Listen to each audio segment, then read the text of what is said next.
Chapter 93. Geniuses in a Second to Remember Love? This is the web that provides you with wonderful novels to read. Yun Xueqing stayed in the valley. Luckily, there was still some spare room in the wooden house. This girl was as smart as she appeared. After entering her room, she didn't take a single step out. But thinking about it, Qin Yu controlled the array formation and temporarily hid the radiant red wood.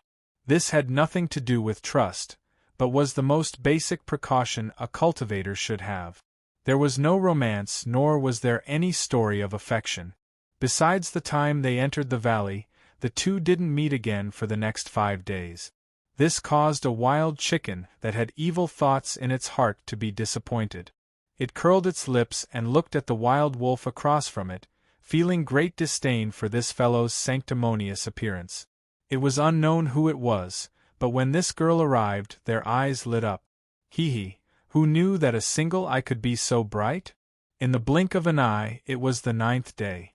In the distance, there was a loud rumbling sound like a thunderclap. The originally clear skies began to rapidly darken. Strong winds gushed out from the void, tearing through the fog and causing it to tumble about. The chicken overlord shrank its head back in fear. The wild wolf howled towards the heavens. Qin Yu appeared in the valley. He looked towards the source of the sound, his complexion uncertain. Several powerful auras faintly appeared, giving him a familiar feeling. Without a doubt they were War Bear, Gu Xingping, and the others. What were they doing? Could it be that the treasure land they mentioned before was at Severed Spirit Mountain? Inexplicably, Qin Yu thought back to the exhaustion of heaven and earth origin energy here, as well as the sudden appearance of pure spiritual strength not too long ago. His thoughts raced. Senior Qin, what happened? Yun Xueqing walked out of her room, a worried look on her face. Qin Yu turned and said, I don't know, but it shouldn't be related to us. There's no need to think too much about it. Soon, the winds dispersed and the skies cleared up. But Qin Yu's complexion became dignified. Miss Yun, return to your room first. Yun Xueqing's heart trembled. She turned and left. Qin Yu shot into the skies. With a wave of his hand, he split apart the fog. His aura tumbled around him, his momentum overwhelming. Outside the valley, it was War Bear and the others. Seeing Qin Yu's ill intent, Daoist Yuan cupped his hands together. Fellow Daoist Qin, please don't be angry. We came without ill intent. War Bear coughed several times. His face paled as if he had been injured. Fellow Daoist Qin, I wonder if you can control some formidable thunder power? Qin Yu nodded. Yes. War Bear was overjoyed. Fellow Daoist Qin, I invite you to join us once more. I won't hide it from fellow Daoist, we've already found the treasure land, but we need the power of thunder to open it. Qin Yu frowned. I said I'm not interested. War Bear said in a low voice, Fellow Daoist Qin should understand that we aren't willing to become enemies with you. If you really aren't willing to intervene, then I can only ask fellow Daoist to temporarily leave this place. Daoist Wu Yuan explained, the treasure land we discovered is in these mountains. With fellow Daoist Qin's cultivation, it would be hard for us to feel at ease staying here. Qin Yu remained silent. What these people said was probably true, but it would be naive of them to believe that he could leave easily after rejecting them. What if you come back after you leave? Even if he didn't return, he would still be in big trouble if he were to spread the news. In fact, the meaning was very clear. Either you join or you shed all pretense of cordiality. It was just that this way of expressing it was a little euphemistic. Qin Yu looked up. He lightly said, Since everyone is so sincere, if I don't agree then I won't be able to appreciate your kindness. War Bear chuckled. With fellow Daoist Qin joining us, we are like tigers that have grown wings. We will definitely be able to smoothly open the treasure land. The oppressive atmosphere was swept away. Let me formally introduce you.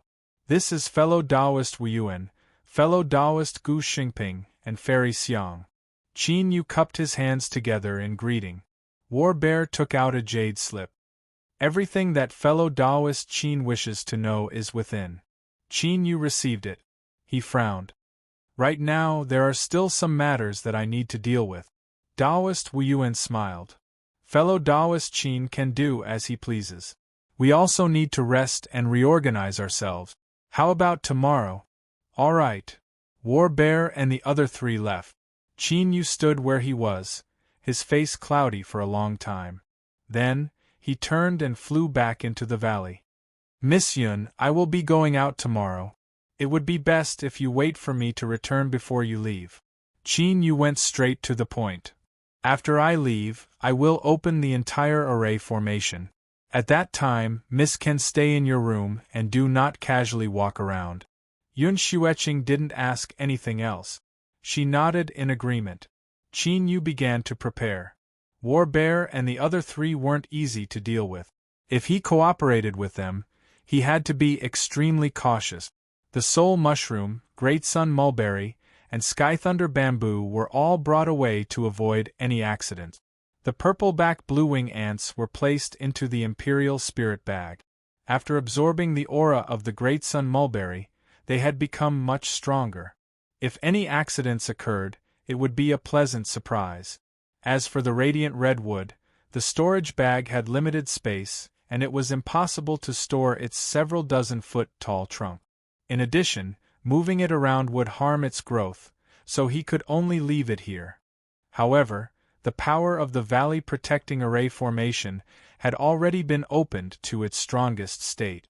In addition, there were also the 36 Sky Thunder Bamboo Flying Sword. If someone were to break in, they might not be able to do anything. Finally, he carefully inspected the storage bag. After making sure that there were all sorts of pills, Qin Yu sat down and took out a jade slip. After carefully probing the jade slip and determining that there was nothing wrong with it, Qin Yu probed it with his divine sense. There was a bit of resistance, but as his divine sense strengthened, it was easily broken. After a long time, Qin Yu opened his eyes, a sharp light surging within them. There was a great deal of information in the jade slip, and many of them were pieced together in a messy manner.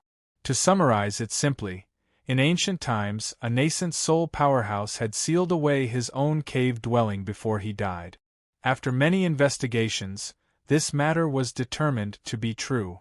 The treasure land that War Bear and the others spoke of was here. A nascent soul cave dwelling. And it was an ancient cultivator. No wonder War Bear and the other three cared so much about it. In order to prevent news of this from leaking out, they didn't hesitate to kill Qiuhe. The Southern Empire and Northern Dynasty added together represented a territory of hundreds of thousands of miles. Just how vast and boundless was that? Even though the cultivation world had withered and there were still several hundred golden core cultivators, there were only around 10 nascent soul powerhouses. Even if some hidden old monsters were added in, there were 15 at most.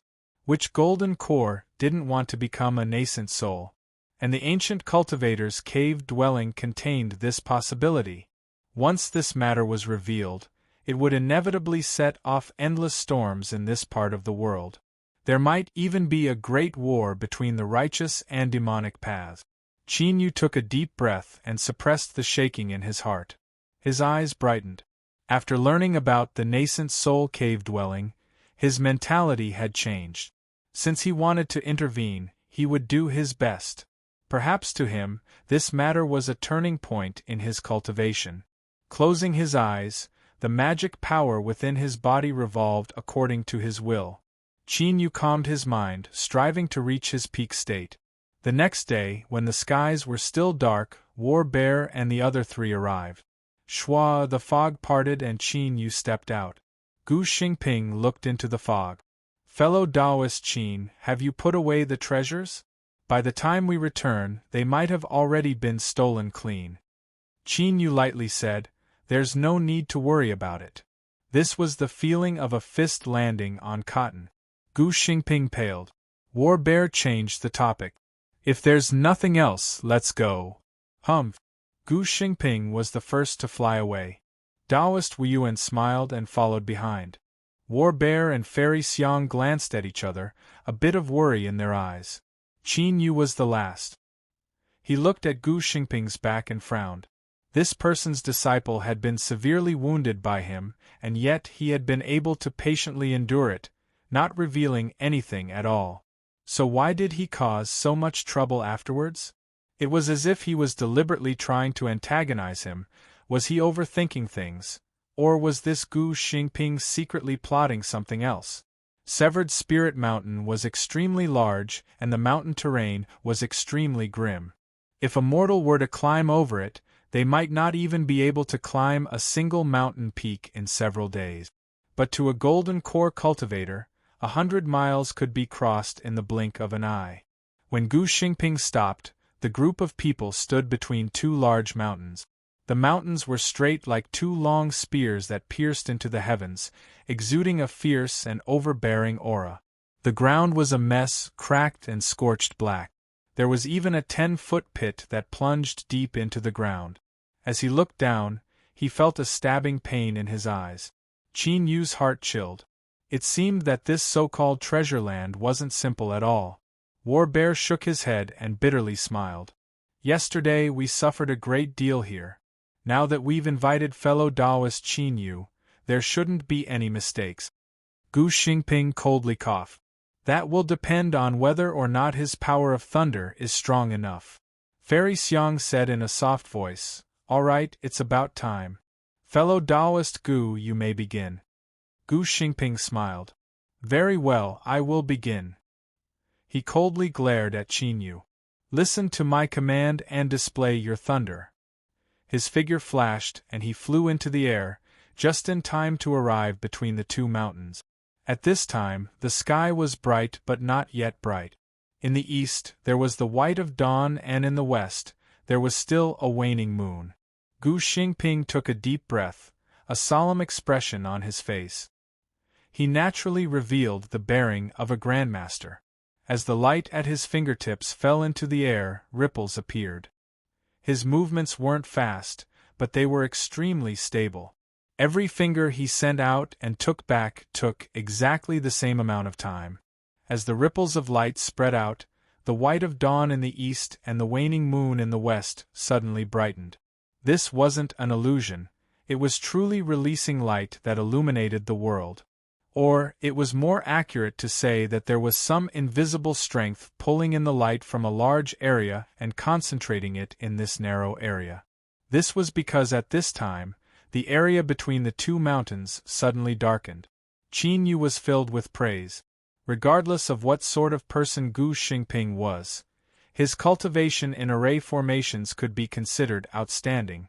As for the mystical power of array formations, it left behind an extremely profound mark in his heart, making him even more determined to study it. Gu Xingping's complexion became increasingly dignified. The speed at which his fingers fell began to rapidly rise until they connected together. Magic power surged around War Bear, Taoist Wuyuan, and Fairy Xiang. Qin Yu knew that the critical moment had arrived. Suddenly, a dazzling golden light shot out from the east.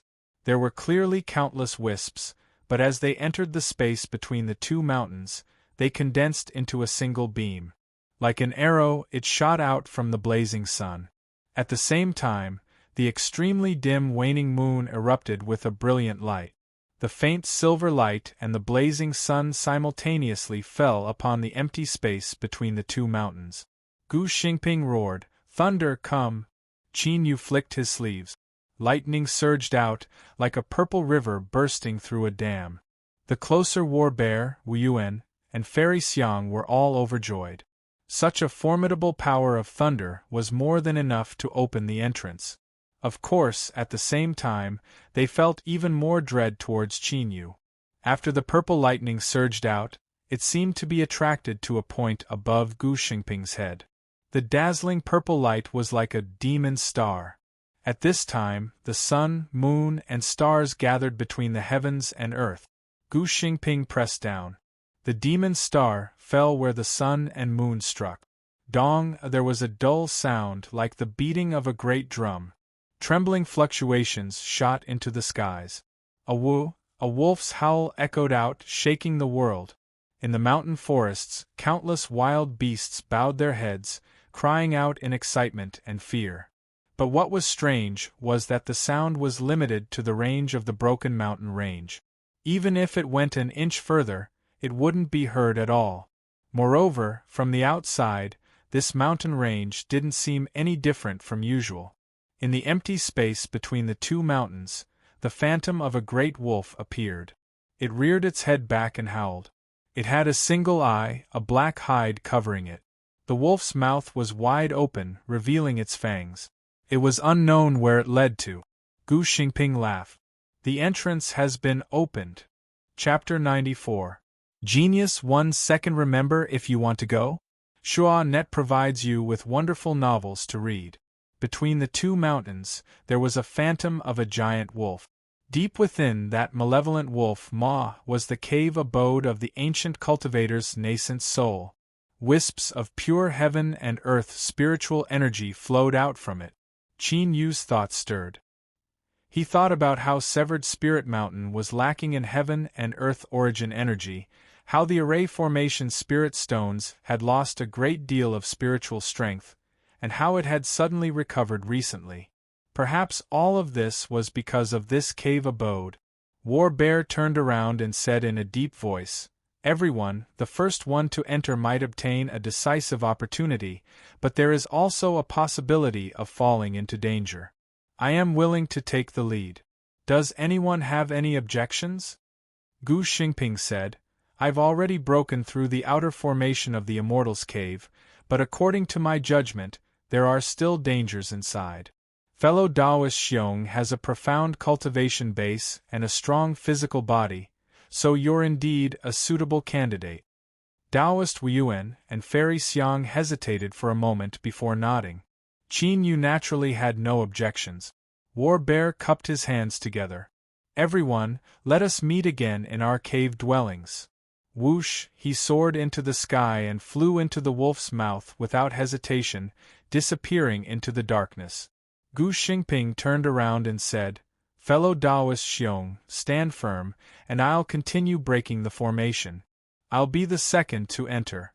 What do you think?" Taoist Wuyuan's eyes flashed. "I actually think that fellow Taoist Gu should stay behind so that he can respond to any changes in the array formation and avoid any accidents." Gu Xingping's face darkened and he said coldly, "If that's the case, all of you will leave together. I'll be the last." Fairy Xiang lightly said, "Let fellow Taoist Qin stay with fellow Taoist Gu. That way they can take care of each other." Taoist Wuyuan nodded. "That's right." Gu Xingping hesitated for a moment before letting out a cold snort and not saying anything else. Qin Yu thought for a moment and nodded. "You too, let's go." Whoosh whoosh, Taoist Wuyuan and Fairy Xiang flew away. A strange light flashed in Gu Xingping's eyes. He turned around impatiently. "Later, you'd better follow me closely. Otherwise, don't blame me for not warning you if something happens." Qin Yu narrowed his eyes. "Fellow Taoist Gu, don't worry. I will watch over you." He seemed to be referring to something. "Love goes small say," Net Gu Xingping's heart skipped a beat. He snorted and turned his head. "Let's go." Qin Yu's figure moved and he stuck close to Qin Yu's back. On his calm face, he had already concentrated 120% of his concentration. Entering the wolf's mouth, their vision suddenly turned dark, as if all light had been devoured by the wolf. Then, a tearing feeling came from all over his body, extremely fierce. Even with his powerful demon body, he still felt a bit uncomfortable. After several breaths of time, the scenery around him changed and he appeared in a garden. Withered leaves covered the ground. No one had taken care of it all year round, and weeds grew everywhere, destroying the scenery in the garden. Not far away, a rock garden was covered by vines, revealing only a few edges, which were mottled. Taoist Wuyuan and Fairy Xiang were several dozen meters away. There were several broken vines on the ground, their complexions grim. Seeing Qin Yu arrive, his eyes brightened for a moment before darkening. "Where is fellow cultivator Gu?" Qin Yu frowned. Gu Xingping, who had been right in front of him, had disappeared without a trace. Taoist Wu Yuan and Fairy Xiang also had ugly complexions. By the time they arrived, War Bear was nowhere to be found. However, there were traces of broken vines on the ground, so he should have left of his own accord. Now, Gu Xingping had also disappeared. The ancient nascent soul cultivator's cave dwelling had just been opened, and the situation had become strange. Taoist Wu Yuan said, "You too, it looks like you and I should join forces." Fairy Xiang said, "That should be the case." Qin Yu nodded.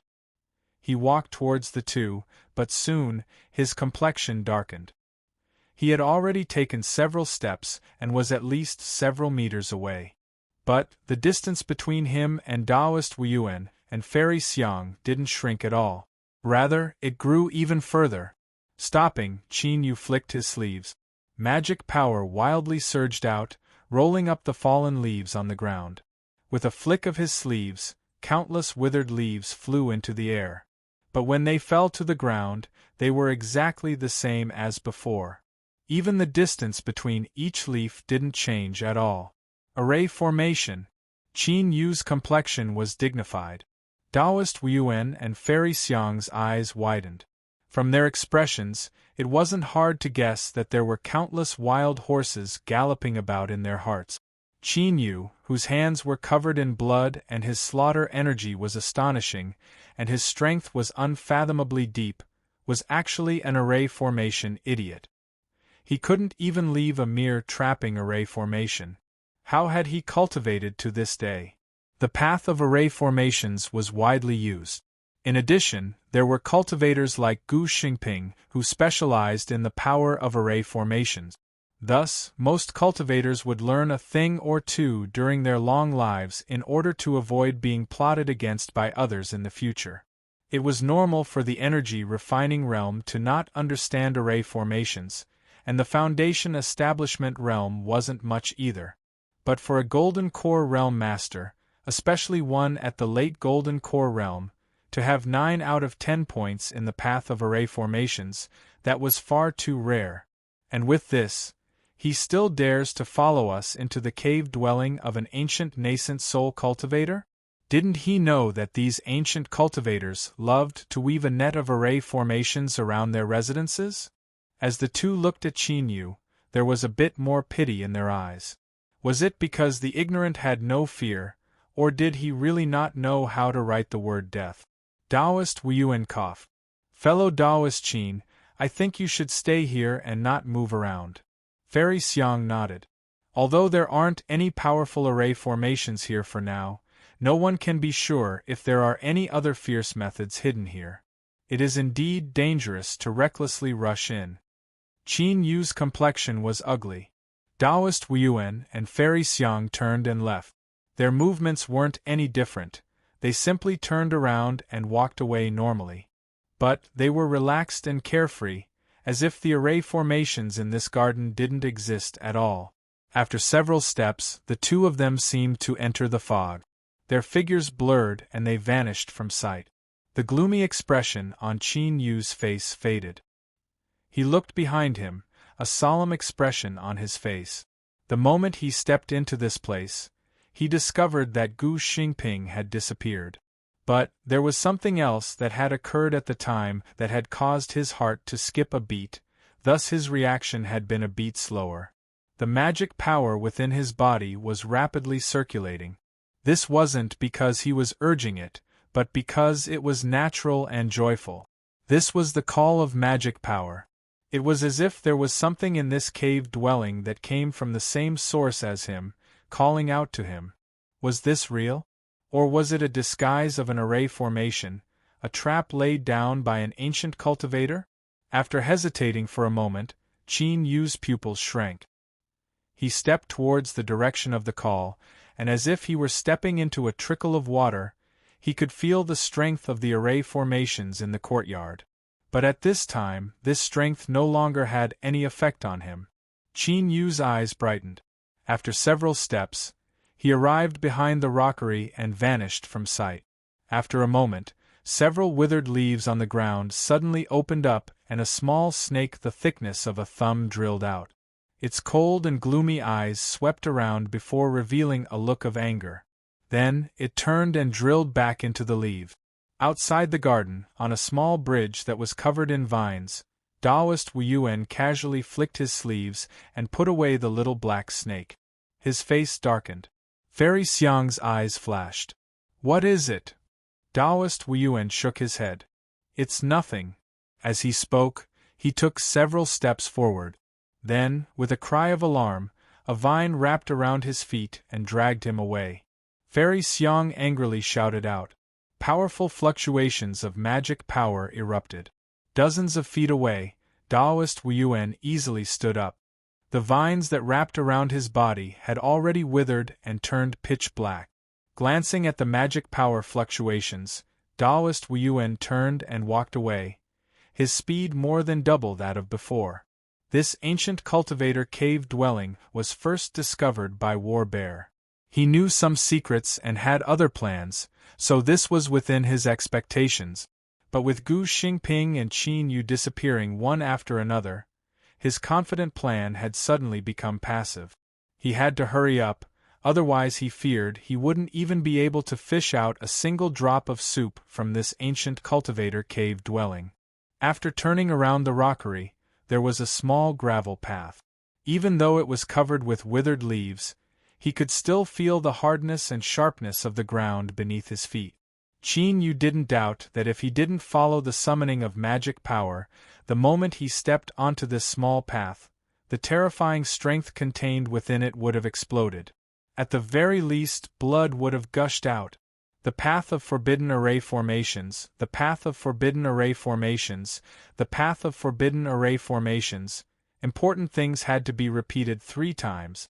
Qin Yu promised himself that once this matter was over, he would seriously study it. This was too passive.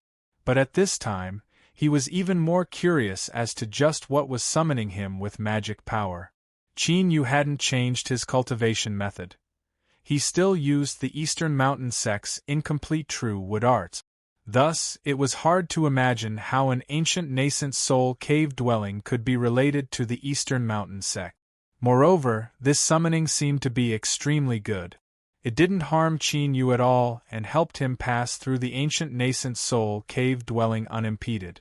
But no one knew what was hidden in front of him. Perhaps it was a great harvest, or perhaps it was a great maw that would bite him in half and swallow him whole. Qin Yu bitterly smiled. The path of forbidden array formations for the 4th time. The small path was extremely long and seemed to pass through the entire cave dwelling. Along the way, he passed through 3 gardens and a large courtyard. It was clear that there had been many people living here in the past. But what was strange was that there wasn't a single skeleton here. Where did the people who lived here go? Did they leave before the cave dwelling was sealed? Qin Yu felt that something was wrong. If there really were people who left in the past, it would have been impossible for this cave dwelling to be preserved until today. It would have already been turned upside down by the red-eyed golden core cultivators. But if no one left and he couldn't see any skeletons, just thinking about it was terrifying. Suddenly, Qin Yu stopped. He stood on the gravel path and looked to the side with sharp eyes. A trace of white was particularly eye-catching amongst the withered leaves. With a flick of his sleeves, withered leaves and branches flew away to reveal a headless skeleton. He had been wondering why there weren't any skeletons, but now that he saw it, he didn't relax at all. Rather, his complexion became even more dignified.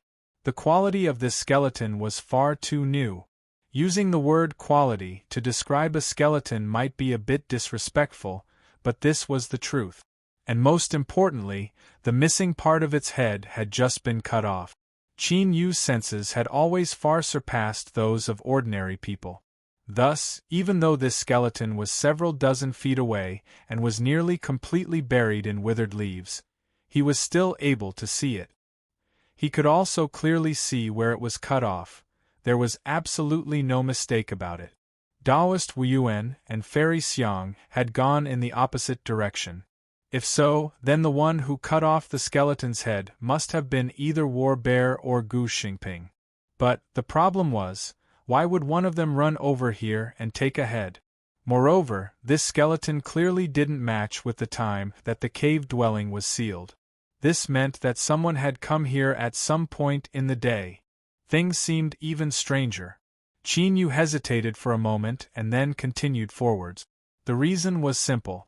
No matter what happened, since he had already entered, he had no other choice. Waiting silently wasn't Qin Yu's style. Since there were layers upon layers of doubts in the cave dwelling, he would slowly unravel them. The truth would eventually emerge. Shah in the tranquil silence, only the sound of footsteps stepping on fallen leaves echoed in his ears. Everything was bleak, leaving one's mind tense. Qin Yu came to a stop. The gravel path seemed to come to an end. Between the thick leaves, a floating mountain loomed in his line of sight. His eyes flashed. After taking several steps forward, his breathing suddenly stopped. His entire person was like a piece of withered wood, blending in with the surrounding environment. The aura-restraining law formula and aura-restraining jade pendant were revolving with full force. In front of him, there was a sound. Chapter 95. Genius in a Second to Remember Love? This is the web that provides you with wonderful novels to read. The floating mountain was 1,000 feet high. It was blue in color and completely bare. In the middle of the mountain was a black cave that led straight into the mountain. Below was a mountain valley. There was a round pond and sculptures in the valley. It was one with the surrounding mountains and forests. It was clear that the scenery here in the past must have been excellent. Now, the round pond hadn't dried up yet. It was covered in green and rotten black leaves that emitted a pungent stench. The sculptures were crooked and broken, as if they had experienced a great upheaval. Two figures faced each other from afar. As they stood in the mountain valley, magic power surged around their bodies, causing the leaves and stones on the ground to rustle and rustle. Taoist Wuyuan's face was full of praise. Fellow Taoist Gu has truly hidden his strength. Your disguise is so exquisite that I didn't notice anything before. He paused for a moment and continued to say, it seems that fellow Taoist Gu deliberately became enemies with Qin Yu because he had a plan in mind. He wanted to use the discord between the two of you to dispel our worries. That's right, with fellow Taoist Gu's exquisite array formation skills, after seeing Qin Yu's cave dwelling, you must have realized that he didn't know anything about array formations at all. That's why you allowed him to escape without any scruples. Admirable, admirable. Gu Xingping coldly snorted. He didn't deny it, but rather tacitly agreed. His eyes were cold and sharp. Fellow Taoist Wuyuan is also surprising. I didn't expect you to arrive here so quickly. Taoist Wuyuan shook his head. You flatter me. The reason I was able to arrive here so quickly is all thanks to fellow Taoist Gu. Gu Xingping's complexion changed. He roared out loud and magic power surged around him. A small white insect was shaken out and crushed to pieces in midair. A location-locating Gu insect. Taoist Wuyuan nodded. Fellow Taoist Gu is quite knowledgeable. It's just that this thing isn't easy to raise, so why must fellow Taoist be so angry and kill it? The corners of his lips curled up. But, I forgot to tell fellow Taoist Gu that my location-locating Gu is different from others. Gu Xingping stuffily coughed. His face paled with anger and shock. Taoist Wuyuan smiled. A Gu insect is poisonous, but as long as it is alive, the poison won't flare up. Fellow Taoist Gu's movements were far too fast. Even if I wanted to warn you, I wouldn't have enough time.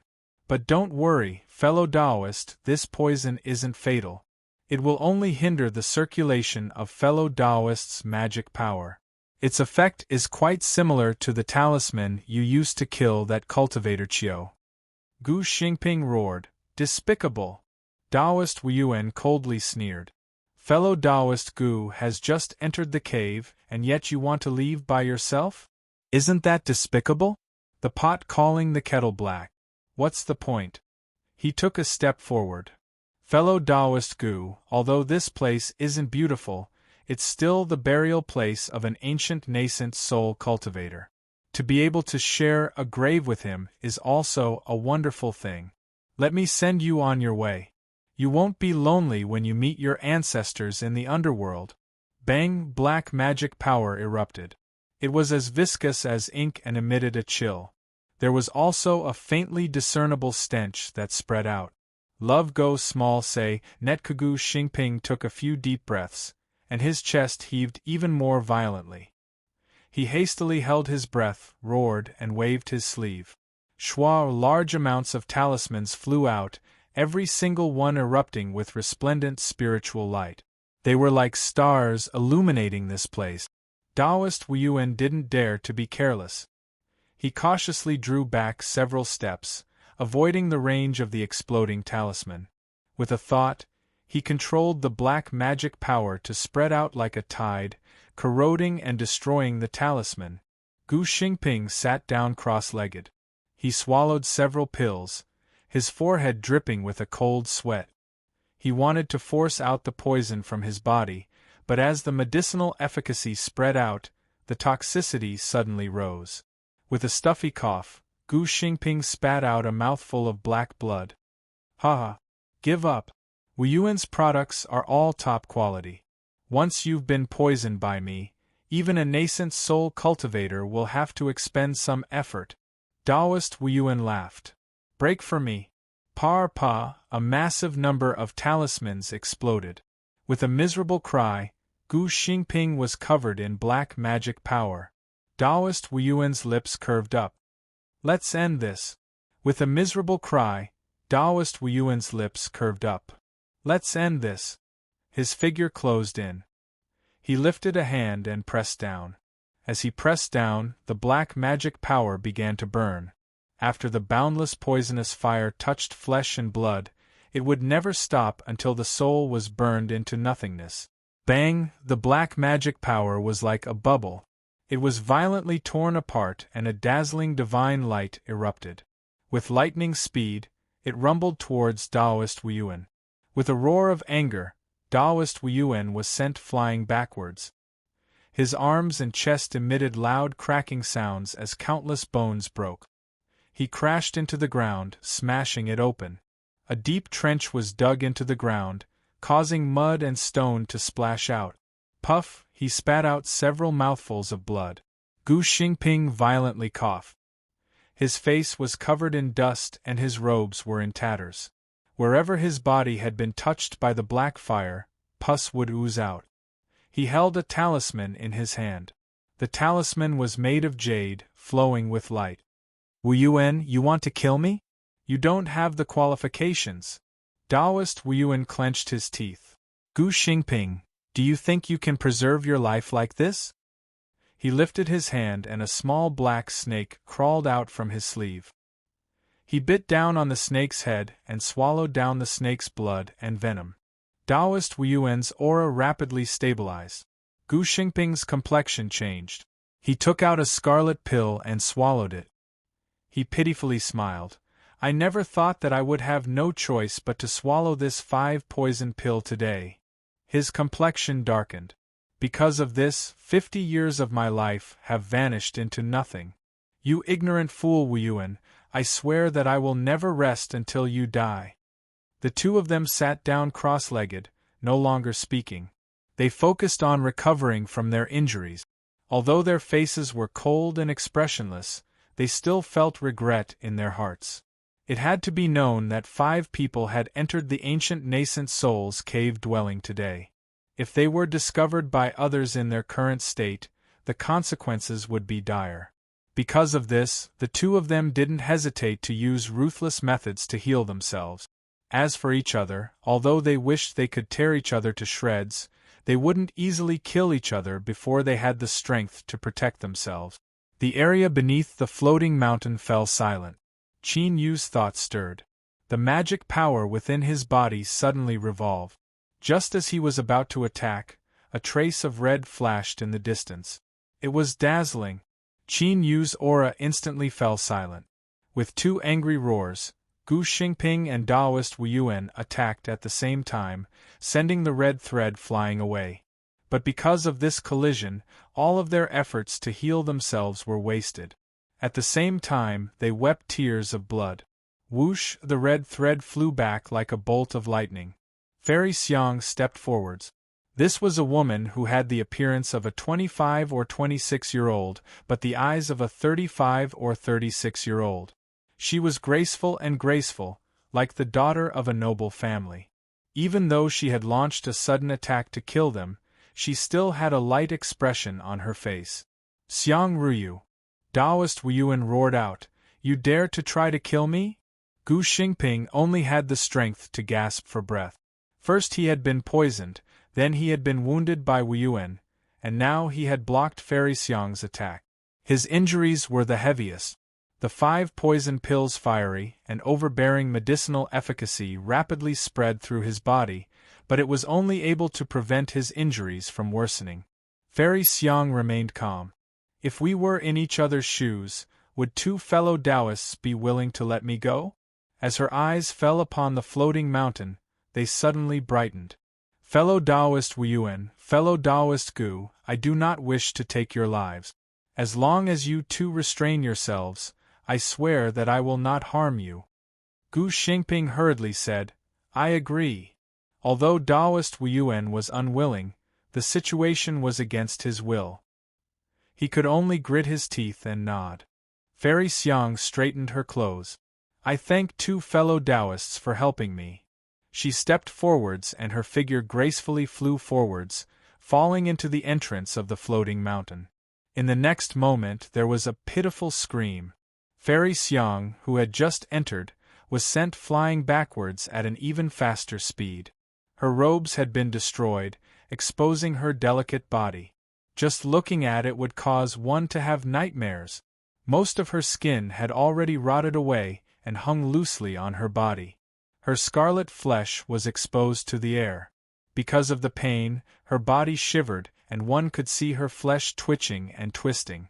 In a single breath of time, it was as if she had walked through a wok of boiling oil. Whoosh! There was the sound of breaking air. A dazzling blood-red beam of light crashed into the mountain forest, sweeping up large swathes of leaves and branches. Before the 3 people could regain their composure, they had already rushed into the floating mountain. It was Qin Yu. When Fairy Xiang flew into the floating mountain, magic power had called out to him, warning him. Thus, he hadn't come out.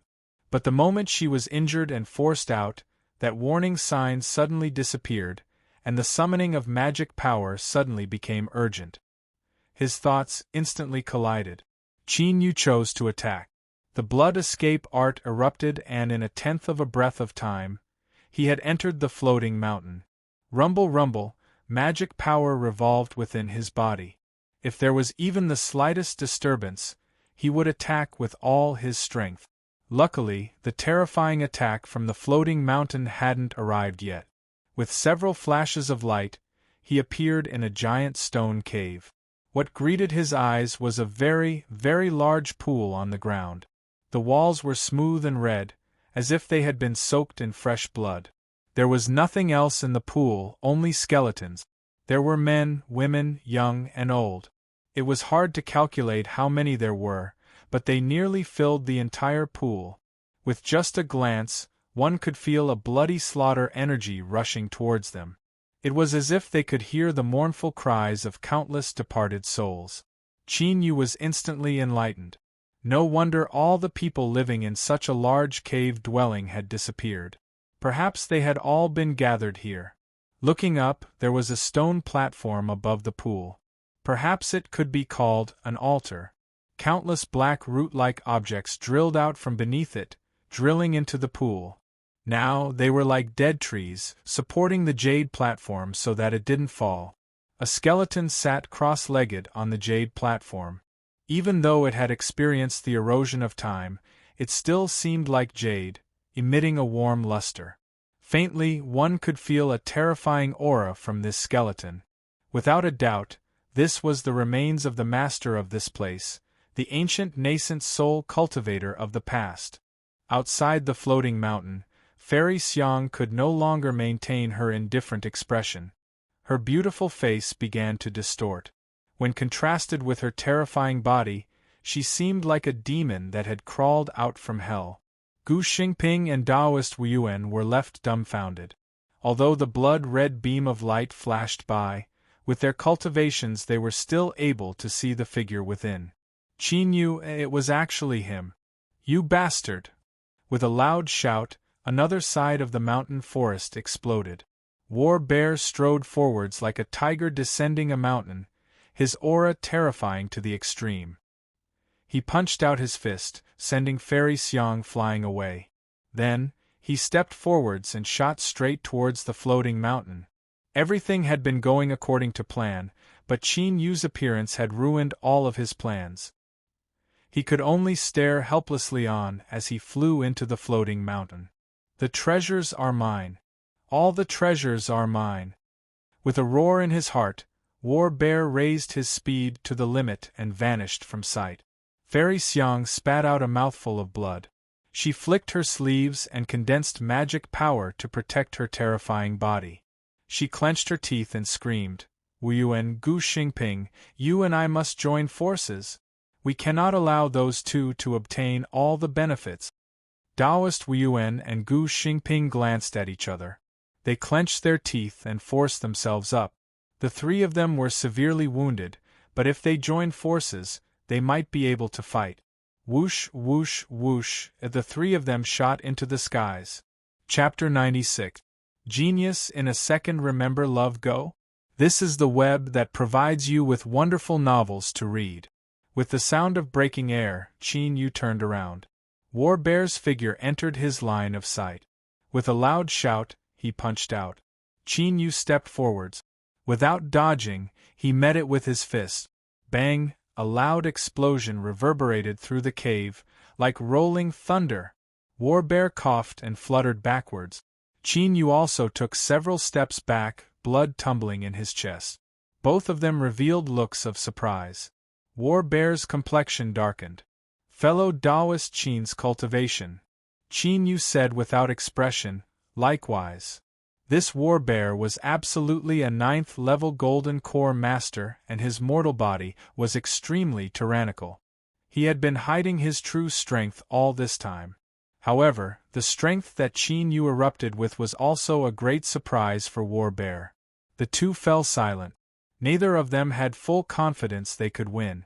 At the same time, neither of them could be sure what cards the other had in their hands. Once they fought, perhaps only one of them would be able to survive. At this time, Xiang Ryu, Gu Xingping, and Taoist Wuyuan arrived.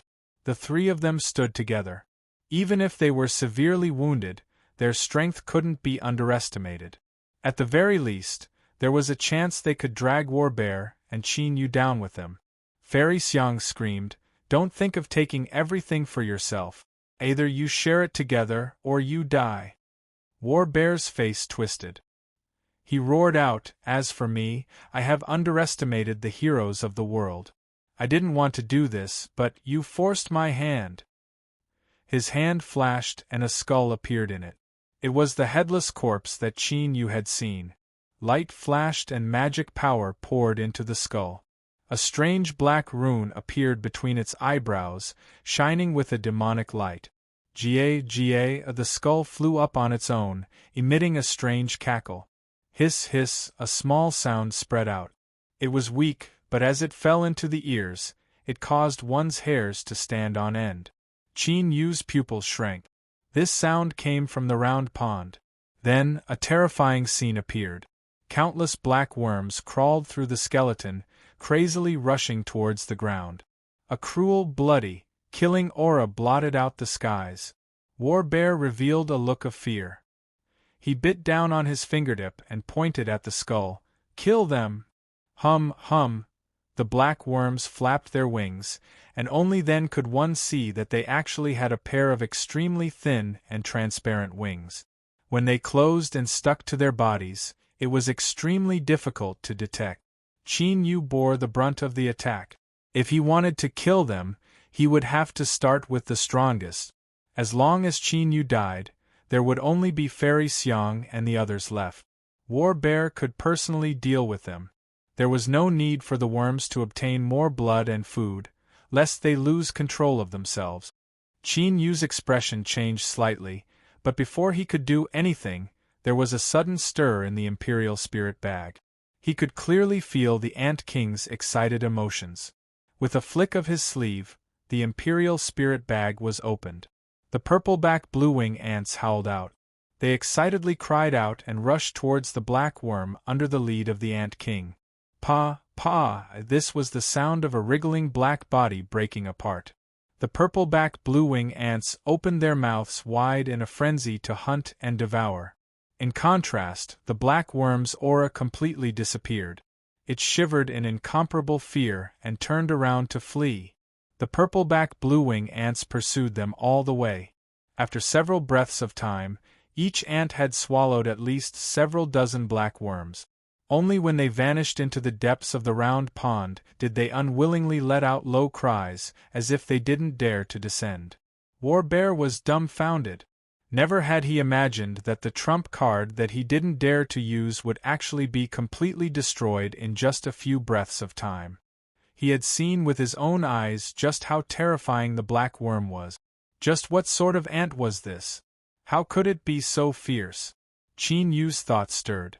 The swarm of purple-back blue-wing ants howled back, circling above his head. Their compound eyes emitted a fierce and bloodthirsty light that covered the four of them. Their complexions changed. With how terrifying the purple-back blue-wing ants were, if they swarmed over, they feared, they wouldn't be able to stop them. War Bear rapidly drew back. He stood together with Xiang Ryu, Gu Xingping, and Daoist Wuyuan. Without any communication, the four of them had reached a consensus. The situation had changed. Qin Yu revealed a look of hesitation.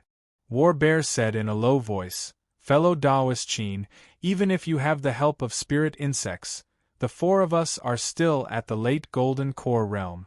If we fight to the death, you might not be able to take the advantage." Qin Yu frowned. As Xiang Ryu saw this, she hurriedly said, "The nascent soul treasures are right in front of us. If we were to perish together, wouldn't that be too unjust? Fellow Daoist Qin, you had best think this through carefully lest we all perish together."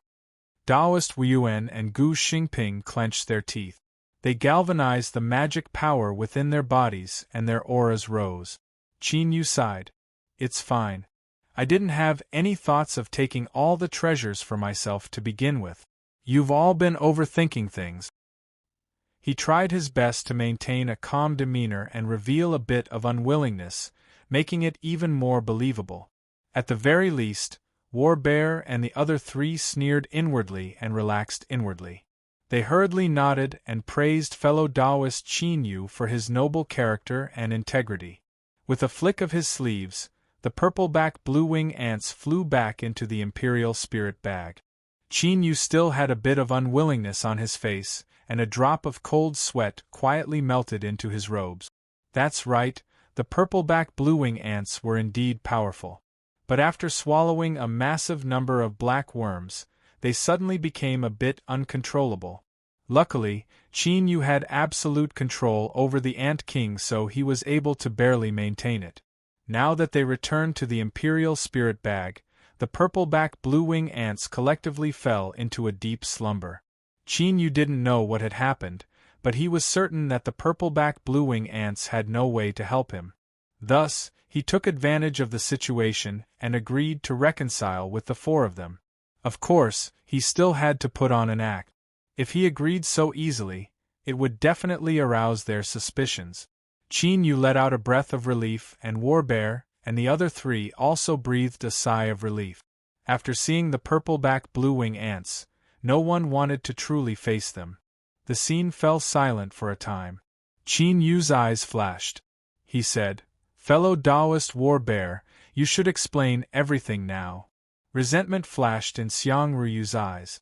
If she had to say who she hated the most here, it was definitely War Bear.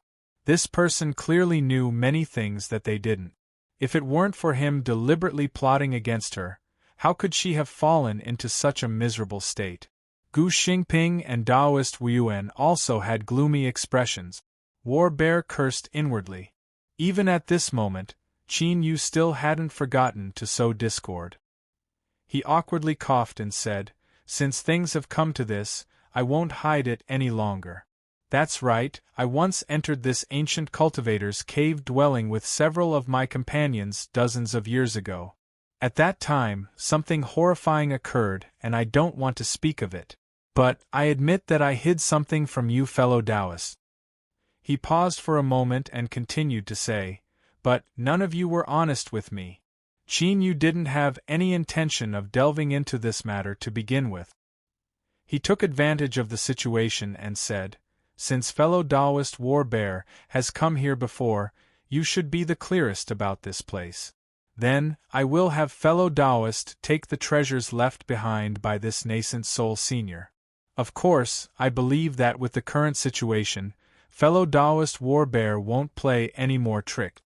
War Bear hesitated, but as he saw Xiang Ruyu and the others also look at him with shining eyes, he could only bitterly smile and agree.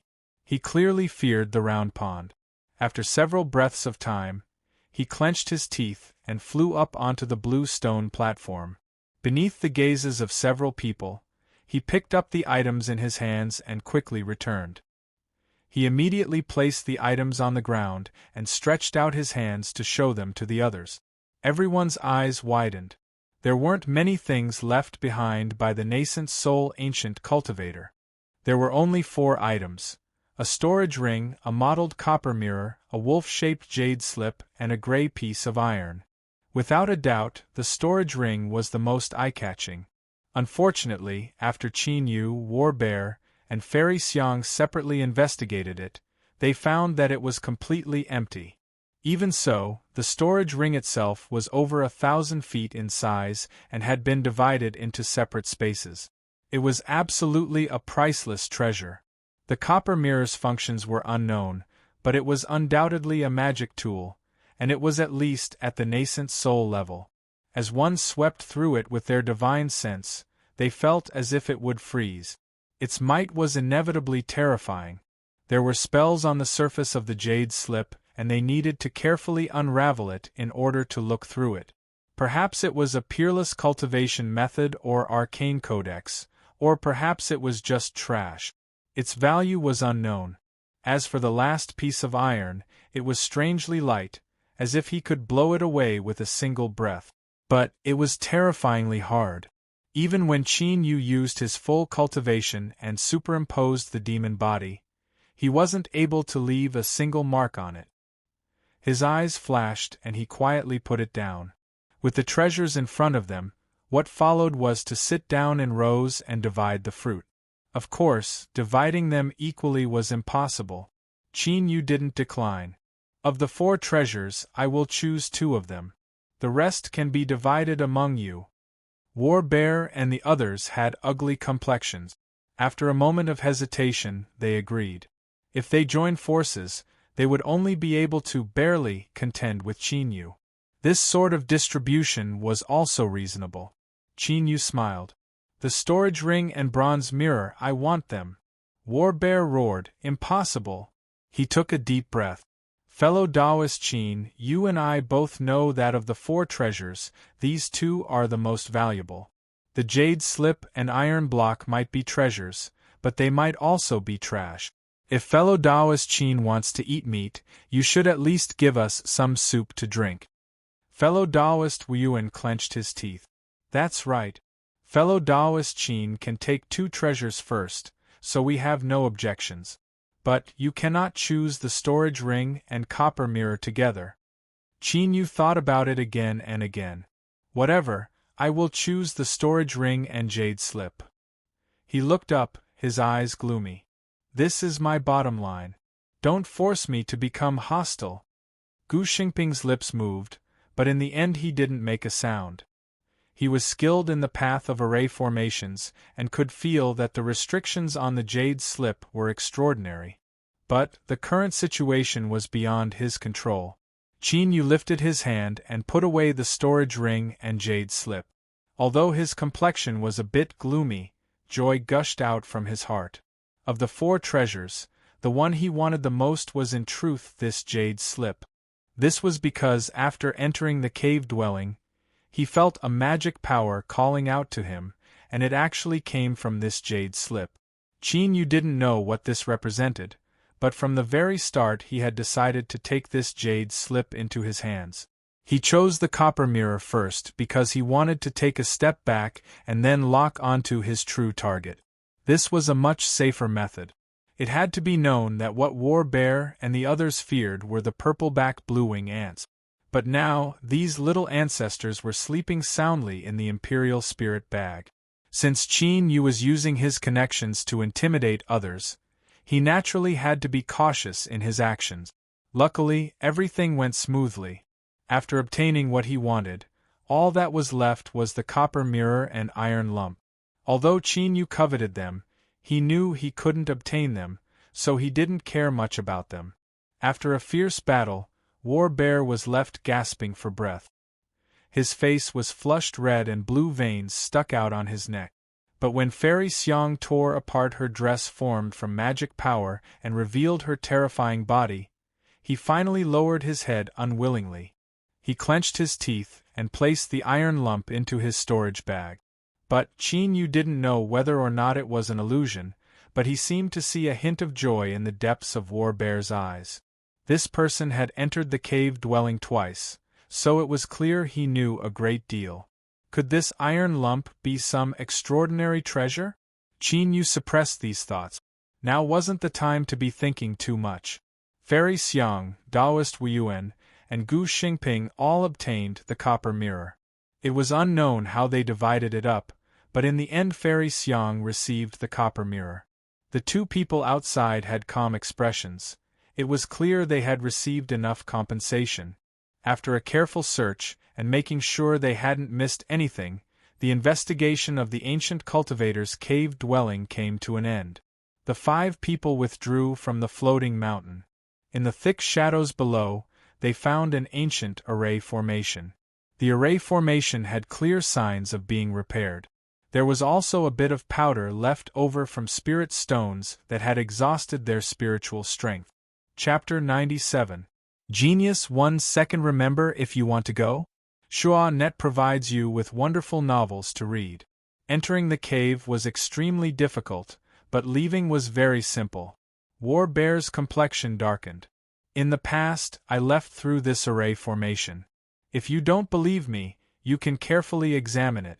If you want to leave, just put some spirit stones inside, and the formation will activate automatically. He looked at Qin Yu and bitterly smiled. My decades of painstaking planning cannot compare to what fellow Taoist Qin has obtained in a few days. I will continue to stay here and see if there are any other harvests. Farewell. With that said, he turned and left, disappearing in a few breaths of time. Gu Xingping stepped forward and carefully inspected the array formation.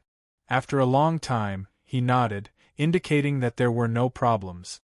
He, Fairy Xiang, and Daoist Wuyuan had all suffered heavy injuries.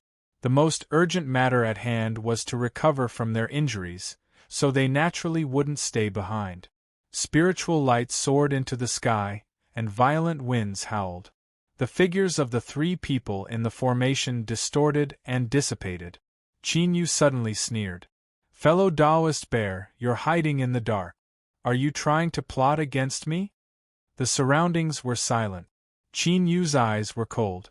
After several breaths of time, he muttered, "He's not here. It seems I was overthinking things." He turned around and stepped into the formation. With a flick of his sleeves, he swept away the powder and filled in the spirit stones. The air began to surge. Qin Yu grasped the spirit stone in his hand.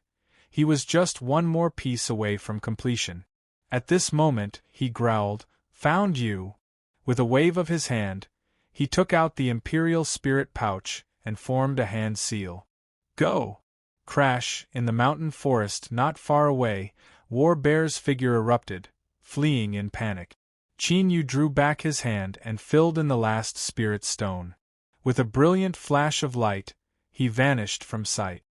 War Bear stopped, his face twisting. He didn't know that in the end, he had been played by Qin Yu. But very quickly, his expression calmed down, and his lips curled into a sinister smile. Qin Yu, do you think you can get rid of me like this? Dream on. Somewhere 600 kilometers away from severed Spirit Mountain, space suddenly distorted. Then, a violent gust of wind blew, sand and pebbles flew everywhere. Many small branches snapped and were torn apart in midair. Qin Yu's figure appeared. With a flick of his sleeves, he erased the remnant array formation fluctuations. He looked up, determined the direction he was heading in, and then stimulated his magic power to howl away. A moment later, Qin Yu returned to the mountain valley.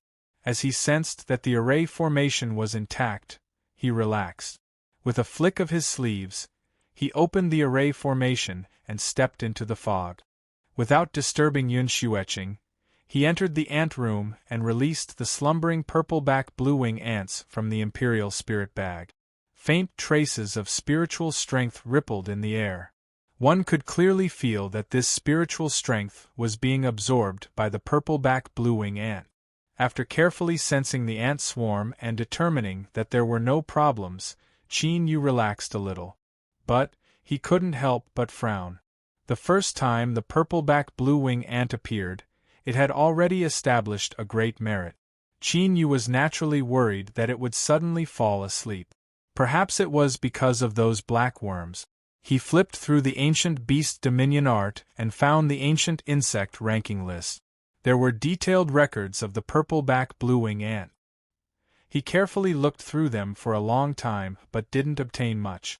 Helpless, he could only put this matter aside for the time being and wait for the Ant King to awaken before using it to find out what had happened. Just as Qin Yu was about to leave, a strange expression crossed his face. He turned and flew out of the cabin.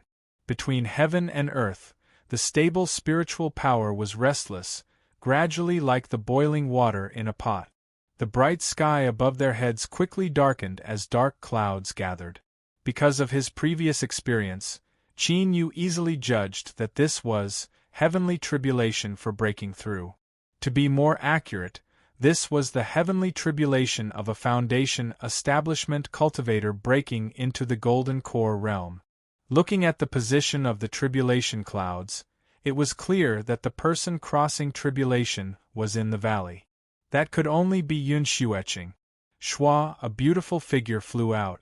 As Yun Xueqing saw Qin Yu, she was excited and her face lit up with joy. But in the blink of an eye, she looked embarrassed and apologetic. Qin Yu said, "Miss Yun, there is no need to think too much. Just cross your tribulation in peace." Yun Xueqing took a deep breath and nodded. Kacha, a tribulation thunder fell. Yun Xueqing was clearly a bit flustered. She raised her hand and summoned an umbrella-shaped magic tool. But her magic power wasn't released in time. Before the magic tool's power reached its peak, it collided with the tribulation thunder. Lightning overflowed in all directions. The umbrella-shaped magic tool wailed as it was directly smashed apart by the lightning. Yun Xueqing cried out in alarm. Qin Yu flicked his sleeves and 36 Sky Thunder bamboo magic swords howled out from the clouds, purple lightning filling the air. Thunder and lightning attracted each other, and even heavenly tribulation was no exception. Most of the tribulation thunder that struck Yun Xueqing was sucked away by the purple lightning. The 36 Sky Thunder bamboo magic swords were bathed in the tribulation thunder, humming and humming. With the pressure greatly reduced, Yun Xueqing finally stabilized her mind and blocked the rest of the tribulation thunder. The black clouds scattered and bright sunlight sprinkled down. The aura of heavenly tribulation vanished from sight. Qin Yu frowned. Inexplicably, he felt a terrifying pressure, as if the world were about to collapse. Luckily, this pressure only lasted for an instant before disappearing. This was a warning from the world. He had once heard that if one interfered in someone else's tribulation, they would receive a warning from the world. In fact, when one crossed tribulation in the future, the difficulty would be increased to a certain degree, and this would be the punishment of the world. But just now, Qin Yu had felt a trace of killing intent from that pressure. That's right, although it was weak, Qin Yu was sure that there was no mistake in that suppressed killing intent. In fact, it even gave him a feeling of impatience. It was just that there was some sort of restriction that made it choose to let go. The it here referred to the surrounding world. Instinctively, Qin Yu thought back to the heavenly thunder that the little blue lamp had swallowed up. Vague thoughts swelled in his mind. It seemed that from the moment he obtained the little blue lamp, he had stepped onto a path different from other cultivators. And at the end of this path, he would be rejected and loathed by the world. Finally, in the rage of the world, he would be destroyed in body and soul, dying without a grave. Fear rose up from the depths of his soul. Like a prairie fire in autumn, it instantly spread to his entire mind. Sweat drilled out from his pores, soaking his black robes. A voice roared in Qin Yu's mind. Sacrifice the little blue lamp, sacrifice it. As long as you sacrifice it, you can obtain the approval of the world once more. You will be favored by the world and have an incomparably bright future. His consciousness drifted like a boat in the raging waves, ready to capsize at any moment. At this critical moment, a voice floated in from the distance. Senior Qin. Senior Qin. Qin Yu's consciousness suddenly found a direction. It followed the direction of this voice, crazily swimming and rushing forwards. After an unknown period of time, just as he was about to give up in exhaustion, his consciousness returned to his body and the world around him became lively once more.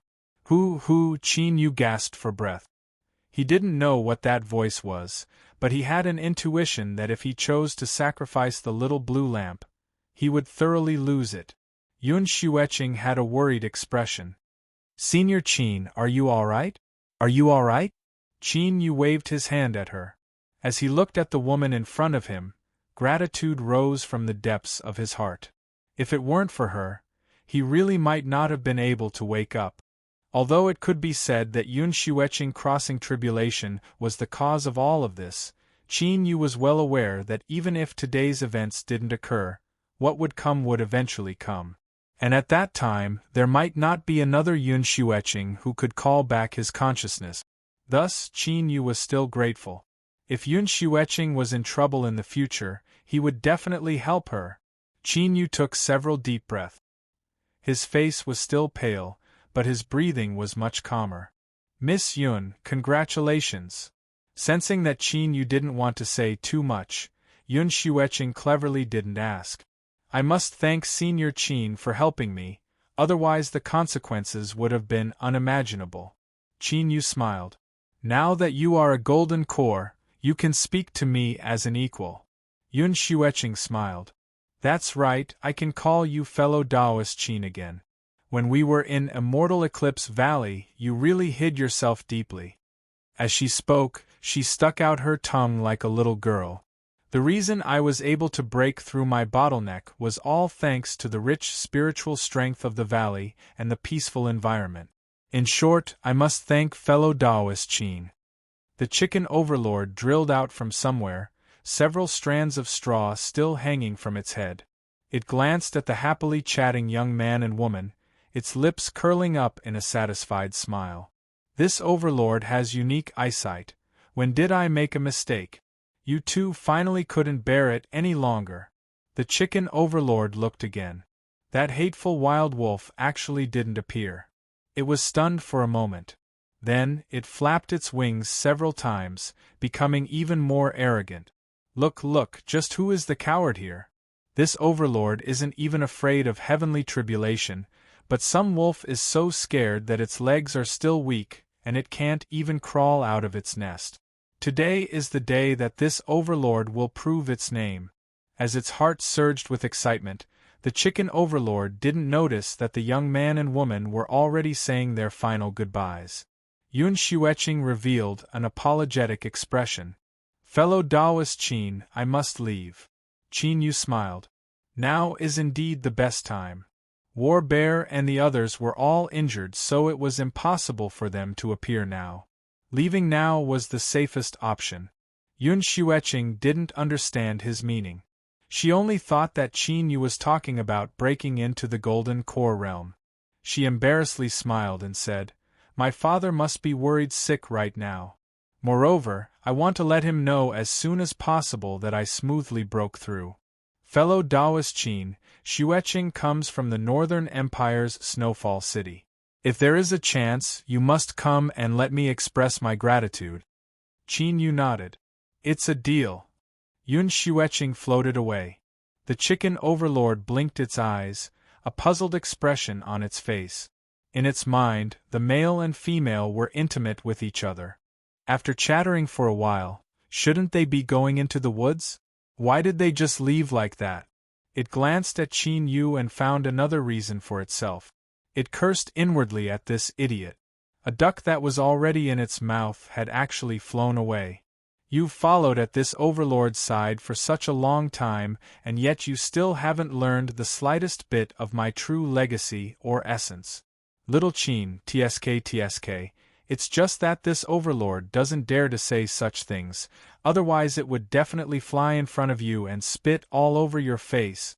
Of course, all of its arrogance was carried out in its heart. When Qin Yu turned around, its tail was happily wagging, as docile as it could be.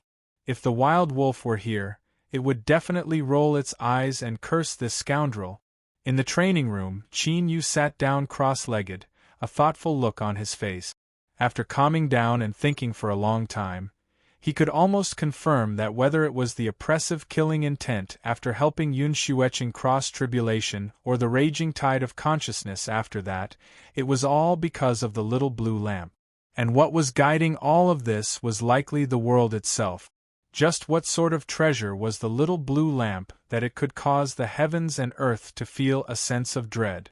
Even if it didn't hesitate to throw his mind into chaos, it still wanted to take it away, or perhaps destroy it. Moreover, he had a faint intuition in his heart that if he refused this sacrifice, his destiny would truly fuse together with the little blue lamp, becoming inseparable from it. As for him, he would completely step onto a road that was incompatible with the heavens and earth.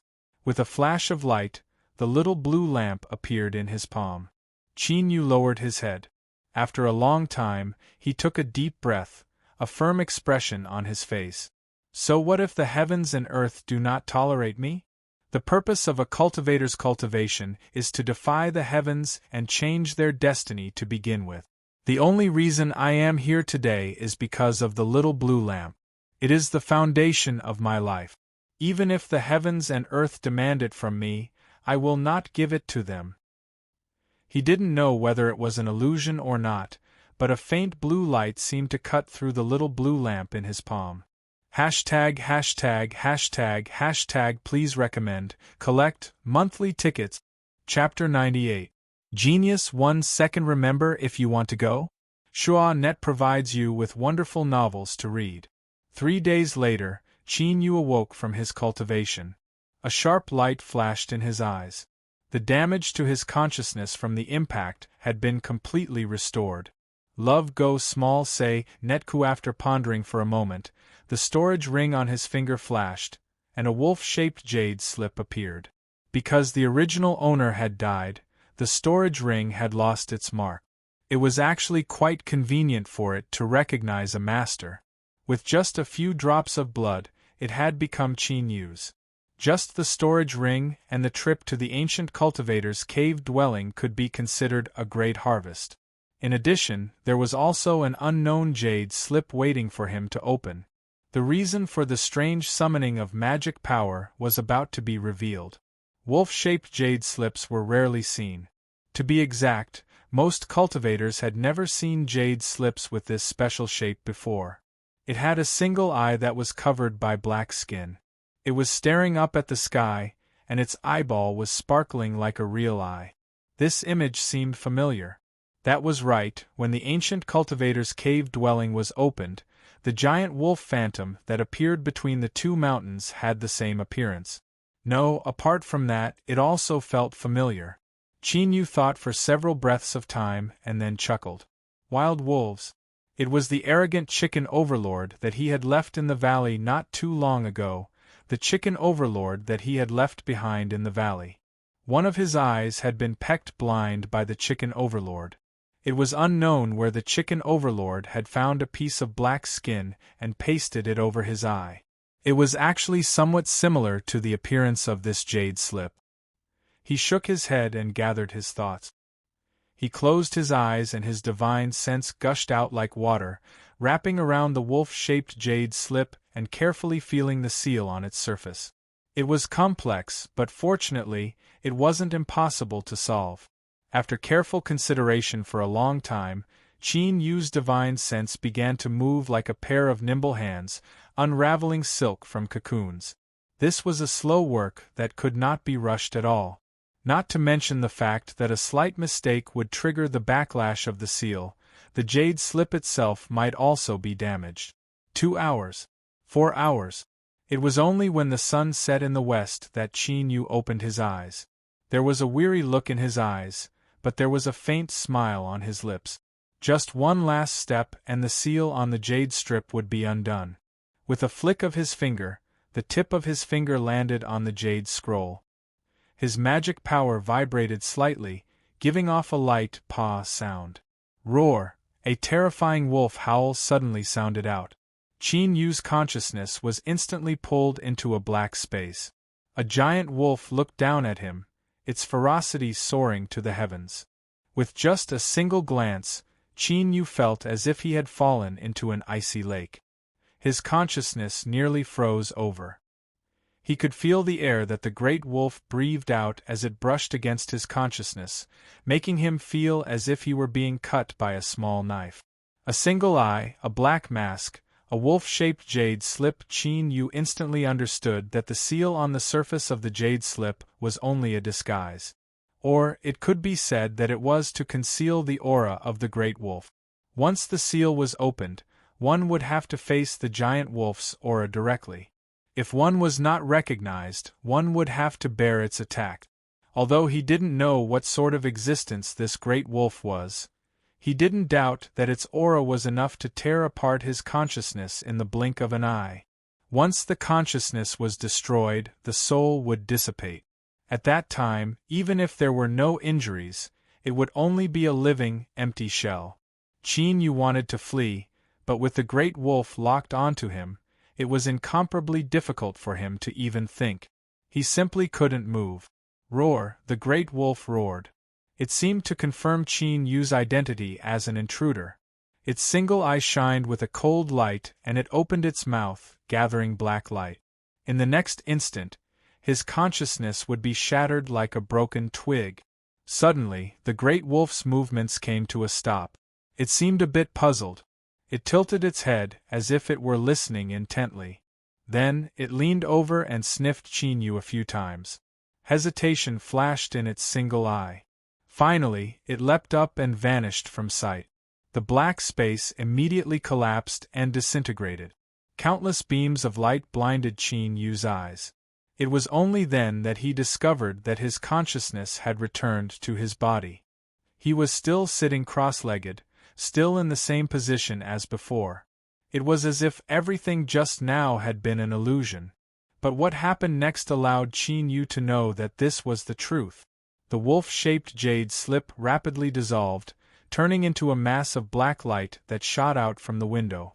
Qin Yu followed, just in time to see this mass of light submerge between the wild wolf's eyebrows.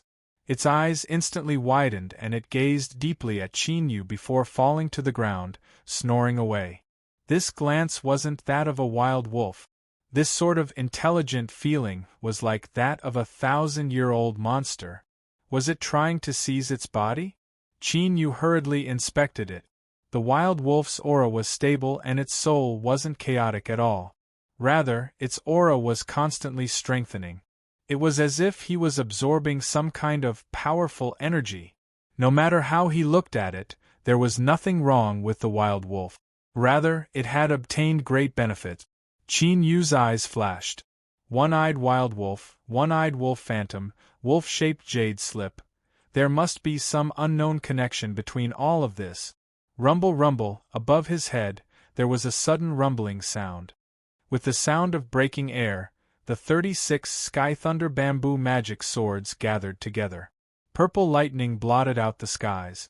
After resisting heavenly tribulation and bathing in tribulation thunder, there was a clear change in their quality. The thunder they released was much more brilliant and majestic, but the intruder was clearly strong.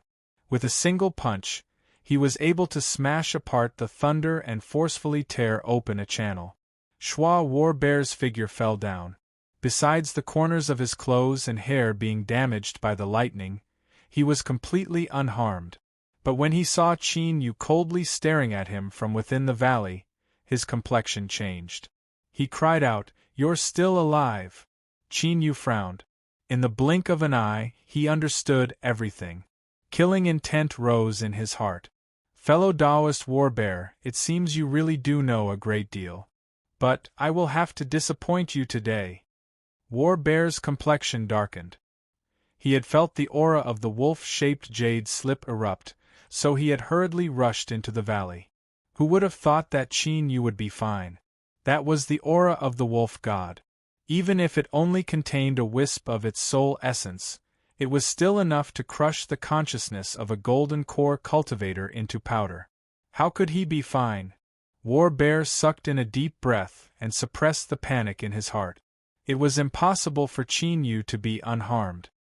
His current state was all an act. He must be holding on. Yes, he must be trying to use an act to scare me away. How laughable!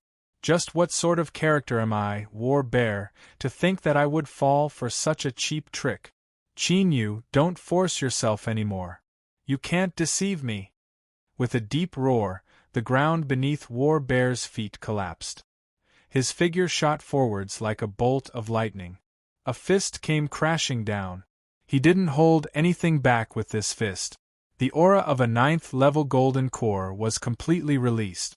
When combined with his powerful mortal body, the killing power was so great that it left one's heart shaking. If Qin Yu was really holding on, he definitely wouldn't be able to withstand this fist. Bang! There was a heaven-shaking explosion. It was like two mountains colliding with each other at high speeds. The entire earth trembled and massive tracts of earth collapsed, sending mud and stones flying everywhere. Warbear's heart sank to the bottom of his stomach.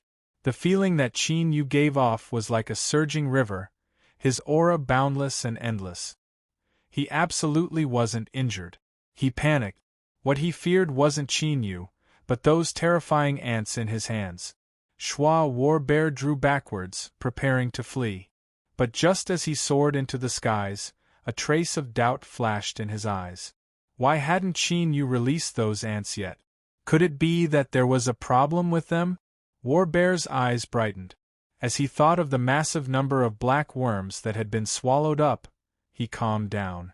Those worms were covered in poison, so how could they be tasty? He thought back to that day when Qin Yu had hesitated over and over again before agreeing to split the harvests from the ancient cultivator's cave dwelling with them. He must have realized that there was something wrong with those ants. How hateful, what a cunning brat.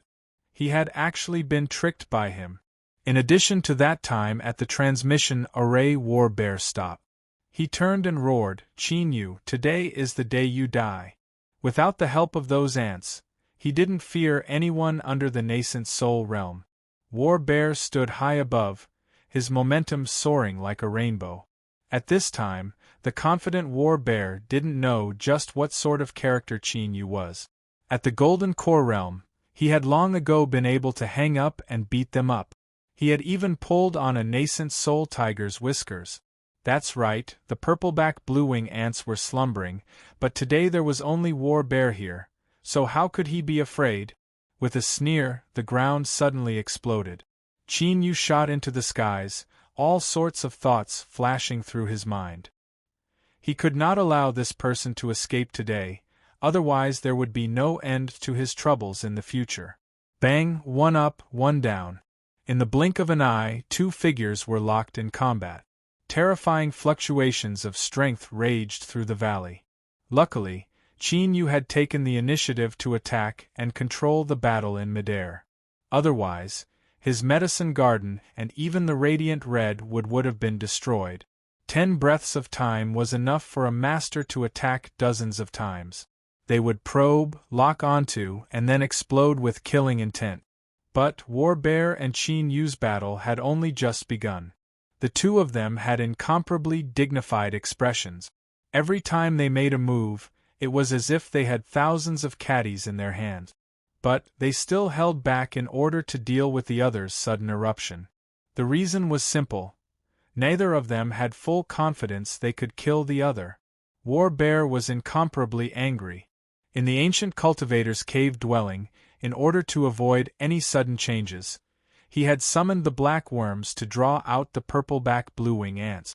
Thus he hadn't truly fought with Qin Yu. Although War Bear knew that Qin Yu was tyrannically strong, he wasn't worried at all. This was because he was a true powerhouse to begin with. Besides his formidable mortal body, his soul force far surpassed that of ordinary people, and he even had some killing cards in his hands. With such strength, it wouldn't be difficult for him to kill cultivators at the same level. But the feeling that Qin Yu gave off was that he was an unshakable mountain.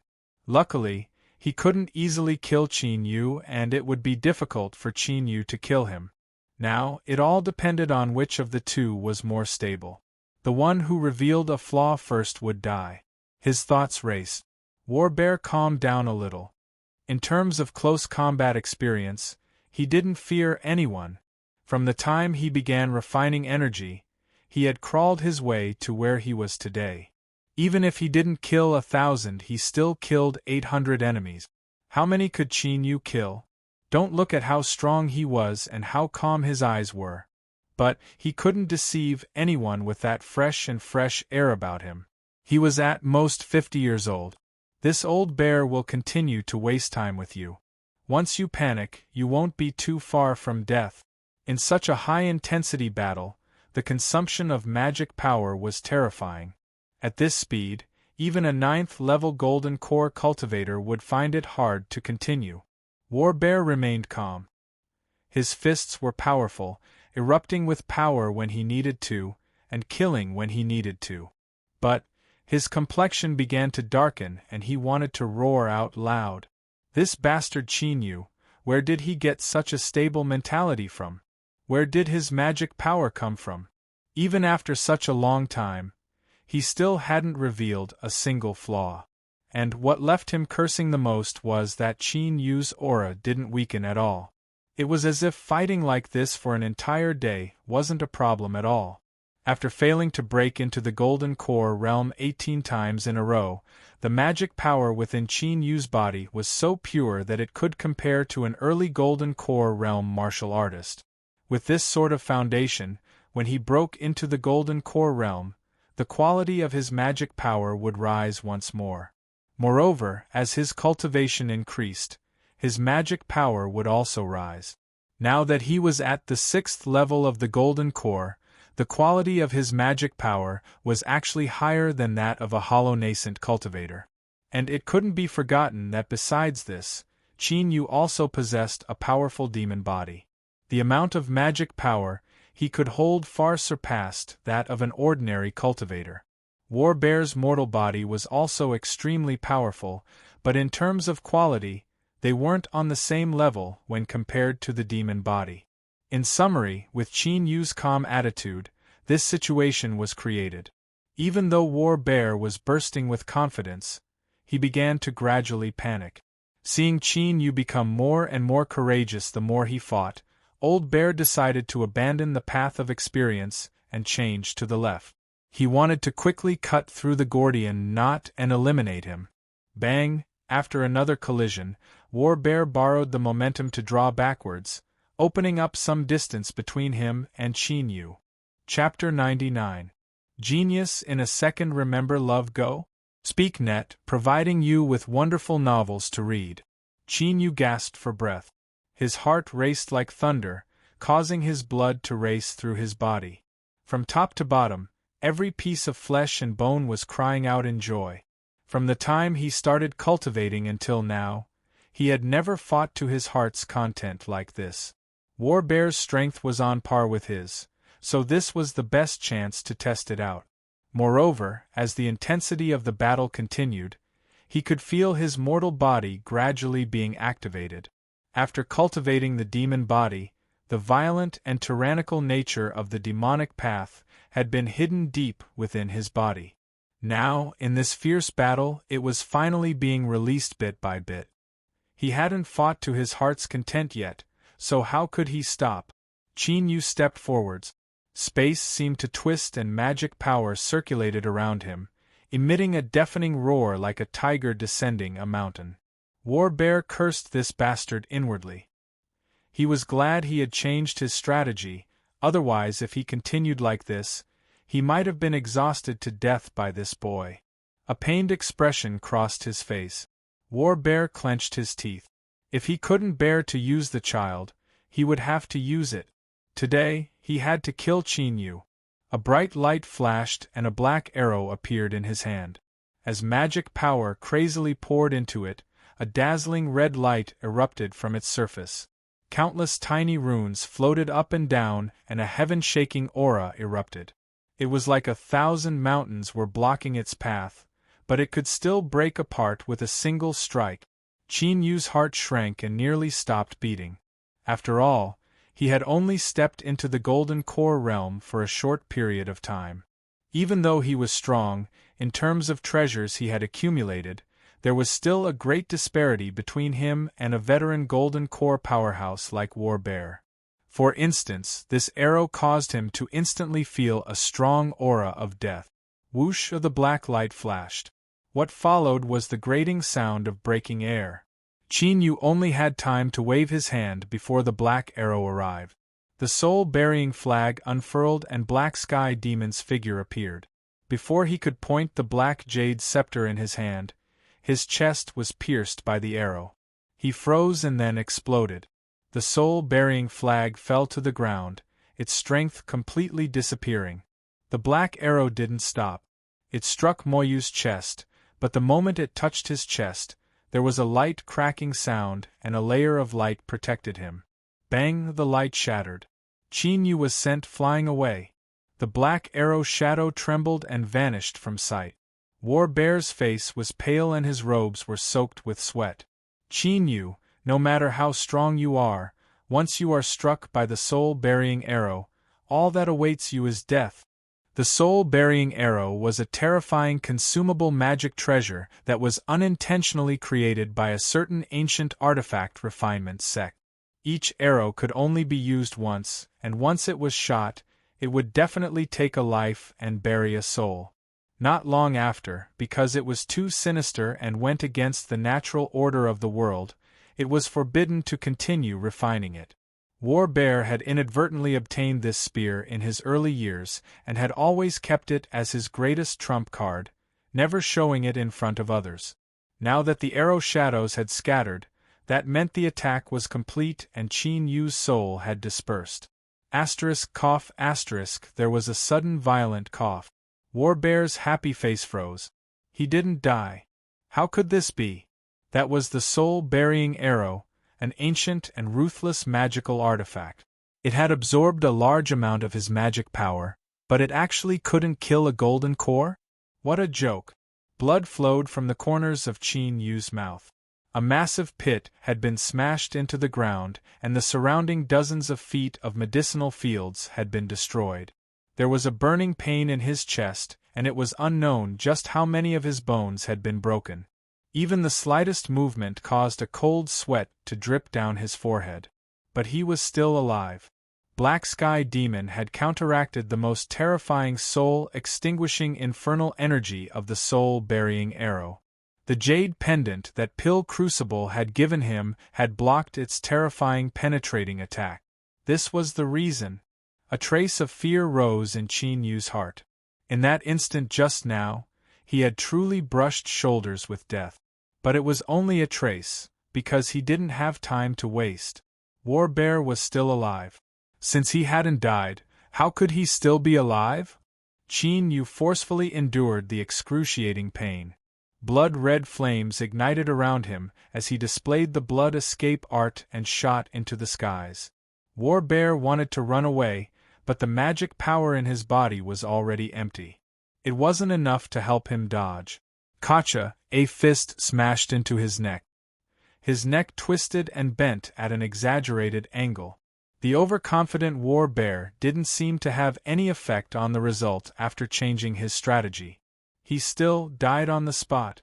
Hoo, Qin Yu gasped for breath. He had activated the blood escape art in his severely wounded state, causing his vision to darken. He barely managed to land on the ground. He couldn't care less about War Bear's corpse. He bitterly smiled, a look of joy on his face. With the blood escape art in hand, he thought he was in an invincible position in this battle, but who knew that he would nearly be killed in a single strike? A love go little say, net chu indeed. Being too confident wasn't a good thing. Even a lion had to use its full strength to capture a rabbit, much less someone as powerful as War Bear. Today's matter was a lesson that he would remember in the future. He couldn't be so arrogant again. Otherwise, he might not be able to survive next time. Luckily, it was finally over. Just as Qin Yu thought this, his complexion darkened. The valley's array formation had been destroyed by the two of them, and it could no longer operate. Looking up, he could see Xiang Ruyu's skirt fluttering in the wind. Her pink dress wrapped around her body, revealing only her beautiful face. Fellow Taoist Qin, I haven't seen you for several days. How did you end up in such a distressed state? Qin Yu narrowed his eyes.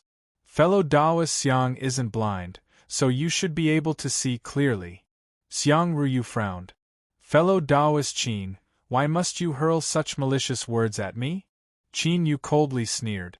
I am the fairy of three cries, so why must fellow Taoist Xiang be the fisherman? Xiang Ruyu brightly smiled. Fellow Taoist Qin is a smart person, so how could you ask such a stupid question? Qin Yu took a deep breath. Since no matter what I say, the result won't change, I naturally choose to speak my heart. At the very least, it will be a bit more delightful. Xiang Ruyu's complexion didn't change. But there is a possibility that this will arouse my dissatisfaction with fellow Taoist Qin and make your death more painful, right? For instance, I feel that I can't let fellow Taoists die so quickly. At the very least, before you die, you should taste the feeling of having your entire body corroded away. Her smile became even brighter, but her eyes became cruel and filled with a morbid hatred. Do you know? Ever since I was a child, I have always wanted to be strong. I hate it when others are better than me, no matter what aspect. So, during this trip to the ancient cultivator's cave dwelling, you and War Bear were the two people I hated the most. Why did you come out unscathed and obtain harvest? In particular, you, Qin Yu. You are the one who deserves to die the most. You were actually able to obtain the greatest benefits, so how could I be content if I didn't destroy you? Xiang Ruyu giggled. Luckily, there was that idiot War Bear. During that one night of romance, he thought he didn't reveal anything, but he didn't know that I had a secret technique that allowed me to eavesdrop on the thoughts of others. As luck would have it, I knew a little about the wolf-shaped jade slip. I knew that he wouldn't let it go. That's why I'm here today. Xiongzhan is dead. You're next. Xiang Ruyu blinked her eyes. She stretched out her hand that was hidden in her sleeve. Black and red mottled bones could be seen and traces of flesh and blood growing could be seen. However, the damage to her skin was far from being healed, so it was even more terrifying, like a demonic claw. At this moment, there was an open jade bottle lying quietly in his palm. Fellow Taoist Qin, are you accumulating your strength so that you can give me a fatal strike? Or perhaps you want to break out of the encirclement and escape? Xiang Ruyu's smile was bright. But I won't give you such a chance. This is a deadly poison from Taoist Wu Yuan's body. It is colorless and odorless, and the most terrifying thing about it is that just breathing it in will cause one's magic power to stagnate and finally cause one's body to rot to death. I took the antidote ahead of time and wasn't afraid, but I wonder if fellow Taoist Qin is afraid? Faint traces of black energy appeared on Qin Yu's face. The originally chaotic magic power within his body completely stagnated. His injuries were no longer suppressed. He spat out a few mouthfuls of blood and sat on the ground, but his expression was very calm. It was as if he did not know how he would die next. Xiang Ruyu's eyes flashed. Fellow Taoist Qin doesn't seem to be afraid? Qin Yu shook his head. Of course I'm afraid of death, but I won't die. There was the sound of vibrating wings. Qin Yu revealed a mocking smile. I know that you said so much because you wanted to stall for time and also conveniently show off your extraordinary wisdom. But, have you ever thought about why I was listening? Xiang Ruyu's complexion changed. She turned and fled. Bang! The wooden house instantly disintegrated. In the darkness, a massive swarm of purple-back blue-wing ants howled out, catching up to her in the blink of an eye. The magic power around Xiang Ruyu violently shook and then shattered. She immediately cried out in pain. A living person had been turned into a bloody mess in the blink of an eye. This time, there was no way for her to protect her most beautiful appearance. Countless pieces of flesh and blood were torn off her face, revealing pale white bones. Her eyes widened and she glared at Qin Yu. She screamed with hatred, "You will also die. And your death will be even more miserable than mine." Qin Yu's hand flashed and a foot of sea blue light bloomed in the darkness. He said in a soft voice, "I'm sorry, but I don't have such a good relationship with you, so it's best if you die by yourself." Xiang Ruyu watched helplessly as the poison in Qin Yu's body rapidly retreated and gathered towards his finger. Her eyes filled with despair and then madness. Bang! Terrifying fluctuations of aura erupted. Self-detonation. The purple-back blue-wing ants that were crazily tearing at Xiang Ruyu's body suddenly opened up a path. The black and white figures instantly arrived. They tore open Xiang Ruyu's abdomen like bolts of lightning and forcefully dug out a shining golden core. With one last miserable cry, Xiang Ruyu, who had lost her golden core, was instantly eaten up. Shwar, the black and white colors stopped, revealing the Ant King's figure. Its body had grown larger, and its palm-sized body was covered in black and white patterns. They were simple to the extreme, but also profound to the extreme. The ordinary patterns seemed to contain some sort of supreme principle, and they emitted an ancient aura. These were Yin-Yang twin ants. Qin Yu revealed a happy expression. He had only felt the purple-back blue-wing ants awaken, but he didn't know that after swallowing the black worms and falling into a deep slumber, they had actually advanced. Looking at the other purple-back blue-wing ants, there were indeed more black and white lines on their bodies. However, they weren't as complete as the Ant King's and they were also much smaller. After advancing this time, the Ant King had thoroughly stabilized its position. There were several other competitors in the ant swarm that could fight with it, but now they were thrown far behind. Feeling Qin Yu's gaze, the Ant King flapped its wings and instantly flew in front of him, offering up Xiang Ruyu's golden core in a flattering manner. The palm-sized Ant King held the golden core that was the size of a child's fist. If it weren't for the bloodstains on the golden core, this scene would have seemed a bit naive. Qin Yu reached out a hand and brushed it over the Ant King. As it closed its eyes in comfort, he took the golden core and sighed with emotion. This Xiang Ryu, she was truly a mad woman. Everyone in the world knew that humans had souls and that samsara existed between the heavens and earth. As long as the soul didn't scatter, one could reincarnate and be reborn. There were even supreme cultivators who, after their cultivation reached the divine soul realm, had a certain chance of awakening the memories of their past lives. This was the same as being reborn. Cultivators were naturally well aware of this. Thus, even though many golden core cultivators had died under Qin Yu's hands, very few of them blew themselves up. This was because once one blew up their golden core, their soul would completely vanish with it and they would lose the qualifications to reincarnate into samsara. Chapter 100. Genius in a Second. Remember Love Go? This is the web that provides you with wonderful novels to read. Normally, when a cultivator died, their golden core would shatter and scatter into spiritual strength that returned to the world. Xiang Ruyu had self-destructed and her soul had instantly perished, severing her connection with her golden core. This was why her golden core was able to survive and fall into Qin Yu's hands. Sensing it, the aura of the golden core was revealed. It was the 7th level of golden core. In the future, when he fought with others, he could detonate this golden core. It could be considered a great killing move. Of course, such a method of dealing with a high-level cultivator's golden core was forbidden in the cultivation world. Although no one would really go to a sect to punish them, it was best not to do so in public in the future. Qin Yu took out a jade bottle and placed the golden core inside.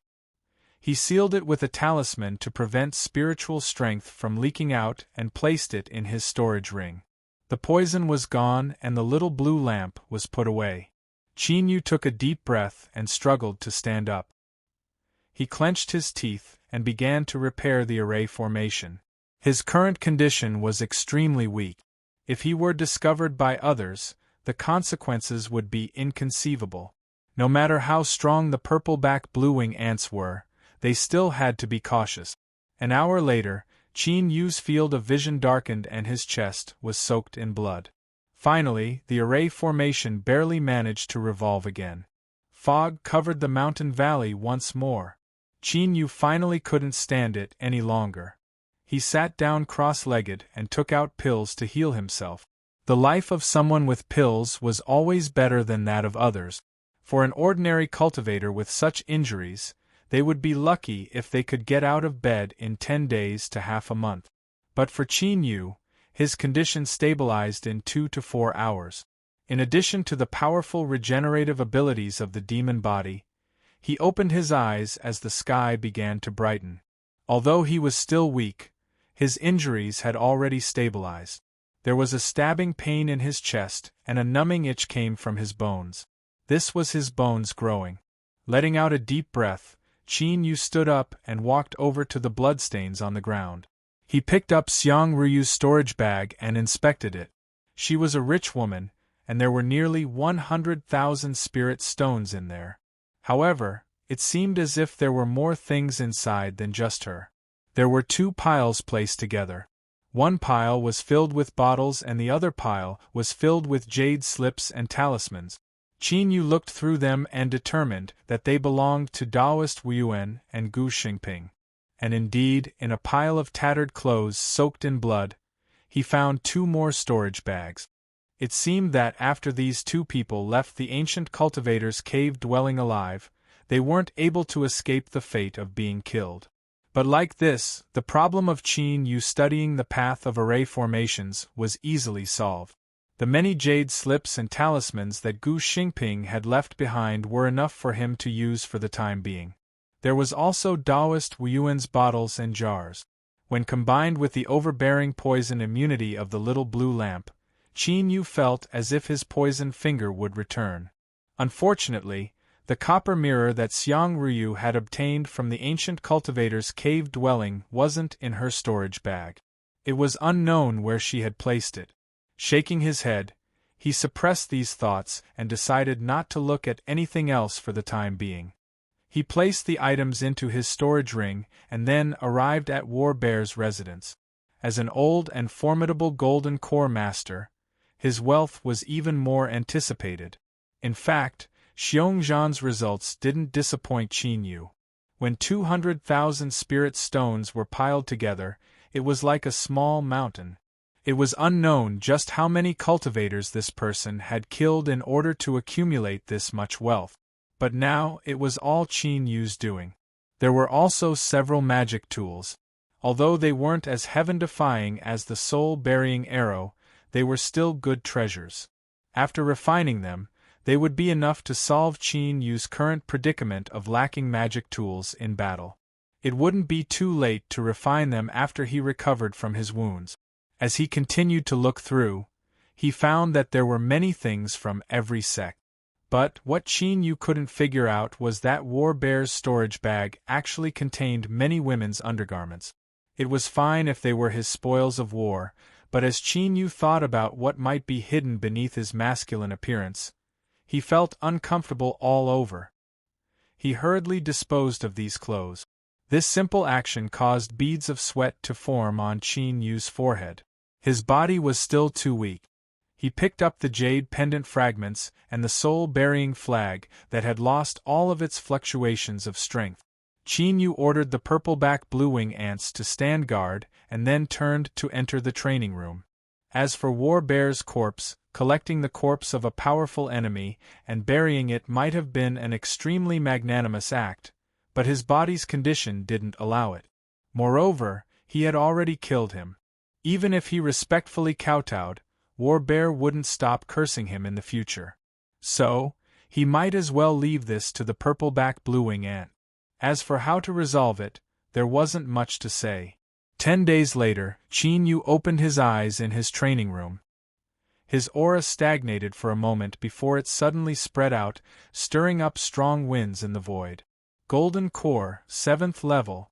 As expected, there were many good fortunes amidst dangerous experiences.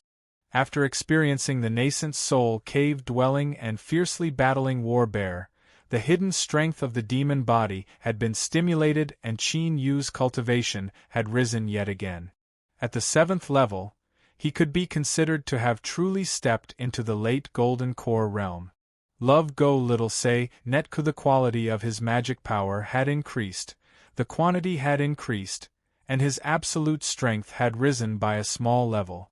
If Qin Yu were to fight War Bear now, in terms of pure strength, he would absolutely suppress him. He carefully sensed the changes within his body and determined that nothing was wrong. Then, he faintly smiled and took out an ordinary jade slip. This was the original appearance of the wolf-shaped jade slip that had melted away. Without any obstruction, he easily probed it with his divine sense. As he read through it, disbelief filled his face, followed by ecstasy. No wonder there was an inexplicable magic power calling out to him. It was like this, it was like this. Qin Yu opened his eyes and laughed out loud. During his trip to the ancient cultivator's cave dwelling, this jade slip was his greatest harvest. The Great Divided Heaven Sutra was created countless years ago by a cultivator who called himself Taoist Divided Heaven. It was a miraculous path that allowed a cultivator's magic power to rapidly rise, far surpassing others of the same level. The threshold to cultivate the Great Divided Heaven Sutra was extremely high. One needed to have at least a golden core cultivation. The trick to increasing one's magic power was very direct, and that was to divide one's source of magic power into 2, 3, 4, or even 5. As for the exact number, that depended on the strength of the cultivator's soul. As for the source of magic power, everyone should be familiar with it. It was mentioned in the 4th condition to cultivate the 5-element sword diagram. It could be said that the appearance of the Great Divided Heaven Sutra had solved the final difficulty in cultivating the 5-element sword diagram. But this wasn't the most mystical aspect. The most mystical aspect was that Qin Yu had already crossed the threshold of the Great Divided Heaven Sutra and had even cultivated it for over a dozen years. That's right, the Eastern Mountain Sect's incomplete 3-page True Wood Arts was the foundational introductory section of the Great Divided Heaven Sutra. Just looking at this section alone, it seemed ordinary without any special characteristics, and all the other aspects were common. But when placed within the entire Great Divided Heaven Sutra, one could see just how important it was. The foundational section laid down one's cultivation foundation. Beneath mediocrity, it laid down an incomparably stable foundation. Only like this would one be able to withstand the magic power vibrations that would occur when dividing the source of magic power. It was also because it was stable and had almost no restrictions on one's future cultivation that the Eastern Mountain Sect used it as a foundational cultivation method for all disciples. The Great Divided Heaven Sutra clearly stated that one needed to cultivate the foundational section for at least 3 years. Only after consolidating their foundation could they proceed to the next step. If conditions were met, 5 years would be the best, and 8 years would be the best. Qin Yu didn't need to calculate at all. His foundation couldn't be any better. He would immediately be able to enter the most important section of the Great Divided Heaven Sutra and divide the source of magic power. Qin Yu took a deep breath and calmed his surging heart. He tried to revolve the Great Divided Heaven Sutra and found that it went smoothly without any hindrance. He could even hear the magic power surging through his body, emitting excited cheers. Heaven and earth spiritual strength rapidly flowed into Qin Yu's body. Compared to when he was cultivating the true wood art, it was over 10 times stronger. The Great Divided Heaven Sutra allowed one to simultaneously cultivate multiple sources of magic power. In terms of absorbing spiritual strength, it was naturally incomparably powerful. This Great Divided Heaven Sutra was inevitably a top cultivation method. Qin Yu opened his eyes, his gaze incomparably bright. Perhaps he could truly begin cultivating the 5-element sword diagram now. Several days later, after carefully studying the Great Divided Heaven Sutra several times and determining that he had completely understood it and remembered it, Qin Yu discovered that he had been thinking too simply. That's right, the Great Divided Heaven Sutra could indeed open up multiple sources of magic power. But these magic power sources were of the same origin, so their quality was also the same. In simpler terms, Qin Yu couldn't gather all 5 elements. So even if he successfully cultivated it, even if his magic power was 5 times that of others of the same level, he still wouldn't be able to display the 5-element sword array.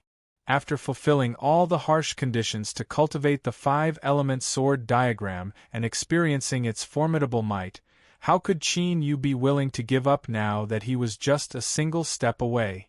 As for how he could rely on the Great Divided Heaven Sutra to cultivate 5 types of 5 elemental sources of magic power, this became the key problem that plagued Qin Yu. After pondering this question for half a month, Qin Yu had no choice but to stop. He hadn't obtained anything from this attempt. This sort of matter wasn't something a cultivator of his level could solve. But in Immortal Eclipse Valley, even someone as strong as Pil Crucible and Jiangli hadn't found a way to make up for the 5 elemental sources of magic power. They had searched through the entire Southern Empire and Northern Dynasty, but who else could solve this problem? Qin Yu frowned. Heaven-Seek Pavilion. From the start, he had been wary of this mysterious influence, and after being reminded by Pil Crucible and Jiangli, he felt even more dread. If he could, he really didn't want to have any entanglements with Heaven-Seek Pavilion. But it seemed that only they could solve the matter of the 5 elemental sources of magic power. After thinking about it again and again, Qin Yu decided to give it a try. But before that, he had to first upgrade the level of his equipment. After carefully selecting Warbear and Xiang Ryu's items, Qin Yu took out 3 magic tools to refine. One was a small defensive shield, one was an offensive spear, and the last was a one-time consumable magic tool, the bloodstaining lock. Needless to say, the quality of the first 2 treasures was also the best among the gold core stage magic treasures. As for the bloodstaining lock, it could be considered a treasure of the demonic path. After being driven with blood, it could erupt with a terrifying killing intent. Taoist Wuyuan's bottles and jars. In the dark of night, Qin Yu pinched his nose. He drank, swallowed, or breathed, causing his right index finger to become increasingly translucent, as if it were forged from beautiful jade. Of course, the charm of this finger could only be truly tasted when it touched his body. It wouldn't disappoint him. Gu Xingping took out several talismans. They weren't too strong, but if they were tossed out in a critical moment, they could temporarily resolve a crisis or be used to resist. Finally, the evolved purpleback bluewing ants. No, from today onwards they should be called the Yinyang twin ant. He placed them into the imperial spirit bag. But as he thought about it, Qin Yu didn't take them all away. He ordered the Ant King to leave behind a portion of the ants to hide on the radiant red wood. This was also a precaution. He conveniently cut off a branch from the radiant red wood and placed it in the space where the little blue lamp was. Pouring magic power into the bamboo dragonfly, Qin Yu looked around. After making sure he hadn't missed anything, he shot into the skies. In the blink of an eye, he vanished from sight. Chapter 101. Genius in a Second. Remember love go divided by small? SpeakNet to provide you with wonderful novels to read. Wide and straight streets, gorgeous wooden buildings, heaven-seek pavilion, these 3 words were free and unrestrained, without the slightest bit of mystery. Love go small. SpeakNetku. Of course, this wasn't Canyondwell City, but a large cultivator city within the borders of the Northern Dynasty called Song City. The reason he ran so far wasn't because he had nothing better to do. Although he had to return to Heavenseek Pavilion, Qin Yu didn't want to return with his original identity. If he changed his appearance and ran further away, then even if Heavenseek Pavilion had supernatural powers, they still wouldn't be able to determine who he was, right? Welcome to Heavenseek Pavilion. The female cultivator bowed. Her voice was warm and gentle, making one feel as if they were bathing in a spring breeze. Her appearance, clothes, and bearing were all excellent. Disregarding everything else, Heavenseek Pavilion did a good job in receiving guests. At the very least, looking at the scenery in front of them made one feel relaxed and happy. Qin Yu nodded. I have some questions that I hope to obtain answers from Heavenseek Pavilion. The female cultivator smiled. My pavilion will not disappoint you. Please follow me. She turned and led the way. Similar to Canyondwell City's Heavenseek Pavilion, they arrived at a separate room. Fragrant tea and desserts were prepared. The female cultivator knelt down and bowed. Her white chest was dazzling. She said in a soft voice, "Guest, please ask." Qin Yu thought for a moment. He slowly said, I would like to know how to cultivate 5 different magic power sources.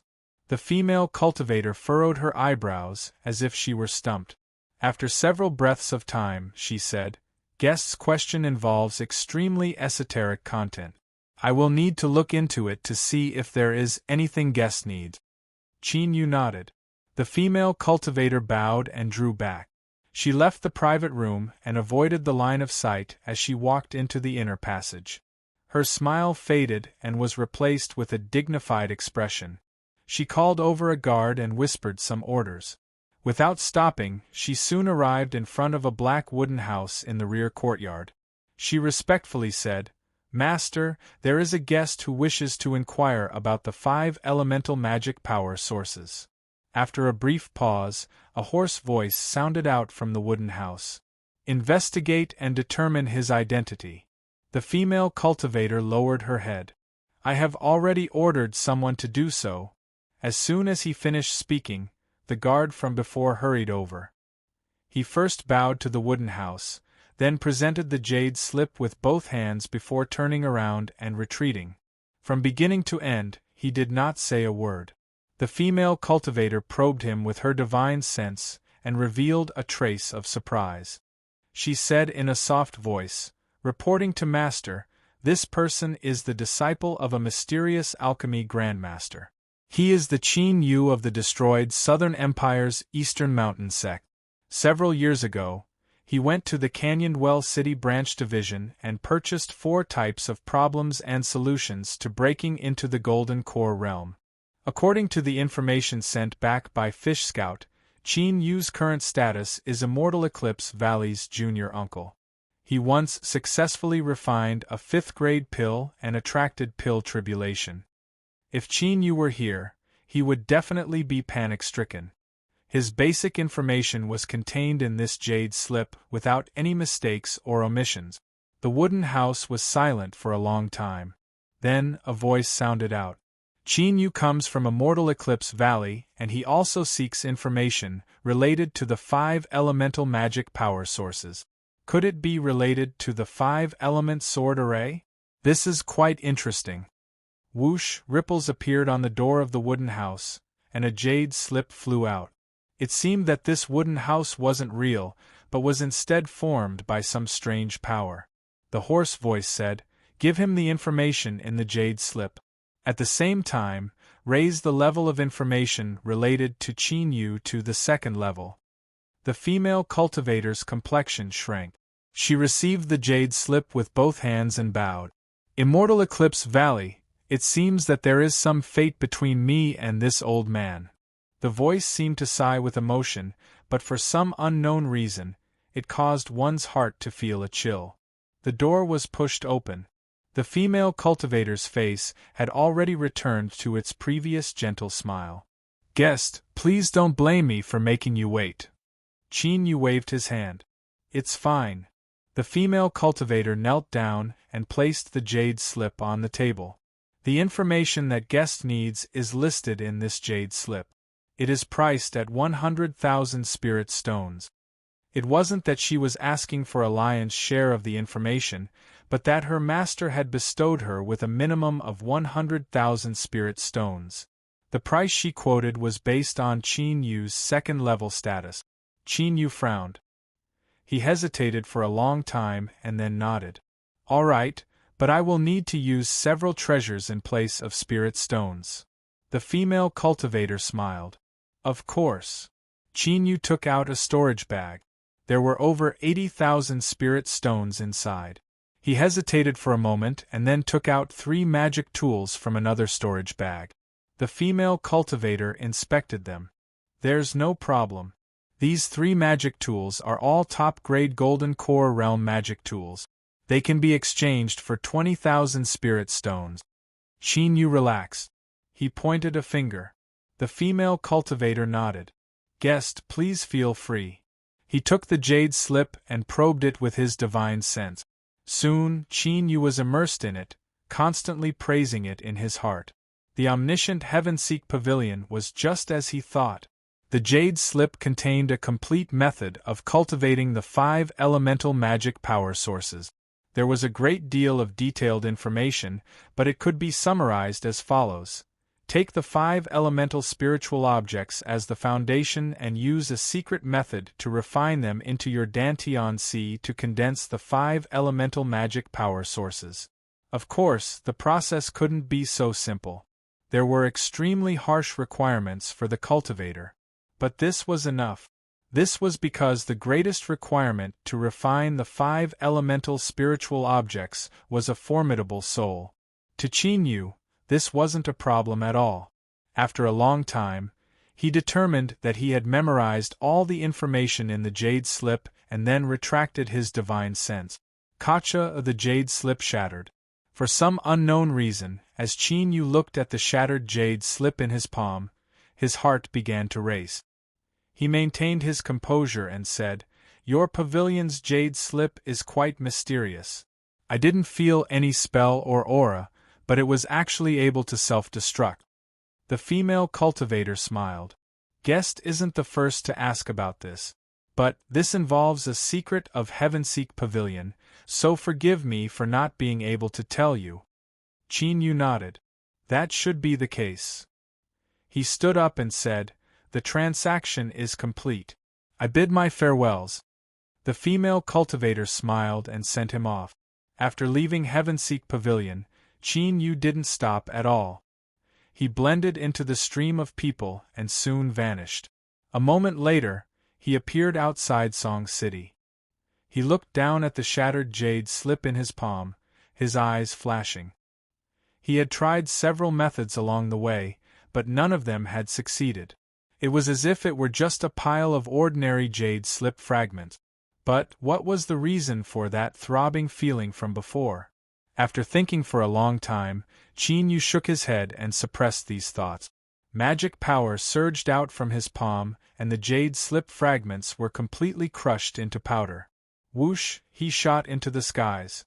In the rear courtyard of Heavenseek Pavilion, within a black wooden house, a hoarse voice chuckled. What a sharp and intelligent junior! But, if I couldn't even hide it from you, how could I establish myself in Heavenseek Pavilion? Interesting, interesting. Perhaps I should help you once more. The surface of the wooden house fluctuated. A man in black robes with only a pair of gray eyes revealed walked out.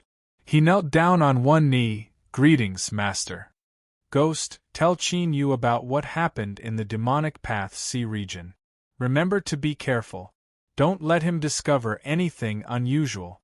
The black-robed man respectfully nodded. He took several steps back and stepped into the shadows of the flowers. His entire body seemed like a pool of black water as he melted into them. Not long after leaving Song City, Qin Yu landed. After making sure no one was following him, he turned around and hurried on his way. 5-element spiritual objects. Although he had found a method to condense the 5 elemental magic power sources in Heavenseek Pavilion, there were still layers upon layers of difficulties placed in front of him. The reason spiritual objects were called spiritual objects was because they had developed their own spiritual wisdom and had their own consciousness. They were similar to spirit treasures, but the chances of them being born were far lower. What they needed was something purely formed by the heavens and earth. After being bred by the heavens and earth, they would finally give birth to a spiritual sense. But not all heaven and earth objects had the qualifications to be promoted to a spiritual object, and most importantly, their rank had to be high enough. This was because the higher the rank of an object, the more difficult it was for it to give birth to a spiritual sense. Otherwise, if a tree gave birth to a spiritual sense, it wouldn't be a spiritual object, but a monster. An ordinary cultivator might not even see a single spirit treasure in their entire life. But what Qin Yu needed to prepare were 5, and they had to be of the 5 elements.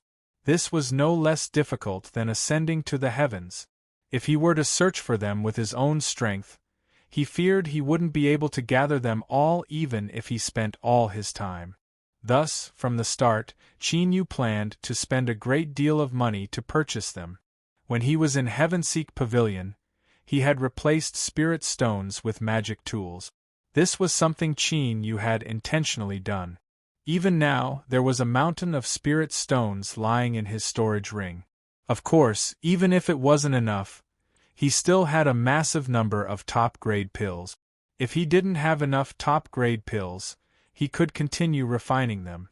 In short, as long as he could buy them with spirit stones, Qin Yu didn't need to worry. One day later. Northern Dynasty's Green Duck City. The name was a bit strange, but the city was extremely large. At this time, the sun was setting.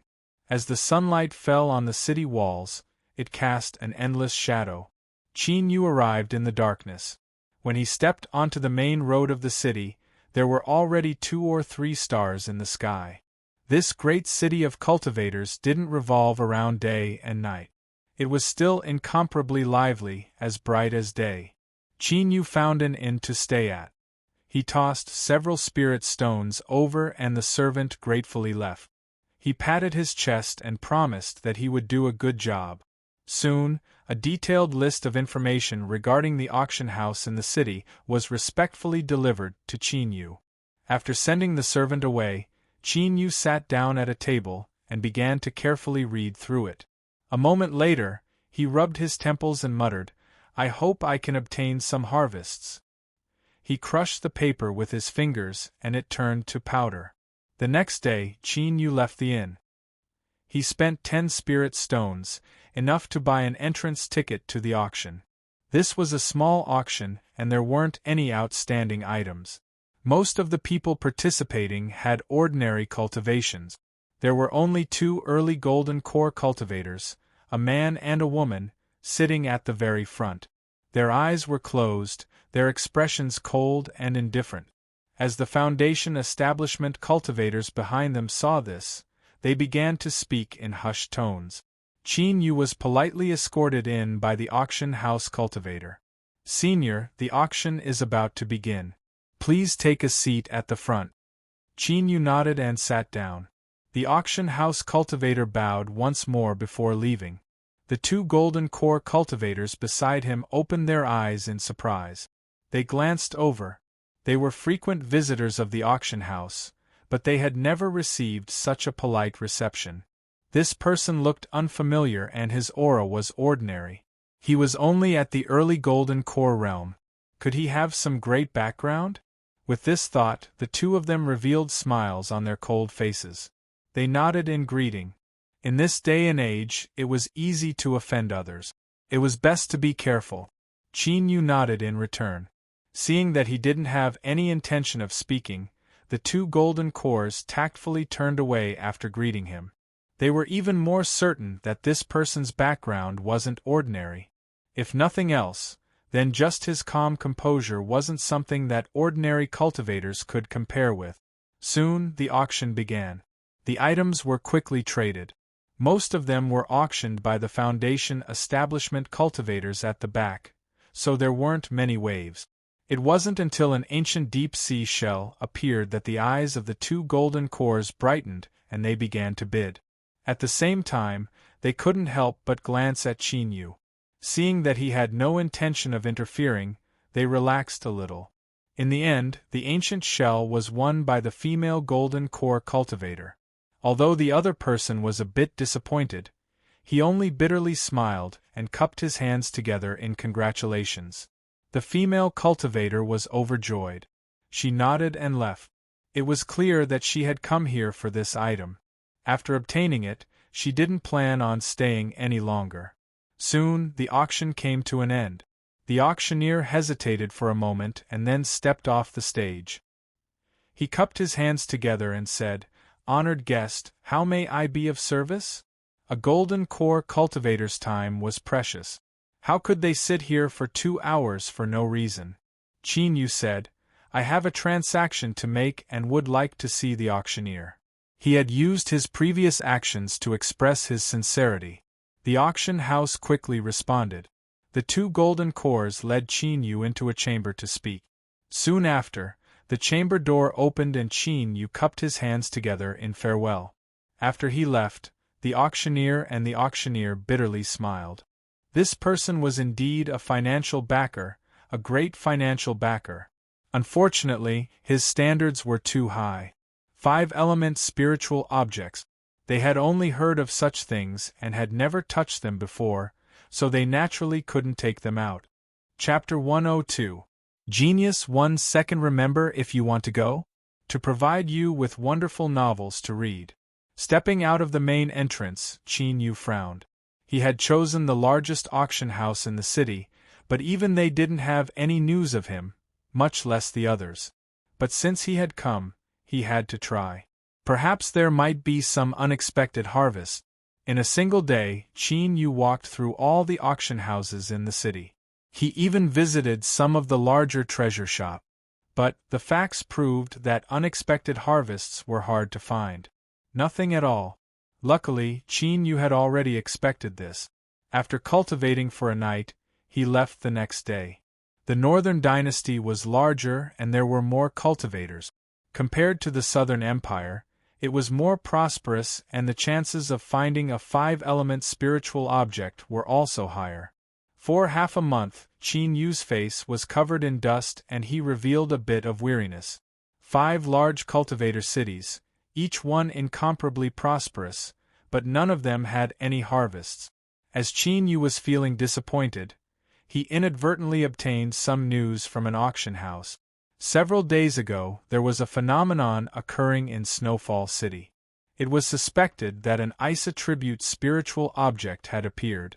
The ice attribute was derived from the water attribute and could be considered part of the 5 elements. Qin Yu's spirits rose and he soared straight towards Snowfall City.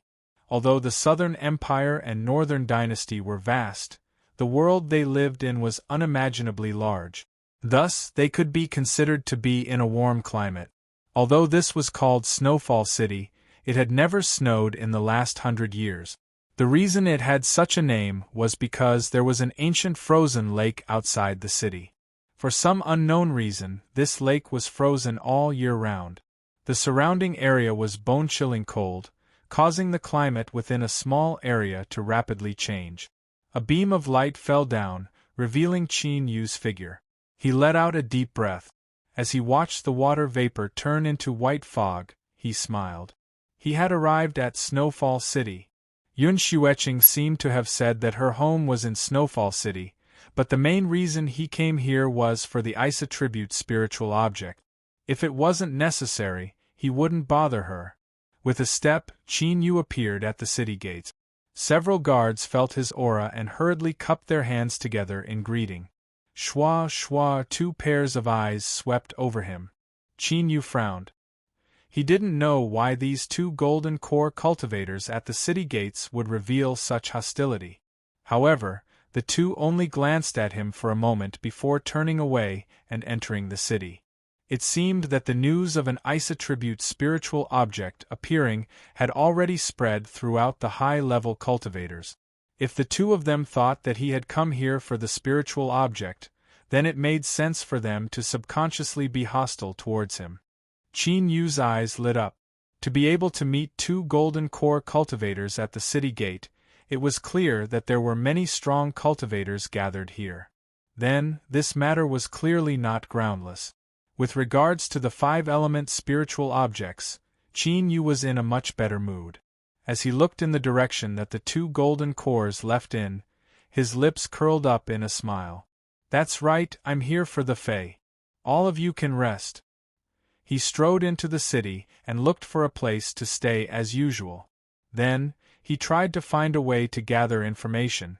Qin Yu didn't want to disturb Yun Xueqing, but he never expected that she would jump in front of him on her own initiative. That's right, he jumped over. He sat down near the window of the restaurant. The food and wine had just been served, and just as he was about to quietly listen to the gossip from all sides, the window on the top floor of the restaurant suddenly shattered. Yun Xueqing's complexion paled and she jumped out, falling straight towards him. Although Yun Xueqing had hurriedly turned around at the last moment, the fluctuations of magic power still sent the food and wine flying away. If it weren't for Qin Yu's quick retreat, his fate would have been miserable. Fellow Daoist Qin. Yun Xueqing's anger turned to surprise. Qin Yu cupped his hands together. Miss Yun, I am flattered by your unusual welcome. Yun Xueqing blushed red. But before she could say anything, 2 figures rushed out from the shattered window. Where do you think you're going? Stop.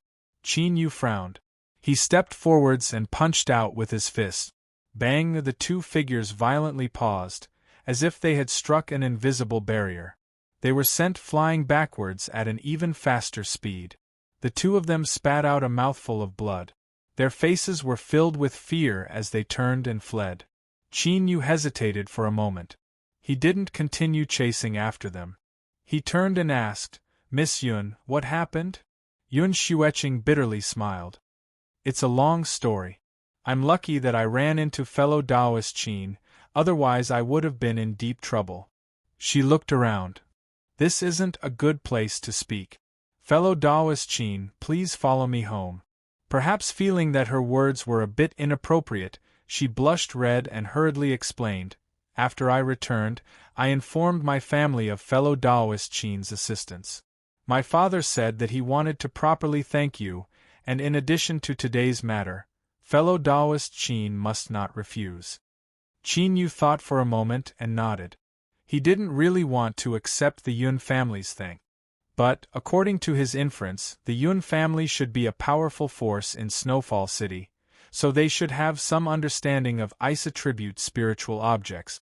If he could learn a thing or 2 from the Yun family, it would be far more useful than aimlessly searching around.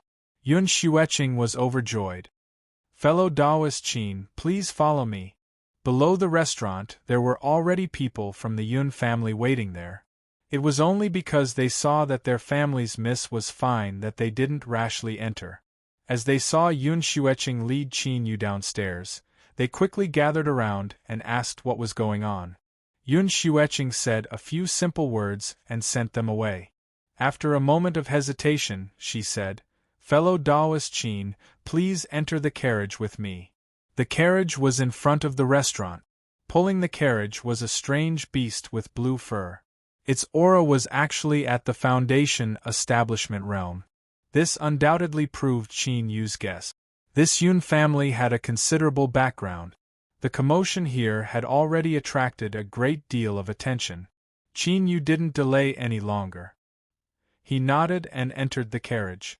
Behind him, several young girls who seemed to be Yun Xueqing's maids subconsciously dropped their jaws. After boarding the carriage and sitting across from Yun Xueqing, Qin Yu finally understood why she had felt a bit uncomfortable when he spoke to her. The interior of the carriage was extremely spacious. It could be seen as a mobile girl's room. The colors were warm and the fragrance of incense wafted through the air. In particular, there were several clothes placed on the rack in front of the screen. Although they were folded, they still caused Yun Xueqing's face to flush red. Seeing her flustered expression, Qin Yu placed the clothes into his storage bag and closed his eyes, pretending as if he hadn't seen anything. As Yun Xueqing saw him close his eyes in meditation, she relaxed a little. She immediately felt that Qin Yu was someone who understood the bigger picture. Although they didn't have any romantic feelings between them, this didn't stop her from appreciating Qin Yu even more. She originally thought that they could talk about their farewells on the road, but now wasn't the time to say anything. Luckily, the Yun family wasn't too far away, so the quiet young man and woman in the carriage didn't feel too awkward. When the carriage came to a stop and a servant's voice sounded out, Qin Yu opened his eyes. He didn't know why, but as she felt his gaze, Yun Xueqing blushed. She lowered her head and said, "Fellow Taoist Qin, we've arrived. Please go first." In this environment, Qin Yu felt uncomfortable all over. He got up and left the carriage. Before he could take another look, a youth in fiery red robes rushed out from the main entrance of the Yun family's grand residence.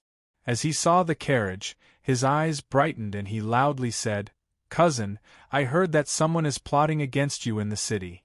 Tell me who it is and see if I don't chop them up." The youth's eyes widened. He looked at Qin Yu, who had just pushed open the door, and pointed at him. Although he didn't say anything, the meaning behind his eyes was clear. "Who is this bastard?" Qin Yu didn't speak. He left the carriage. Yun Xueqing followed behind. The youth saw the blush on her face that hadn't yet faded.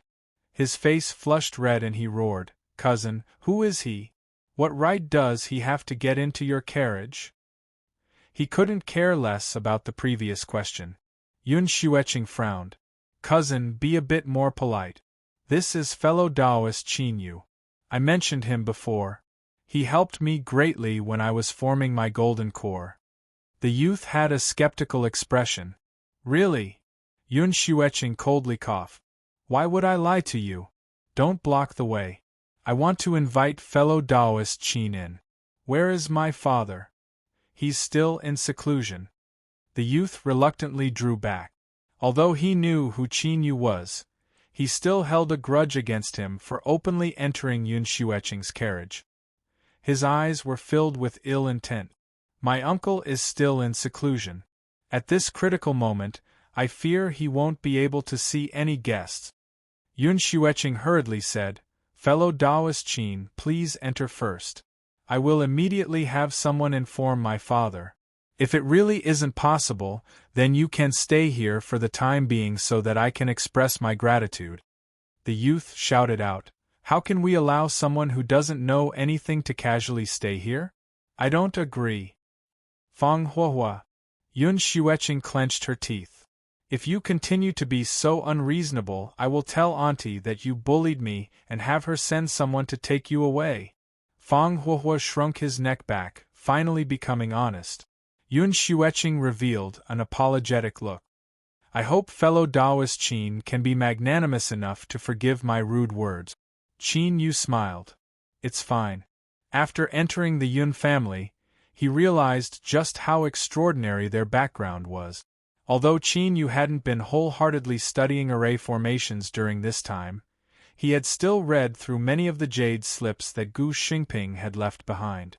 At the very least, his eyesight was much higher than before. At this time, looking at the entire Yun family residence, he could see that there wasn't a single place that didn't exude a faint aura of array formations. It was clear that if a powerful enemy were to invade, the beautiful scenery of this residence would instantly turn into a terrifying killing machine that harvested lives. Fang Huahua coldly coughed. The Yun family residence was personally designed by the Fang family's old master. Once the array formation is activated, anyone below the nascent soul realm will die. His eyes flashed downwards, revealing a bit of contempt, a bit of mockery, and the rest filled with satisfaction. Of course, these words were filled with a warning. Yun Xueqing glared at him. He quickly turned his head, but he still coldly glared at Qin Yu from time to time, as if telling him to pay attention to his status and not have any ill intentions. Qin Yu's heart was filled with helplessness. He even suspected that with such a temperament and such a low EQ, just how had he managed to cultivate to the Golden Core realm? Although he was only at the early Golden Core realm and his aura was a bit weak, he was still a Golden Core. As Qin Yu thought about how much he had suffered in order to reach Golden Core, he bitterly smiled. He also had an impulse to beat up this brat. He turned his head and looked at the array formations in the residence. What the eye doesn't see, the heart doesn't grieve over. Fang Huohua's complexion darkened. He felt as if he had punched cotton, and he found Qin Yu increasingly displeasing to the eye. As Yun Xueqing saw that Qin Yu didn't care, she let out a sigh of relief. She also appreciated his broad-mindedness. She looked at her cousin who had just stepped into Golden Core through some dog's hit luck, and found him displeasing to the eye. She wanted to drive him away, but she was afraid that it would backfire, so she lowered her head and ignored him. The Yun family's main hall was nearly a small temple, but it had an extraordinary atmosphere. Several Yun family masters had already received a message from their servants. They all came out to greet Qin Yu with smiles on their faces. Fellow Taoist Qin Yu has come to visit. The Yun family is honored by your presence. Please come inside. The Yun family's second master, Yun Yi, cupped his hands together. From Xueqing's words, it wasn't hard to judge that Qin Yu was a tyrannically strong wandering cultivator. This sort of person had no worries and did things according to their whims. Although they didn't have any foundation, they were the most difficult to deal with. Although the Yun family didn't fear him, since he had saved Xueqing, they should take advantage of this opportunity to be on good terms with him. Chapter 103. Genius 1 second. Remember, if you want to go? Shua Net provides you with wonderful novels to read. Qin Yu smiled in return. After exchanging some pleasantries, he entered the hall and took a seat. After casually chatting for a while, Yun Yi brought up the main topic and said solemnly, Xueqing is the youngest daughter of my elder brother. Her aptitude is the most outstanding amongst the younger generation, and she can be said to be the future hope of my Yun family. Fellow Taoist Qin saved her from danger and even helped her during her pill tribulation. Our Yun family owes him a debt of gratitude. The Yun family has prepared some gifts. I hope fellow Taoist Qin will not refuse. As he spoke, he clapped his hands. A Yun family disciple walked out and presented the storage bag with both hands. Qin Yu waved his hand. I am friends with Miss Xueqing, so it is natural for me to save her. I only came as a guest at a friend's house, so please take back your gift. Young Lady Xueqing, why are you calling me that so intimately? That damned bastard, could it be that you are really after me? Fang Huohua was so angry that his teeth ached. He couldn't help but grit his teeth. Don't tell me you don't like it and want something else? Yun Yi and the others were embarrassed, but Fang Huohua's status was special, so it wasn't good for them to say anything. They could only pretend not to hear him. They coughed and said, Is there anything fellow Taoist Qin needs? As long as the Yun family can do it, we will definitely do our best. Qin Yu hesitated for a moment. He cupped his hands together and said, I do indeed have a matter. Fang Huohua laughed coldly. What he meant was, as expected. Yun Yi reached out a hand. Fellow Taoist Qin, please speak. Qin Yu said, I heard that not too long ago, an ice-attribute spiritual object appeared in Snowfall City. I am a bit interested in this. I wonder if your mansion has any news about it? The main hall suddenly quieted down, and the atmosphere was strange. Yun Yi's complexion darkened. His voice was cold. Fellow Taoist Qin's request, forgive me, but our Yun family cannot comply. Qin Yu frowned. He didn't know why, But the Yun family's attitude had suddenly changed. Seeing his confused expression, Fang Hua's lips curled up slightly. He thought to himself, "Put on an act, I'll tear it off for you. Qin Yu, I really admire you a bit. Your lion's mouth is just too big. You've only saved my cousin once. Do you think you can take away the Yun family's treasures just because of that?" Qin Yu instantly understood where the problem was. Yun Xueqing had an awkward expression. "Fellow Daoist Qin, that Isa tribute treasure belongs to my Yun family." Qin Yu bitterly smiled. To run into someone else's home and ask about their treasure, it was no wonder that the Yun family had such ugly expressions. Anyone else would have done the same. He clasped his hands and spoke seriously. "My apologies, I was too rash. I just came to the Drifts Now city and didn't know about all these." Yuni nodded. "So it's like that. Since I can't provide any information, please accept my gift." Right now in the Drifts Now city, who didn't know that the Isa tribute treasure was in the hands of the Yun clan? If not, why would they activate all the formations in the Yun clan? He naturally didn't believe it. Qin Yu was silent. Fang Huahua thought he was feeling awkward, and he couldn't help but reveal a smug expression. With today's matter, this brat's threat was now useless. Yun Xueqing didn't believe that Qin Yu was someone who wanted to repay her kindness or seek a chance to obtain the Yun family's treasures. She spoke up to help him out of this predicament. "Fellow Daoist Qin has always lived in seclusion in the mountains, so it's normal that you don't know about the outside world." Qin Yu looked up. "I don't want a gift, but since the Isa tribute spiritual object is in the Yun family, I wonder if I can make a transaction with you?" Fang Hua's eyes widened. How could this fellow's skin be so thick? Even though his thoughts had been seen through, he still openly stated his intentions. A transaction? Wasn't it because he wanted the Isa tribute spiritual object? Yuni said in a low voice, "Fellow Daoist Qin, please show some respect." The other Yun family masters all had gloomy complexions. Qin Yu said, "I know that my actions are too rude, but this treasure is extremely important to me. If the Yun family is willing to sell it, I am willing to pay a great price." Fang Huahua strangely smiled. "A great price? Fellow Daoist Qin is a wandering cultivator, so you might not know the background of my great family. Forgive me for being rude, but I really can't think of anything that fellow Daoist Qin can offer that could move the Yun family." Qin Yu lifted a finger. "1,000,000 spirit stones." The hall fell deathly silent once more. Even the arrogant Fang Huahua was left dumbfounded, his face blank. 1,000,000 spirit stones, no matter who it was a massive amount of wealth. The Yun family might be able to take out such a sum, but they would absolutely have to sell off all their asset. Gulp, it was unknown who gulped, but it was incomparably grating. Yun Yi regained his composure, but his eyes were still absent-minded. "Fellow Daoist Qin, this joke isn't funny at all." Qin Yu lightly said, "If the Yun family agrees, then I will bring spirit stones to visit you within a month." With this, no one thought he was joking anymore.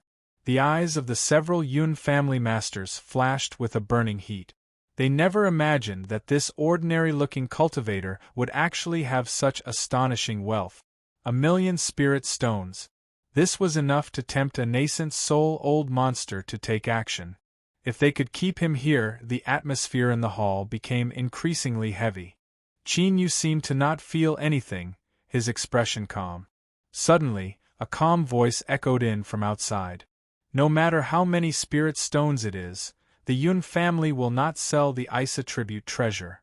A middle-aged cultivator stepped forwards.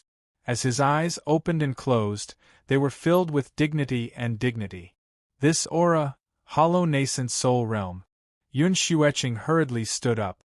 "Father." She hesitated. "Love go little say," Net Chuyun Fan lifted a hand. "Fellow Daoist Qin saved my daughter, and I am deeply grateful for that. Besides the Isa tribute treasure, you may ask for anything else. As long as I can do it, I will not refuse." Qin Yu sighed inwardly. He now understood why the Yun family had such a firm attitude. This ice-attribute spiritual object was likely something the Yun family patriarch had prepared to help him break into nascent soul. Compared to a nascent soul cultivator, even 1,000,000 spirit stones was nothing. He stood up and cupped his hands together. If that's the case, then I will disturb you. Farewell. Yun Fan bowed in return. My words are still valid. If fellow Taoist Qin ever changes his mind, then feel free to speak. Someone, send fellow Taoist Qin out of the mansion. Qin Yu strode away. Yun Xueqing stood up to chase after him. Yun Fan shouted out, "Stop! Father!" Yun Fan frowned. "Sit down." Yun Xueqing's eyes turned red. She didn't dare to disobey and sat down. Yun Yi and the others bowed. "Greetings, Patriarch." Fang Huahua had a smug expression. "Uncle, I was the one who discovered this person's wild ambitions first." Yun Fan nodded and sat down in the seat of honor. A manager hesitated. He said, "Patriarch, if Qin Yu dares to offer 1,000,000 spirit stones, then he must be rich.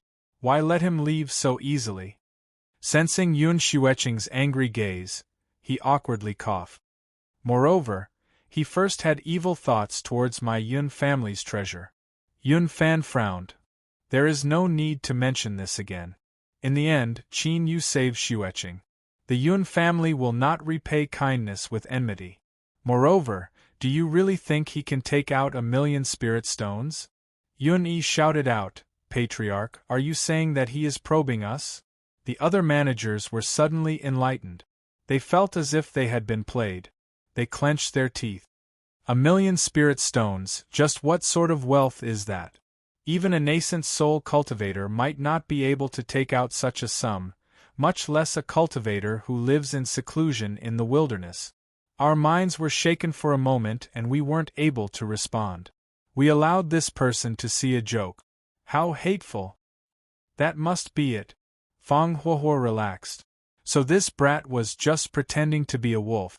I say, how could this brat possibly be richer than me? Uncle, it seems that Qin Yu is probing our Yun family on behalf of someone else. Yun Fan nodded. That is indeed a possibility. Humph. I think it was Uncle's cultivation that scared that Qin Yu away. That's why he didn't dare to spout any more nonsense and left with his tail between his legs. Fang Huahua sneered. Yun Yi and the others nodded. Yun Fan turned around. Xueqing, don't associate with this person in the future. Yun Xueqing panicked. Father, fellow Taoist Qin isn't that sort of person. Yun Fan coldly shouted, Father, I don't care who he is. From what I know, this person isn't someone you can befriend. Do you hear me? Yun Xueqing opened her mouth but didn't know what to say. She remained silent. Leaving Snowfall City, Qin Yu looked at the frozen lake and shook his head, a bitter smile on his face. The ice-type spirit item was actually in the hands of the Yun family. Yun Xueqing had shown graciousness to him. Even if she didn't know, he couldn't pretend to be ignorant. Great waves surged in his heart. Finally, he gave up on any thoughts of attacking the Yun family. If it was someone else, so what if it was a fake nascent soul? Did they really think that he would be afraid? Let's go. Since they couldn't snatch it away, staying in the Driftsnow city would only be a waste of time. Schwa with a flash of light, Qin Yu shot up into the skies. But soon, his complexion changed and he looked forwards. A faint smell of blood wafted through the wind. There seemed to be cries and screams in his ears. If this were an ordinary slaughter, Qin Yu would have seen it many times and wouldn't have cared. But these cries and screams seemed to be from women and children. Whoosh! Qin Yu's speed increased. After rushing over a high slope, he could clearly see the situation behind him. It was clear that this was a deliberate ambush. Nearly all of the guards had been slaughtered. Only a small number of men were still fighting to the death, wounded. The long caravan had been cut into several sections. Several carriages were burning, making the blood around them even more dazzling. The corpses of women and children were lying on the ground. As Qin Yu saw this, his pupils shrank. Bang! The ground collapsed. Qin Yu rushed forwards, punching out a fist. A black-clothed man was sent flying backwards with a miserable scream. With loud crackling sounds, the man was smashed into pieces before he even fell to the ground. Like a tiger entering a flock of sheep, Qin Yu angrily attacked.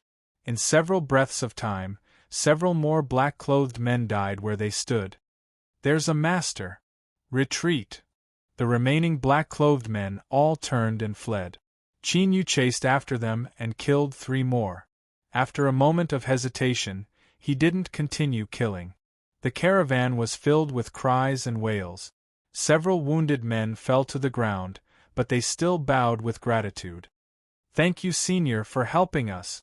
Qin Yu's eyes flashed with a trace of unwillingness. Just what happened that they would do such a cruel thing? The men looked hesitant.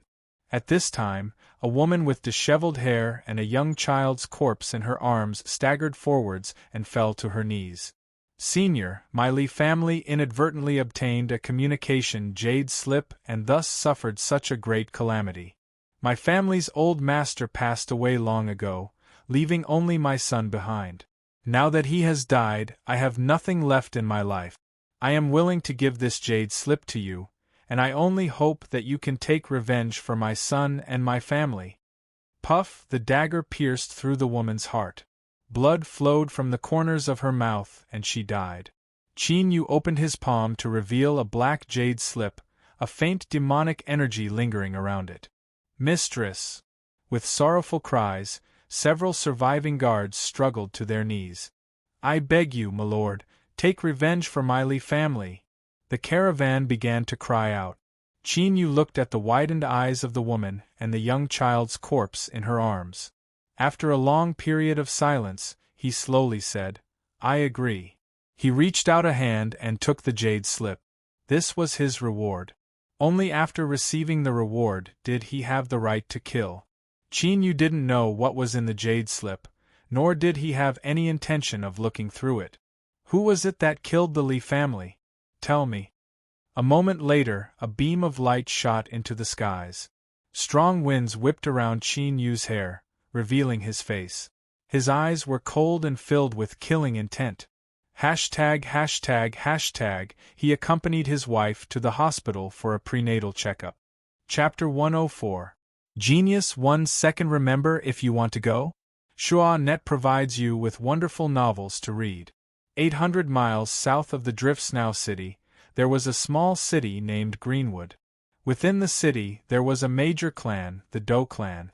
Love go small say net today. The gate of the Doe family was tightly shut, and security was tight both inside and outside. All the masters of the family had been summoned back, and they were gathered in a secret room for an emergency meeting. According to the clan's report, the one who saved the Li family must be a golden core cultivator. It's not an ordinary golden core. I think it's at least a mid-stage golden core. It's not impossible for him to reach the late stage. You've seen the corpses we brought back. All the bones in the body were shattered with a single punch. This kind of power is too terrifying. The more they discussed, the more flustered the Doe family became. Even now they were still confused. Since when did the Li family have such a powerful friend? As rivals of many years, the Doe family's understanding of the Li family could be said to be extremely deep. After many discussions, they came to the conclusion that the person who had interfered was most likely a passing powerhouse who had been dissatisfied with the Doe family's actions of eliminating the root of the problem. This made everyone in the Doe family relax a little. No matter how strong a passerby was, it was one thing for him to force them to retreat, but he wouldn't stand up for the Li family and continue to make things difficult for the Doe family. It was a pity that the juniors of the Doe family had died too unjustly. The upper echelons of the Doe family understood that no matter how angry they were, they could only choose to swallow this matter. Doe family's patriarch, Doe Zhanda, said in a deep voice, "All right, 3 days have passed. Since that mysterious powerhouse hasn't come, the matter should be over. However, in order to avoid any accidents, the matter with the Li family will be postponed. It's just a bunch of women and children. We'll just find a chance to get rid of them in the future. Yes, Patriarch. All the experts of the Doe family stood up and said. Suddenly, a cold voice came from outside the door. The Doe family has maliciously occupied the Lee family's property for many years, and because of this, they killed the Lee family. Their crimes are extremely heinous, and everyone has the right to punish them. Who is it?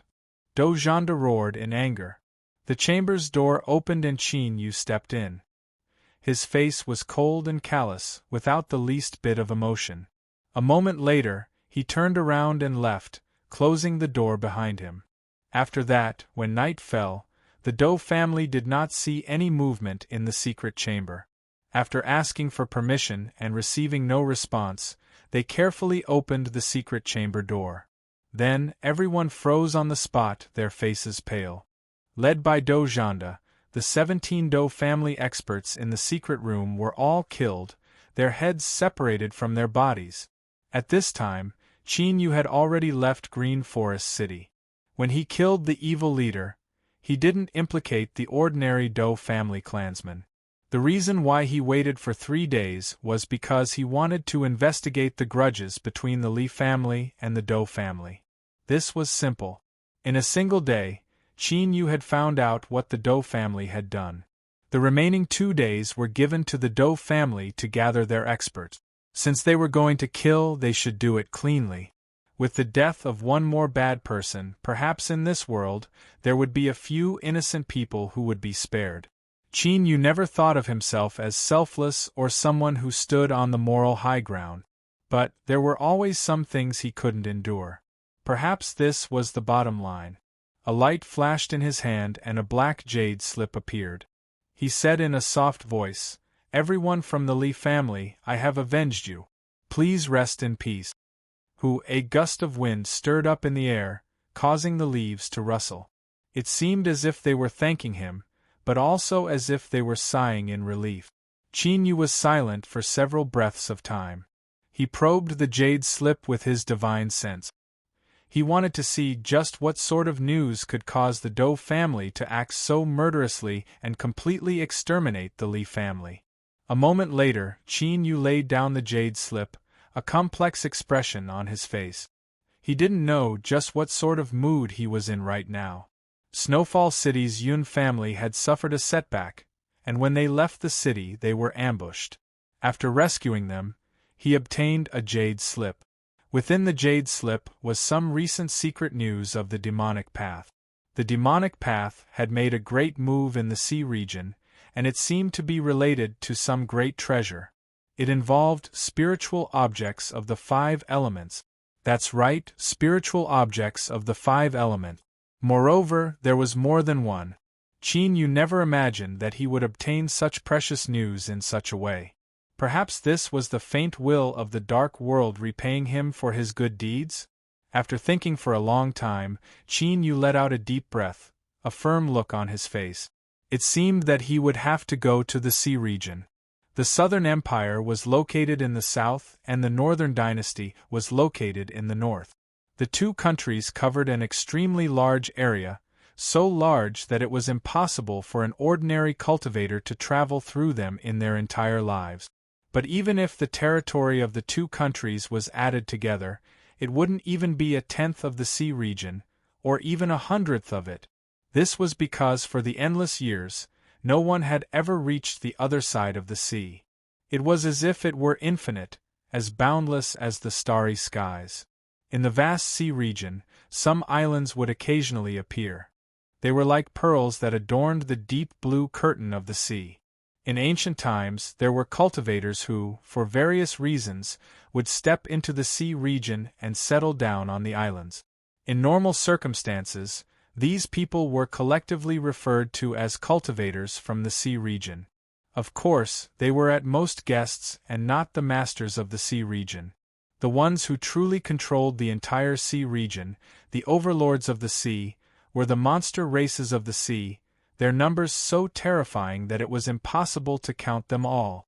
There were even human cultivators who predicted many years ago that if it weren't for the monster races being unable to leave the sea for too long, the Southern Empire and Northern Dynasty would have been occupied by them. At this time, Qin Yu was in such a sea region. Beneath him was a small island that was over 10 miles wide. There were clear traces of artificial transformation on the island. Verdant trees formed a shade that swayed in the sea breeze. Fellow Taoist, come down and rest your feet. After our sea-gazing cape, there isn't a suitable place to stay for another several thousand miles. Beneath a pergola on the island, a cultivator selling sea items shouted out. His face was black from the sea breeze, and his white eyes were particularly eye-catching. Sea items sounded very general, but the truth was that all cultivators who set foot in the sea region needed equipment. For instance, a compass used to determine direction. It was a simple magic tool, but it could allow one to constantly maintain their direction in the sea region without any direction. There was also the 1,000-craft house. This was a treasure woven from a special type of vine. It was soft and could be folded at will. Once it was opened, it would become a small wooden house that could float on the sea for several years. It wouldn't fear the attacks of seawater or ordinary waves. It was the best choice to temporarily rest. Finally, there was the wind-listening conch. After a sea creature died, the shell left behind could be placed next to one's ear and one could hear the sounds of storms from far away. A cultivator that hadn't experienced a storm at sea would never know how terrifying it was. If one was unlucky and a golden core cultivator was sucked into it, they would similarly disappear without a trace. Qin Yu landed. He cupped his hands together and said, I must disappoint fellow Taoist. On the way down, I've already purchased everything I need. The cultivator beneath the pergola grinned. It's fine. As long as you come down, I can always sell you something. It doesn't matter how much I earn. After all, accumulating sand can form a mountain. This person was quite direct. Qin Yu smiled and sat down on the side. Fellow Taoist, if you're so confident, then I want to see just what good things you have. My name is Hu-san. It sounds fake, but it is my real name. If there's someone to blame, it's my father and mother's fault. They were too casual when they gave me names. Hu-san had a friendly personality and his tone was casual and unpretentious. It was easy for others to have a favorable impression of him. He looked around and lowered his voice. There are many cultivators that come to the island every day, but I rarely greet them. Does fellow Taoist Qin know why?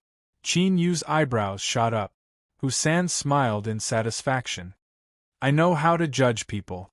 With just a glance, I can judge 70 to 80% of them. Fellow Taoist Qin, your foundation establishment aura is ordinary and you don't have anything special on you.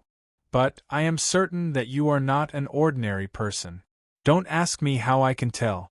This sort of thing can only be sensed. I can't explain it. Qin Yu maintained his composure. Then, does fellow Taoist who have something good that you want to trade with someone like me who doesn't seem ordinary? Hu-san nodded. The Netherworld ship. His solemn expression didn't last for more than a second before it was broken by a smile. How about it? Are you interested?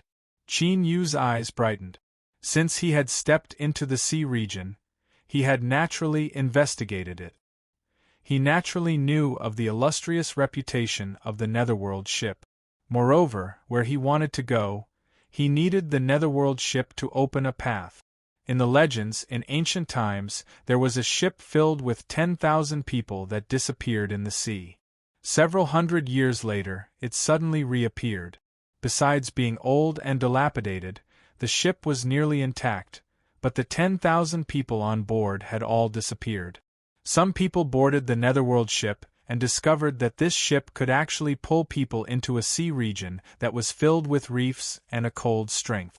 This place was filled with departed spirits and a massive number of mutated sea monster beasts that were fierce and bloodthirsty.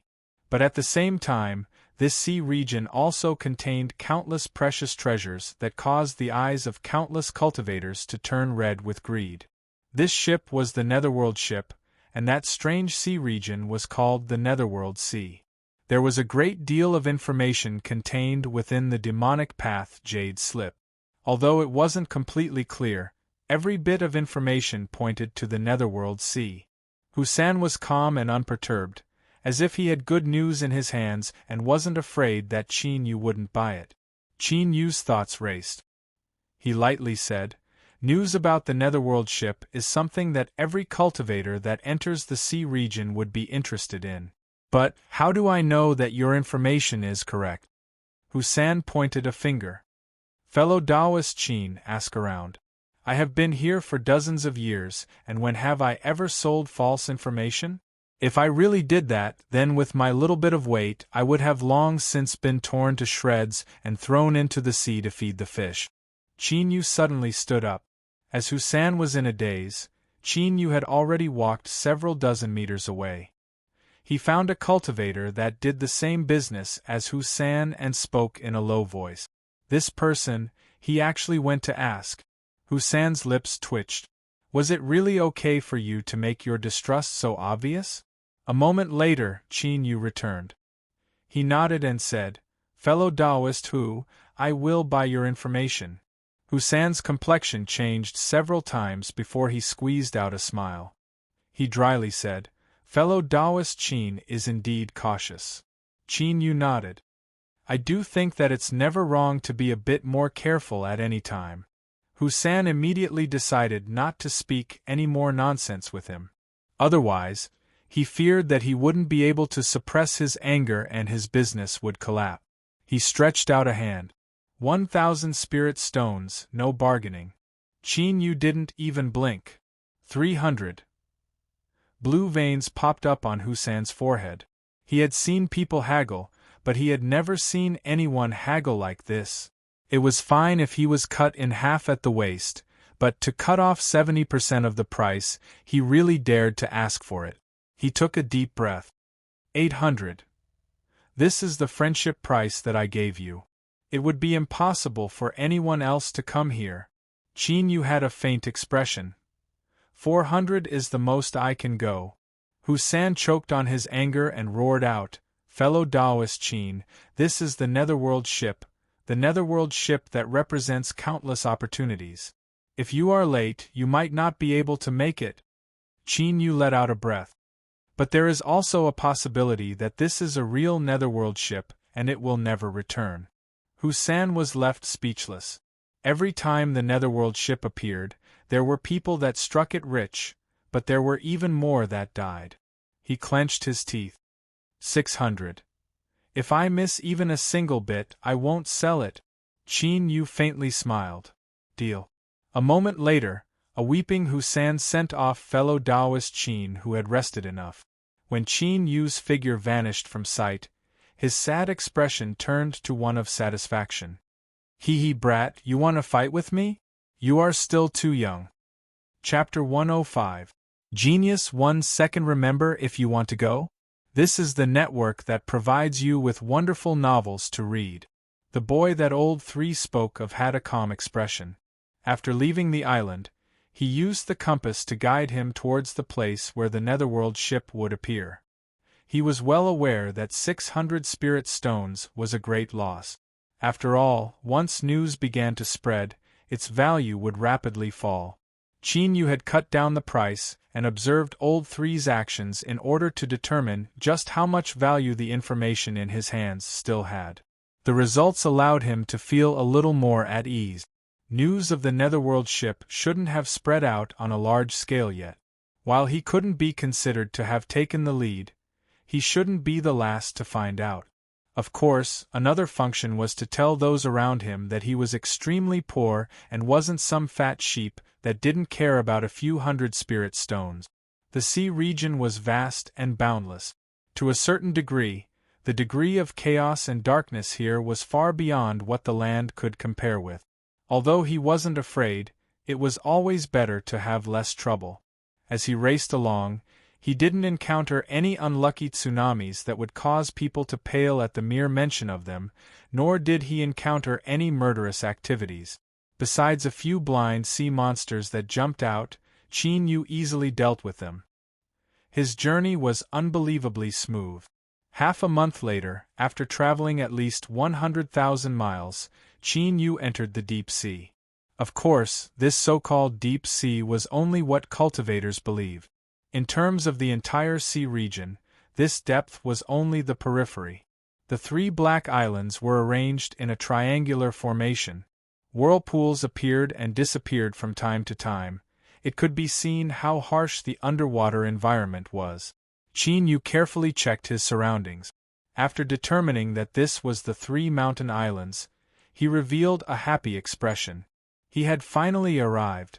The 3 islands were extremely close to each other, and each island had an active volcano, thus they were named after the 3 mountains.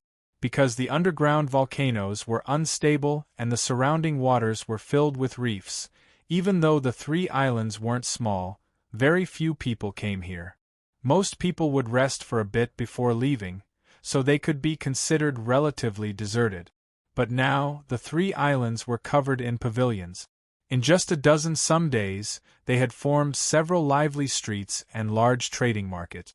Countless cultivators came and went, making the place lively and noisy. Qin Yu landed. Although he wasn't surprised by the current situation, he still sighed inwardly. The Netherworld ship had a limit to how many people it could carry. Once a certain value was reached, no one else would be able to enter. But first come, first served wasn't absolute. As long as a cultivator below the ship could kill a cultivator on the ship before it set sail, they could automatically take over that cultivator's position. And from the moment the Netherworld ship appeared to the moment it set sail, the time it docked was not the same. If they were lucky, they might be able to set sail in an hour. If they were unlucky, they might have to stay for a day or even longer. But no matter how long it took, the only difference was how much blood was shed. People would eventually die. Those who were interested in the Netherworld ship all knew about this. Thus, the atmosphere on the island was quite solemn. Besides their companions and friends, everyone looked at outsiders with cold eyes. Because perhaps in the near future, these strangers who did not know each other would wield their swords at each other. Qin Yu blended into the flow of people and walked towards the center of the island. Suddenly, he frowned and a cold light appeared in his eyes.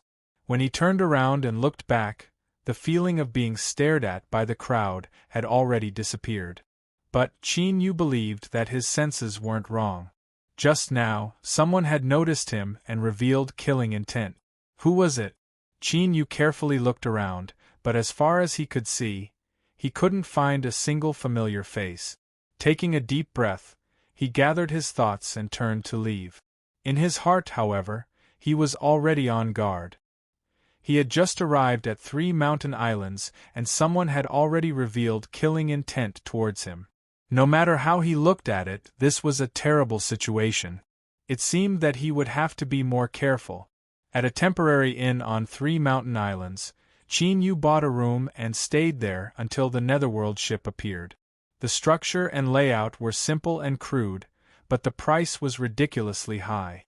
But if he spent this amount of spirit stones, he would at least be able to find a slightly safer place to live. It was worth it. The atmosphere on the island was tense.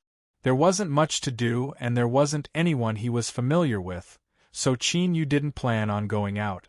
He would just wait for the Netherworld ship to arrive.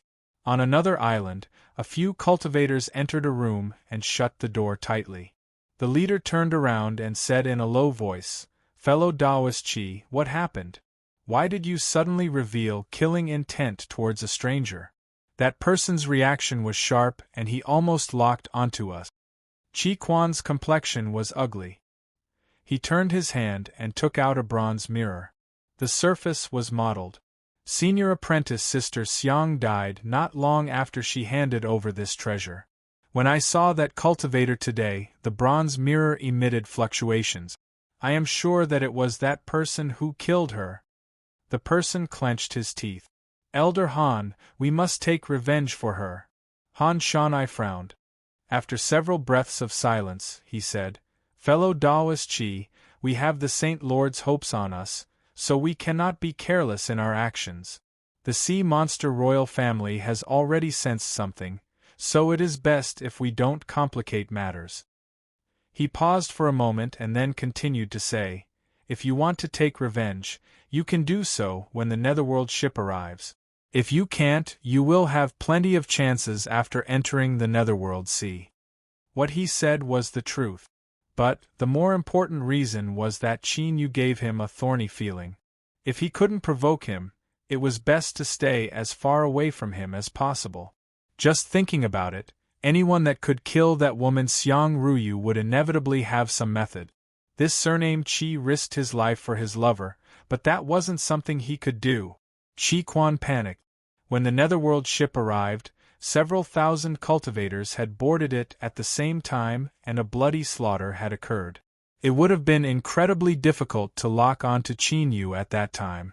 As for the chances of encountering him again after entering the Netherworld Sea, they were so small that they could be ignored.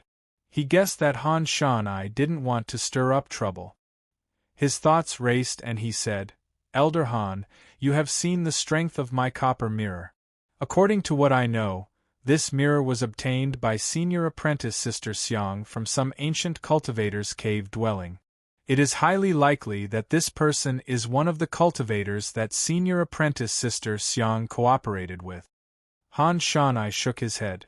If there are some harvests, then it is possible to kill him. But no one can be sure whether or not this is the case. A love go little say, Net Kuchi Quan cursed inwardly. He clenched his teeth and said, Elder Han, feel free to do as you please. If there are no harvests afterwards, then I will give this copper mirror to you. Han Shanya's eyes brightened. Really? Qi Quan roared. I want him to die without a grave. Han Shanai laughed. Good. Outside the 3 mountain islands, in the inky black waters, several massive shadows were hidden. Have you found them? I've locked onto them. They are on the 3 mountain islands. There are many cultivators on the islands. If we directly capture them, I fear there will be trouble. What trouble would there be? These human cultivators are active in the territory of my sea races. Do you think they would dare to disrespect my sea races? Divine sense fluctuations silently passed through the water as the several shadows communicated with each other. Suddenly, the largest shadow said, That's enough. The human cultivators aren't easy to deal with. Their current relationship with my sea races can be considered stable, so let's avoid conflict as much as possible. Let's go take the parting water bead and secretly capture them so that we don't alert them. The other shadows nodded. Whoosh, the waves broke apart and the shadows swam into the deep sea, vanishing from sight. Qin Yu was preparing to adjust his condition to its peak when the Netherworld ship arrived. At the same time, he would maintain a low profile and not reveal his strength in front of others. This was because after he entered the Netherworld Sea region, that would be the time when the cruel competition and slaughter would truly appear. It was because of this that he had closed himself up in his room. But as Qin Yu was refining the pills, he suddenly frowned. His hands slapped the ground, and he moved several feet to the side, avoiding the black iron rod that pierced out from the ground. Bang! The prayer mat was pierced through. Unable to withstand such a formidable strength, it shattered into fragments that filled the skies. Qin Yu's heart chilled. It wasn't that he couldn't control his strength, but that he had deliberately shattered the prayer mat to interfere with his line of sight. Just as his thoughts raced, there was the sound of breaking air. Several beams of dark light shot straight towards his face from behind. Before they arrived, a faint stench entered his nose. Qin Yu thrust out his palm and boundless strength gushed out from the void, imprisoning the beams of dark light. But in the next moment, his complexion changed. He stomped his feet and retreated, smashing through a wall. Bang, bang, with a deep explosion, the beams of dark light exploded at the same time. Tiny and sharp fragments shot out in all directions with a terrifying tearing strength. Qin Yu flicked his sleeves and sent the fragments flying away. His eyes instantly locked onto a shadow. Although there was no one there, his divine sense still slowed down. A fist punched out. A violent aura surged forwards like a great river. The shadow twisted and a black-robed figure appeared. He coldly snorted and thrust out his hand. But he seemed to have underestimated the strength of this fist. He stuffily coughed and drew back, anger in his eyes. However, this person clearly had some scruples. His eyes flashed and he turned to leave. Qin Yu stepped forwards and soared up like an eagle. He was sure that this black-robed person was related to the inexplicable killing intent he had felt before. Since this person had jumped out, how could he let him go? As for exposing his strength, Qin Yu suddenly realized that if he did so, he might be able to avoid a great deal of trouble when he boarded the Netherworld ship. With this thought in mind, he moved even faster. The boundless aura around him could be sensed by everyone on the 3 mountain islands. Countless cultivators looked up, their pupils shrinking. What a powerful cultivation! What a terrifying infernal energy! In an instant, countless people remembered Qin Yu's face. They secretly decided that in the future, it would be best if they didn't provoke this person. But there were also many cultivators that smirked, revealing a bit of ridicule. Just because he had a bit of strength, he dared to act so recklessly. It was clear that he was brainless. This sort of person often died the fastest. There was no need to fear him. Han Shanye's complexion darkened. If he wasn't worried that he would cause too much noise and be discovered by the sea monster royal family, why would he fear this person behind him? Now he had returned without any results and was being chased away. Not only did he not obtain any benefits, but he also lost a bit of face. This was just too hateful. Shuar Han Shanai stopped. He sneered and thrust out his palm. His momentum was vast and boundless. It was like a mountain had come crashing down on his head, leaving him beyond redemption. Qin Yu clenched his fist and punched out. Bang! There was a loud explosion in the void. A terrifying shockwave stirred up strong winds, instantly sweeping up several wooden houses and tearing them to pieces. The cultivators living in these houses hurriedly moved away. Although their complexions were ugly, they could only accept the might of this battle. Han Shanai sneered. "Brat, if you don't die, we will meet again." Shuar, his body turned into several figures that flew in all directions. Qin Yu's complexion darkened. These figures had the same aura, so he couldn't distinguish them. However, what did his final words mean? But soon, Qin Yu found out. The inn's master was a 6th-level golden core cultivator. He respectfully came with a young girl and 6 large men. He pointed a finger and said, "Everyone, this is the cultivator you found. He is the one who is renting the inn." The young girl had bright eyes and white teeth. Between her eyebrows was a delicate scale that shimmered beneath the sunlight. She coldly looked at Qin Yu and waved her hand. "Grab him." Chapter 106. Genius 1 second. Remember, if you want to go? Shua Net provides you with wonderful novels to read. Sea Monster Royal Family. Low cries rang out from the crowd. Love go small say net. Countless gazes became scorching hot, but when they fell on the 6 muscular men behind them, their gazes instantly became evasive and respectful. Although these 6 people are in human form, their auras are terrifying and their blood vitality is thick. They must be whale monsters. It is rumored that every adult clansman is comparable to a golden core whale monster. Those that have the qualifications to become royal guards are all elites. If the 6 whale monster elites join forces, they can crush anyone below the nascent soul realm. Although this person's cultivation is strong, unfortunately, for some unknown reason, he offended the Sea Demon Royal Clan. How can he escape? The 4 Sea Demon tribe powerhouses all took a step forward, causing the ground to tremble. A fierce, overbearing and cold aura rushed towards them. Qin Yu's black robes fluttered in the wind. His eyes narrowed. He didn't know why, but at this moment, he didn't have the mood to think about it. Qin Yu took a step and the ground cracked as he rushed forwards. The crowd gasped.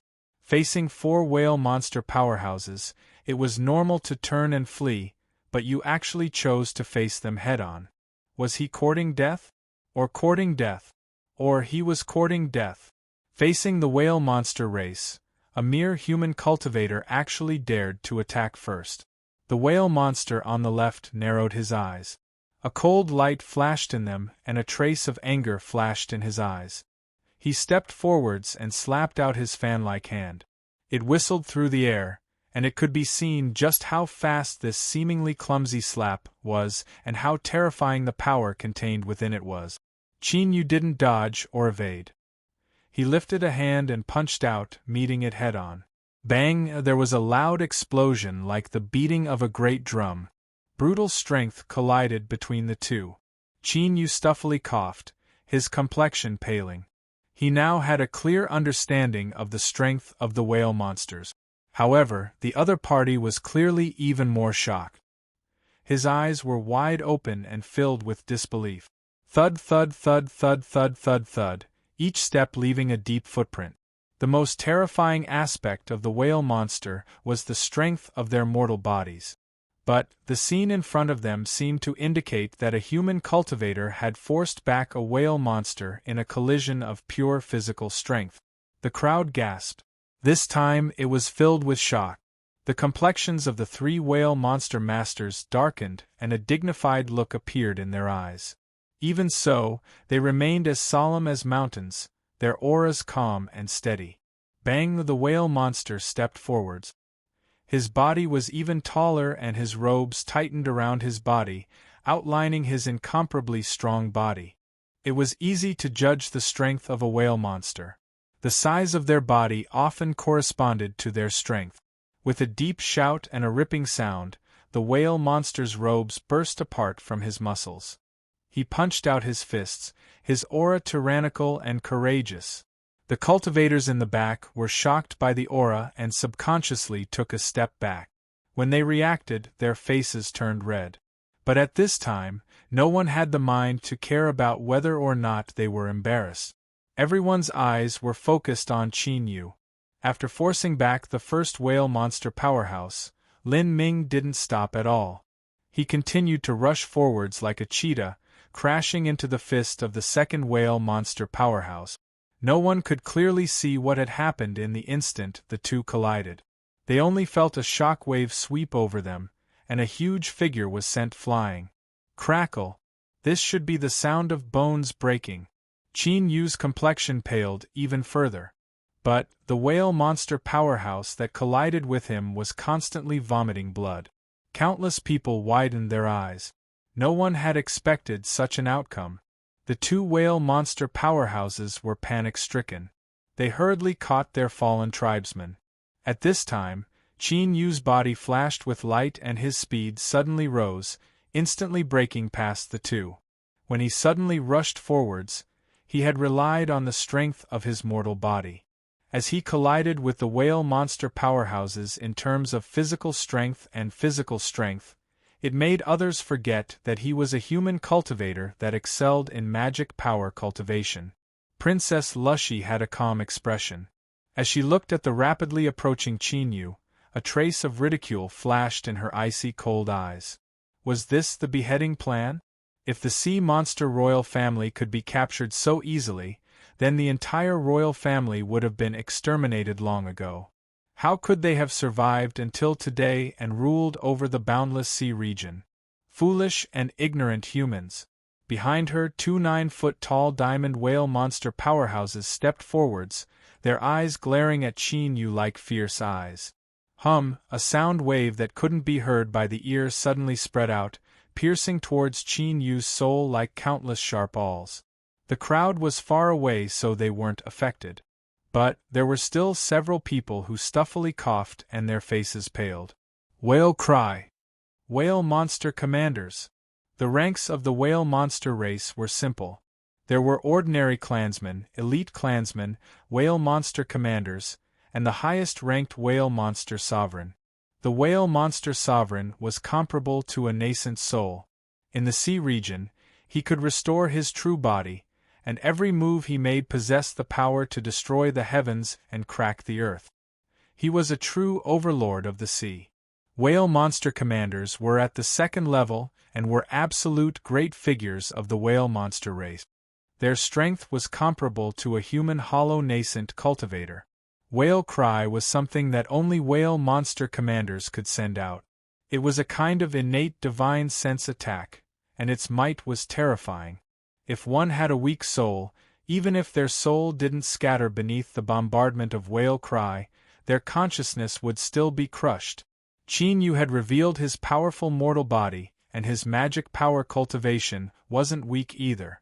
If so, then it was highly likely that his soul was his weakness. After all, humans had short lives. In order to constantly make breakthroughs in cultivation and obtain a longer lifespan, there was a limit to what they could cultivate. Qin Yu's eyes instantly glazed over and he revealed a pained expression. A whale monster commander stepped forwards and punched out at Qin Yu's head. As for the other person, he stubbornly stood his ground, not leaving any openings. Whoosh, a blinding blood-red light erupted.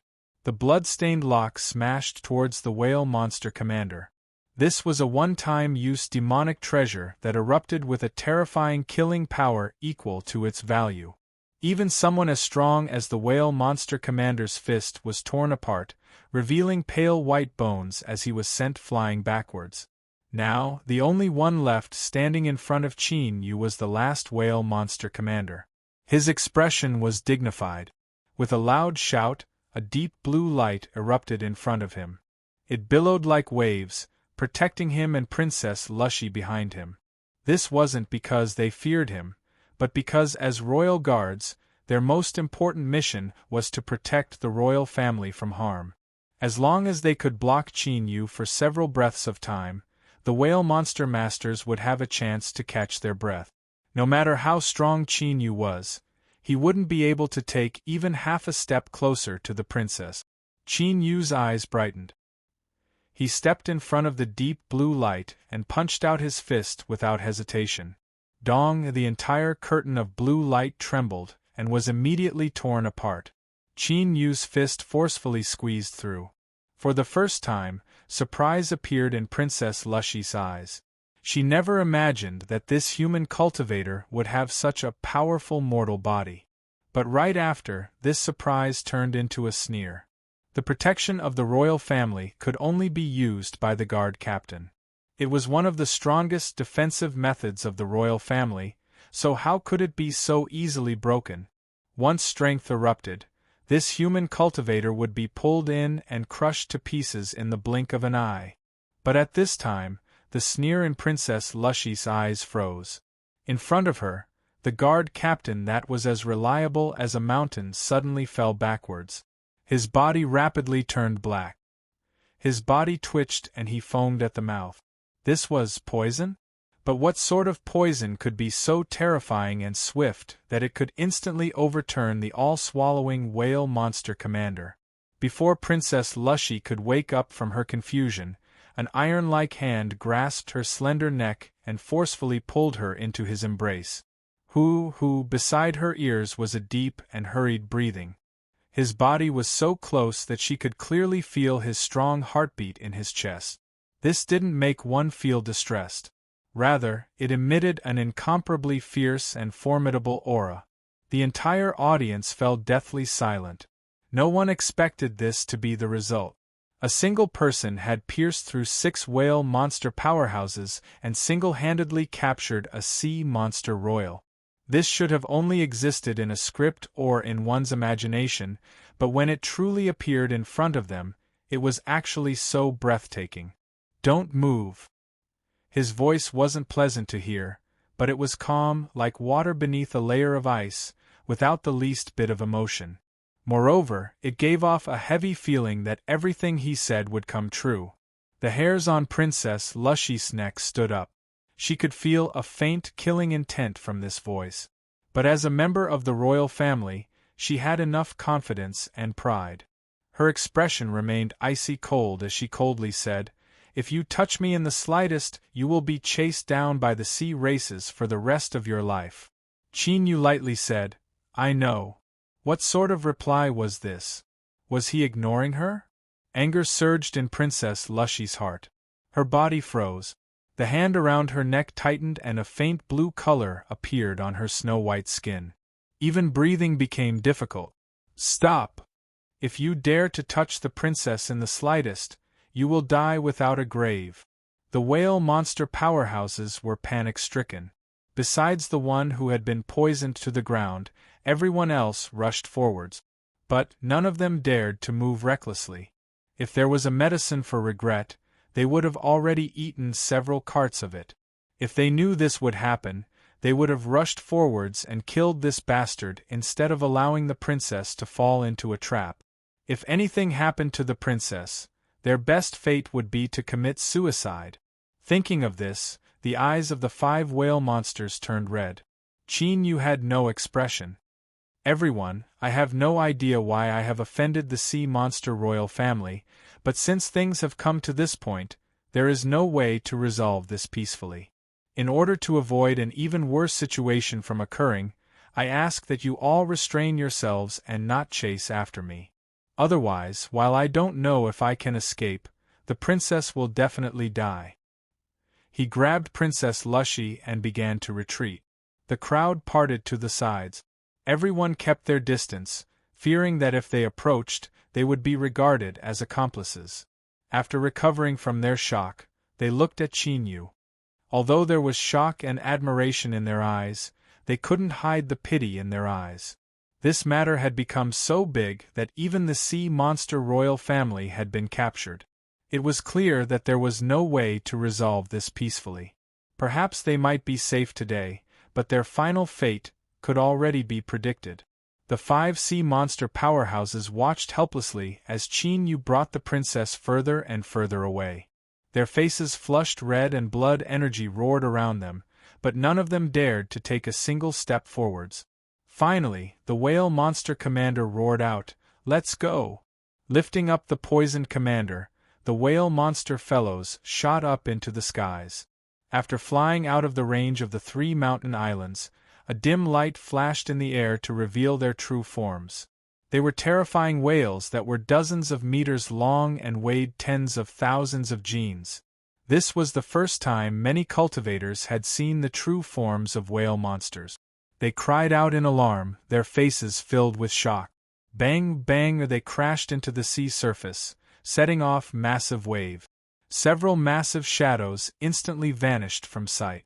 But everyone knew that it was impossible for the whale monster powerhouses to truly leave. They would surely be closely monitoring the 3 mountain islands. At the same time, news of the royal family being captured would surely be sent back to the sea monster royal palace as quickly as possible. A storm was coming. Chapter 107. Genius 1 second. Remember, if you want to go? This is the web that provides you with wonderful novels to read. On the 3rd day, around the 3 mountain islands, the number of sea monsters rose dramatically. Powerful auras appeared from time to time, causing the cultivators on the islands to panic. Everyone knew what the reason was. As time passed, more and more people began to worry that the sea monster race would arrive en masse and affect their ability to board the Netherworld ship. On the 3 mountain islands, several famous powerhouses had no choice but to meet up with each other. After an emergency discussion, they came to a consensus. The cultivators who were holding the sea monster royal captive couldn't be allowed to stay. But in that battle, Qin Yu had revealed his formidable strength. Wanting to let him go wasn't a simple matter. Of course, the most important reason was that no one wanted to offend Qin Yu and provoke such a terrifying enemy. After arguing for a long time, a cultivator finally proposed that since no one was willing to notify him, then everyone should go together. The law didn't punish the masses. No matter how arrogant Qin Yu was, he shouldn't form enmity with all of them just because of this. After a short period of hesitation, this decision was passed. Finally, 13 cultivators were chosen. They all had solemn expressions as they knocked on Qin Yu's door. Fellow Taoist Qin, you and I are both human cultivators. In our grudges with the sea races, we should stand on your side. But, the netherworld ship is about to arrive, and the fellow Taoists on the islands are worried that the massive gathering of the sea races will affect this matter. A few more people opened their mouth. Even though their words weren't clear, the meaning was clear. Old man, could you leave the 3 mountain islands? Qin Yu was silent for a moment. He cupped his hands together and said, I understand what fellow Taoists are thinking. But, I came here for the netherworld ship, so I will not leave. Without waiting for their complexions to change, he continued to say, however, I can leave the 3 mountain islands and live in the nearby sea region. Although this was a bit different from what everyone expected, if Qin Yu left the 3 mountain islands, the sea monster races shouldn't vent their anger on them. Moreover, Qin Yu had already taken a step back. If they continued to say anything else, they feared it would backfire. After a short discussion, the cultivators cupped their hands together in thanks. After expressing their apologies, they bid their farewells and left. Qin Yu shook his head and returned to his room. There was a helpless look on his face, but he soon composed himself. He turned and said, Your Highness, we will have to change locations. Princess Lushy's cultivation was sealed. Her face was icy cold as she heard this, and then she closed her eyes. Qin Yu didn't care. After tidying up a bit, he picked her up and walked out. When he lifted it, it felt like he was grabbing a chicken or a duck. Princess Lushy's eyes widened and her face flushed red. In her entire life, when had she ever suffered such humiliation? This damned, despicable, rude, damned human cultivator. Once she regained her freedom, she would definitely chop him into pieces and fry him. The cultivators of the 3 mountain islands had already heard the news and had been paying attention to Qin Yu's residence. As they saw him prepare to leave, they relaxed and smiled. But in the blink of an eye, the smile froze on his face, and the corners of his mouth twitched. This was the sea monster royal family's princess, and yet she was so rude. Did she really not plan on leaving him with the slightest chance of survival? As he strode forward, countless eyeballs and jaws fell to the ground. He also received countless pitiful gazes from those who had given up on healing themselves. Qin Yu arrived at the seashore. The turbulent currents and the endless whirlpools on the surface of the sea suddenly boiled up. Countless angry roars echoed out from the seabed. Rumble, rumble, large and large shadows rapidly rose up from the seabed. They broke through the water surface, revealing pairs of bloodshot eyes that glared at him. This human, this damned human, this barbaric and ignorant human, he actually dared to treat the pride of the sea races like this, the brightest pearl of the deep sea, Her Highness Princess Lushy. Die. He had to be killed.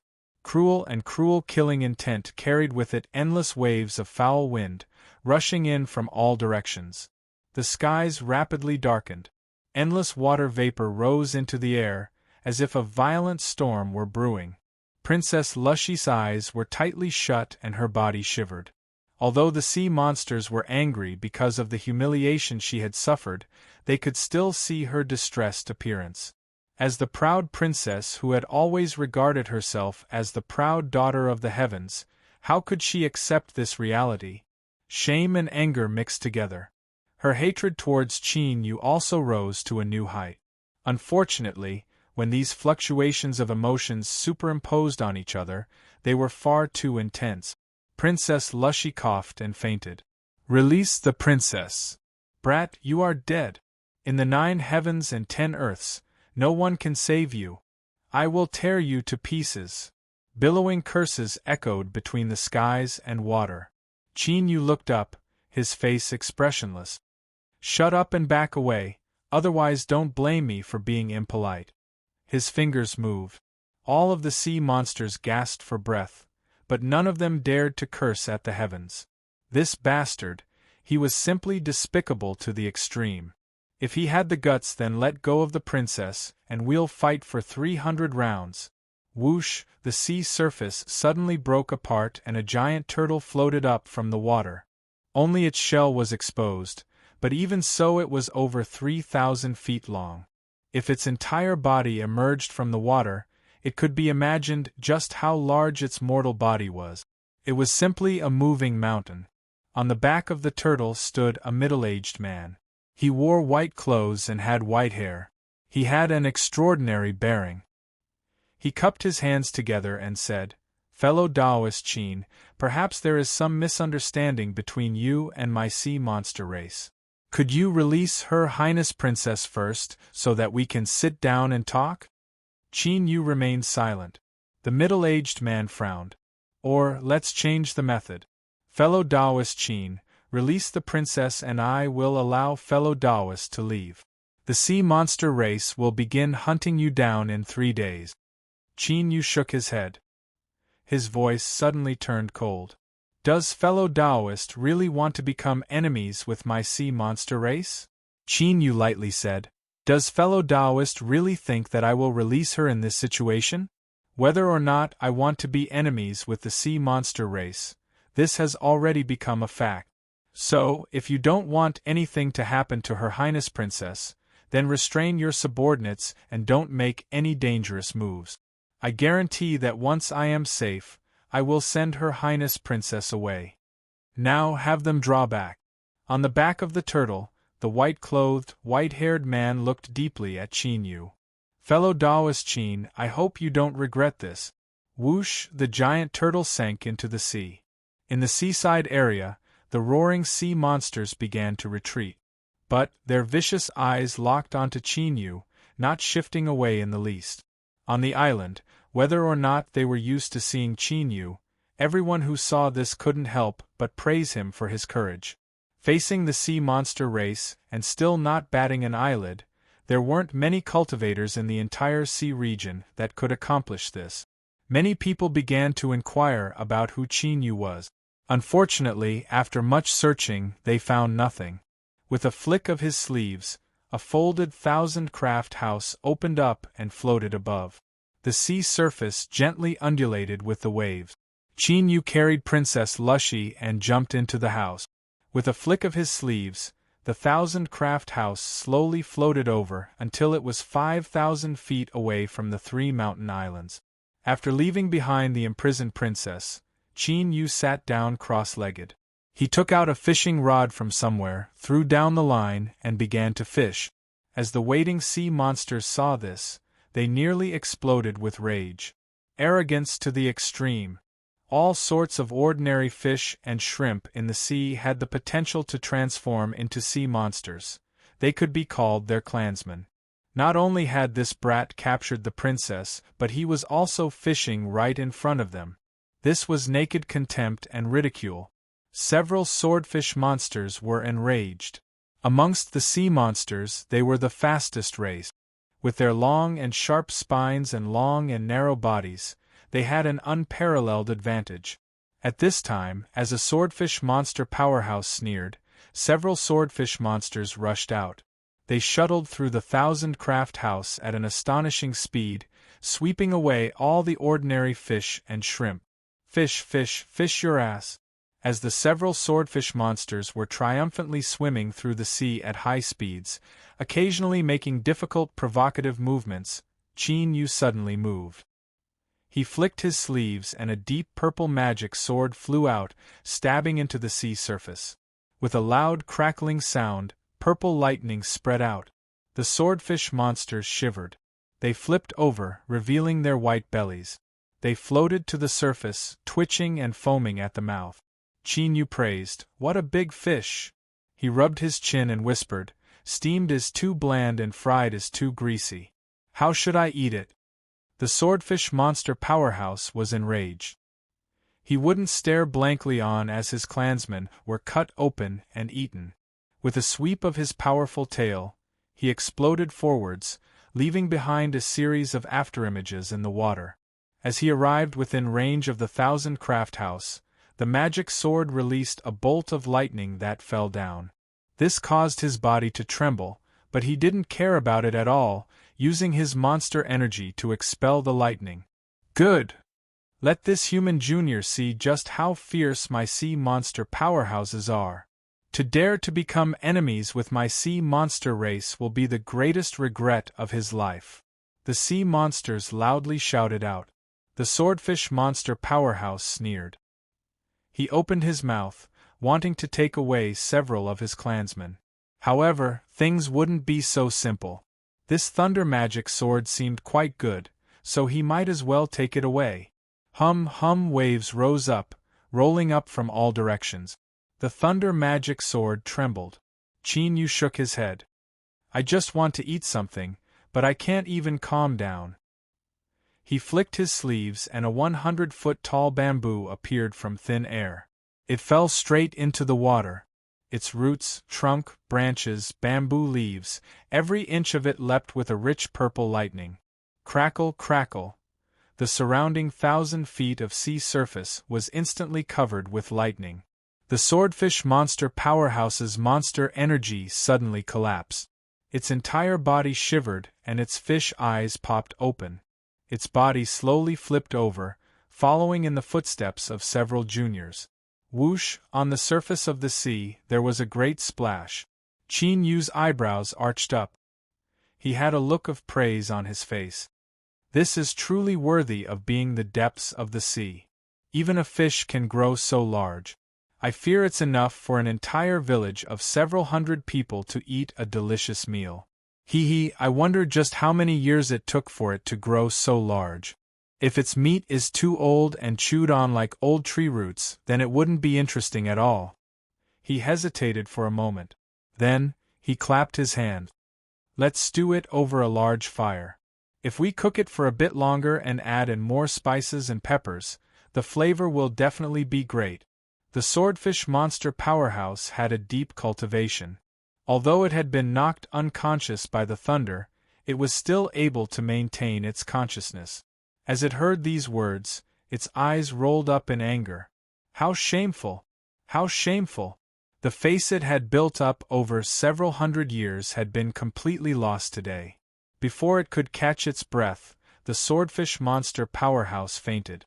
Chapter 108. Genius 1 second. Remember, if you want to go? Shua Net provides you with wonderful novels to read. The sea demons were dumbfounded. The sea region had always been their world. When had they ever met such an arrogant human? More importantly, this fellow was not only strong, but he also had many tricks up his sleeves. For example, he had never seen or heard of this bamboo before, but it could actually discharge electricity. The swordfish demon Jiao could be considered quite a character, yet he was knocked unconscious by the lightning. One could imagine how powerful it was. Many pairs of eyes looked over, and a few electric eel demons shook their heads in fright, their faces sullen. The purple lightning was too fierce. Even though they were born to play with lightning, they still couldn't stand it. In the depths of the sea, the giant turtle floated like a small mountain. A faint demonic light spread out, forming a curtain that separated the seawater. The white-robed, white-haired man frowned. A screen of light appeared in front of him, recording everything that had happened on the surface of the sea. On the other side, the black-armored man was like a coiling dragon or a crouching tiger. His tall and sturdy body was like an iron tower. Just a glance was enough to make one feel terrified.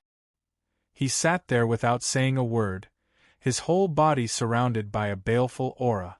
This junior is very strong, the black-armored man said slowly.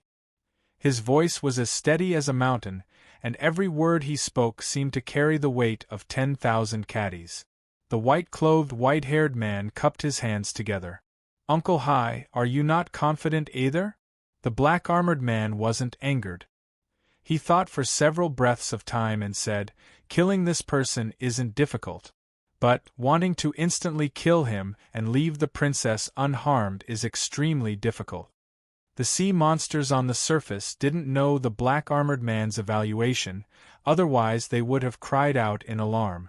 Just how proud was this whale sovereign that he would give such a high evaluation to a junior? The white-haired, white-clothed man bitterly smiled. Are we just going to allow him to continue being so impudent? Where would the face of my sea demon race go? The whale sovereign looked up, a sharp light flashing in his eyes. His body stiffened and his heartbeat nearly stopped. Prince Whitemark, you are destined to inherit the throne and become the future ruler of the sea region, so how could you be so short-sighted? What was face? As long as my sea race kills this person in the end, plucks out his soul and scatters it, no one in the world will laugh at my race.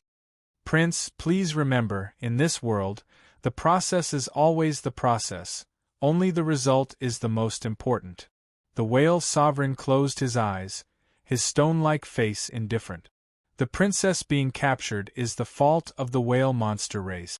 The reason I personally came here is to erase this mistake. This junior will die. High Deep White respectfully bowed. Even though he was a sea monster royal prince and was reprimanded by the whale sovereign, he didn't feel annoyed at all. Rather, he was secretly happy. He turned and sat down, calming his mind. Since the whale sovereign had said that he wanted to kill Qin Yu, all he needed to do was wait. Of course, it was impossible for Qin Yu to really rip open the bellies of several swordfish monsters and eat their meat. The reason he appeared so tough was because he was pressuring the sea folk. Love goes small, say, Netku. In the current situation, this was the only way for him to ensure a moment of stability. If he showed even the slightest intention of retreating, did he really think that the Sea Demon tribe was a bunch of pushovers? After putting away the magic sword and sky thunder bamboo, he entered his room and sat down cross-legged. Naturally, he wasn't cultivating. He only closed his eyes to meditate. Princess Lushy was right next to her. With a wave of his hand, he could grab her and end her life in the next moment. That was the worst possible outcome. Although Qin Yu had said that regardless of whether he wanted to or not, he had already formed enmity with the sea monster races, hatred was divided into different levels. Capturing the princess was one thing, but killing the princess was another matter altogether. He hoped that he could safely drag things out until the Netherworld ship arrived. As long as he boarded the ship and entered the Netherworld sea region, he would be safe. Everyone knew that the sea monsters of the Netherworld sea region weren't controlled by the sea monster royal family. Moreover, they hated the sea monsters of the outside world to the extreme. This was a land that the sea monster races couldn't control. Time passed day by day. The sea monsters glared at him, but none of them dared to casually approach the thousand-craft house. The shadow in their hearts caused by the sky thunder bamboo was enough to cover them, and they wouldn't be able to walk out for many years. Occasionally, there would be some foolish ones that weren't afraid of death. As they saw the unlucky swordfish monsters that were still pissing themselves, they shivered and no longer dared to have any impulsive thoughts. The 6th day, Qin Yu sat down cross-legged. His expression was calm and his breath was long and light. No one could sense that his heart was tense. Not long after he left the 3 mountain islands, a creepy feeling rose from the depths of his heart. It was like some peerless, vicious beast had locked onto him. As long as he revealed the slightest flaw, those fierce fangs would tear apart his blood vessels and cleanly eat him up. This feeling was strange. No matter how Qin Yu sensed it, he couldn't find the source. But the more he sensed it, the heavier the dread in his heart became. The sea monster races must have sent a terrifying master here, hiding in the shadows, waiting for a chance to attack. Up until today, everything had been calm. This was because they didn't have the confidence to ensure Princess Lushy's safety before killing him. Then, the chance they were waiting for was likely the Netherworld ship. When the Netherworld ship arrived, countless cultivators would surge forth. This would inevitably affect his senses and give the sea monster powerhouses a chance. Moreover, it couldn't be forgotten that there was another unknown factor hidden beside Qin Yu, Princess Lushy. Although this princess had remained quiet after being captured by Qin Yu, as a sea monster royal family member, Qin Yu didn't believe that she didn't have any methods to deal with this. If so, then when the Netherworld ship arrived would be the time when Qin Yu would face the greatest danger. His thoughts raced. Since he realized this, he couldn't stand idly by and wait for death. A moment later, a plan gradually formed in his mind. After carefully thinking it over and determining that there was nothing wrong with it, Qin Yu calmed down a little. Now, all he had to do was wait for the netherworld ship to arrive. 2 days later, at some point, the temperature between the heavens and earth suddenly fell by a great deal. A cold aura spread through the world. Qin Yu's eyes flashed open. He grabbed Princess Lushy and stepped out of the 1,000-craft house. He looked up into the skies above. The sun was bright, but the sunlight had turned pale white. It was icy cold, as if there was no warmth at all when it fell on his body. Waves suddenly rose up on the calm sea surface. They grew from small to large, becoming a raging tsunami. Around the 1,000-craft house, countless sea monsters revealed looks of disgust and disgust. They couldn't hide their fear as they turned to look deep into the sea. At some unknown time, a massive fog had appeared there. The deep gray color was cold and bleak, causing one's heart to subconsciously shiver. Walala, walala, there was the sound of seawater breaking apart. Like this, a large ship sailed out from the fog. It had a mottled hull, a broken ram, and a towering mast with damaged sails hanging from it. At first glance, it seemed like such a dilapidated ship. A slightly larger wave would be able to smash it into countless pieces. But it walked through the raging waves as if it were walking on flat ground. The massive hull floated above the waves, as if it were on a different plane. No matter how the waves crashed against it, it didn't shake at all. That chill that caused the temperature between the heavens and earth to fall came from this ship, as if it came from the netherworld and was stained with the aura of the dead. Netherworld ship. There were loud shouts from the 3 mountain islands. Countless cultivators widened their eyes, their faces filled with ecstasy and excitement. The crowd began to gather and stir restlessly, but no one moved. This was because it was impossible to board the netherworld ship before it stopped. If they recklessly approached, they might even be injured by the cold aura of the ship. Everyone's eyes widened as they waited for the netherworld ship to stop. There was only one exception. Qin Yu lowered his head and looked at Princess Lushy in his hands. Whether or not this matter would succeed would depend on how much weight the princess had in the hearts of the sea monster races.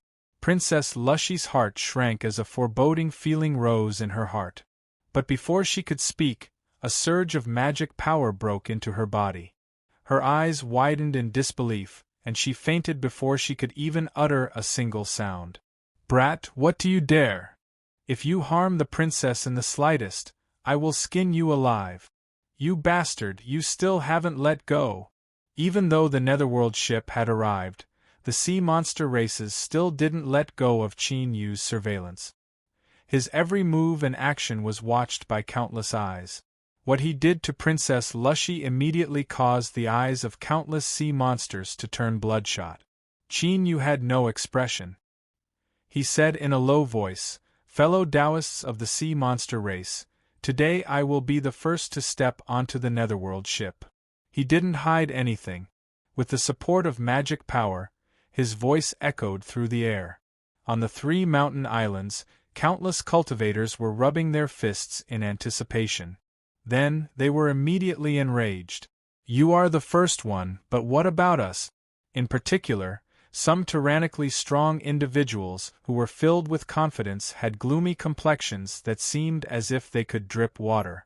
The netherworld ship was extremely difficult to board. One needed to fight for a position, and if they didn't stay for a certain amount of time, it would cause serious bloodshed. With so many negative conditions, correspondingly, there had to be some benefits as compensation. These benefits were prepared for the first cultivator to step onto the netherworld ship. The cold strength that hadn't dissipated from the ship would condense into a block of black ice. To the variant sea monsters of the netherworld sea region, this was a great temptation. With this, as long as one's luck wasn't too bad, they could subdue a powerful variant sea monster. If they could use this as a mount or as a fighter, it could be said to be like adding wings to a tiger. Many people gathered their strength in order to rush in first place. But before they even started, Qin Yu had already occupied the spot. What was the meaning of this? Surname Chin, just what was the meaning of this? The enraged cultivators glared at the 1,000-craft house, wishing they could use their eyes to tear Chin to pieces. The sea monster races were stunned for a moment before they flew into a rage. What was the meaning of this? Did he think they were his slaves? That he could order them around? This human cultivator really deserved to be skinned alive. With tens of thousands of cold and callous eyes on him, if one's mental fortitude was slightly weaker they wouldn't be able to withstand it. But Chin Yu's complexion remained calm, without the slightest change. Before he spoke, he had already expected this situation. What was there to be afraid of with looks? If looks could kill, he would have long since been invincible under the heavens. Magic power surged in his hands and a cruel aura spread outwards, covering Princess Lushy. No one doubted that with a single thought, the most dazzling pearl in the sea could be turned into minced meat. The sea monsters were enraged. They trembled. They had seen shameless people before, but they had never seen someone so shameless. This was simply breaking the bottom line of their monster lives. Whoosh! The giant turtle broke through the water. Deep White's complexion darkened. Fellow Taoist Chin, don't go too far. Chin Yu lightly said, I don't want to say the same words a second time. Either the sea monster races help me and be the first to step onto the netherworld ship, or I will kill the princess now and accompany her on the road to the Yellow Springs. The netherworld ship will soon stop. You don't have much time to consider. He didn't speak any further. Slaughter energy tumbled around him, making it clear that he wasn't speaking nonsense. Deep White's chest heaved up and down. He never imagined that Chin Yu would force the situation into a hopeless situation with a single move. Moreover, he had completely ruined the plan he had discussed with the Whale Sovereign. If he agreed and Chin Yu boarded the netherworld ship, it would be even more difficult to rescue Lushy. But if he refused, Deep White wouldn't be wrong. This surname Chin really would kill someone. Even if he was pretending, he didn't dare to gamble. The netherworld ship began to slow down. Soon it would stop. If he hesitated any longer, it would be too late. Chapter 109. Genius in a Second. Remember Love Go? This is the web that provides you with wonderful novels to read. Suddenly, several cultivators flew out from the 3 mountain islands. Each one was at the late Golden Core realm. Their powerful auras pierced through the skies like spears. Everyone from the sea monster race, the netherworld ship is the only chance for us human cultivators to enter the netherworld sea region. Your race has never interfered before, so do you plan on making an exception today?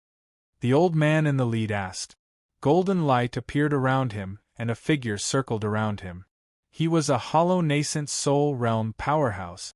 On that day, this person had been the one who had advised Chin Yu to leave the 3 mountain islands. Deep White took a deep breath, his eyes cold. Do you mean that my sea monster royal family will lose their lives because of this? The old man frowned. I have no such intentions. But that surname Chin cultivator is only bluffing. You are all intelligent, so how could you possibly fall for his trap? Deep White sneered. Can you guarantee it? Or can you guarantee it? If something happens to my royal family's princess, will you bear the consequences? The complexions of the several people changed.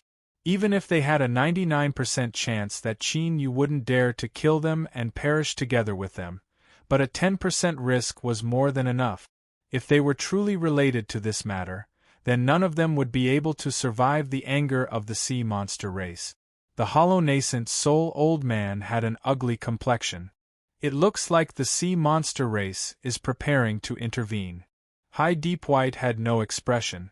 I hope that everyone can understand and not make things difficult for me.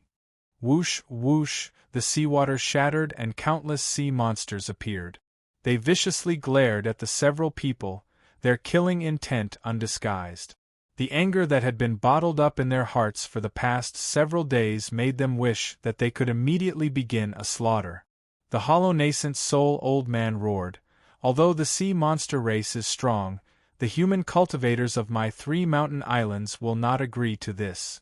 Bang bang, the auras of powerhouses erupted from the 3 mountain islands, representing the unyielding attitude of the Golden Core powerhouses. It was going to be a large-scale battle between the human cultivators and the sea demon cultivators. Anger flashed in High Deep White's eyes. Although he was a royal prince, and was highly trusted by his royal father, it was because of this that he had to be even more careful. His brothers had never given up on coveting his position. If today's matter wasn't handled properly, then the delicate and fragile balance between the human cultivators and the sea demon tribes would be broken. The series of severe consequences that would occur would be unbearable even for him. As if sensing the sea demon's hesitation, the human cultivators' momentum increased. Golden Core powerhouses constantly flew out of the 3 mountain islands, their momentum surging. Qin Yu narrowed his eyes. Beads of cold sweat dripped down his back. Deep in his heart, the feeling of being locked onto by a vicious beast had reached the extreme. Love goes small, say, Netku. It seemed that in the next moment, a terrifying power would come and crush him into powder. Even so, he still stood up straight and maintained a calm expression. Suddenly, the feeling of terror dissipated. Qin Yu relaxed a little. As he looked at the several golden cores, there was a trace of pity in his eyes. Since he was fine, it was the other's turn to be unlucky. Bang! The water's surface split open, and the black-armored burly man strode over. Without saying a word, he punched out. The hollow nascent soul realm old man's eyes popped open, his face full of fear. Without any time to dodge, he exploded in the air. Broken bones and rotting flesh flew through the air, dyeing the water red before being washed away in the blink of an eye. The whale sovereign was expressionless. His saber-like eyes swept around. Now, who else has any objections?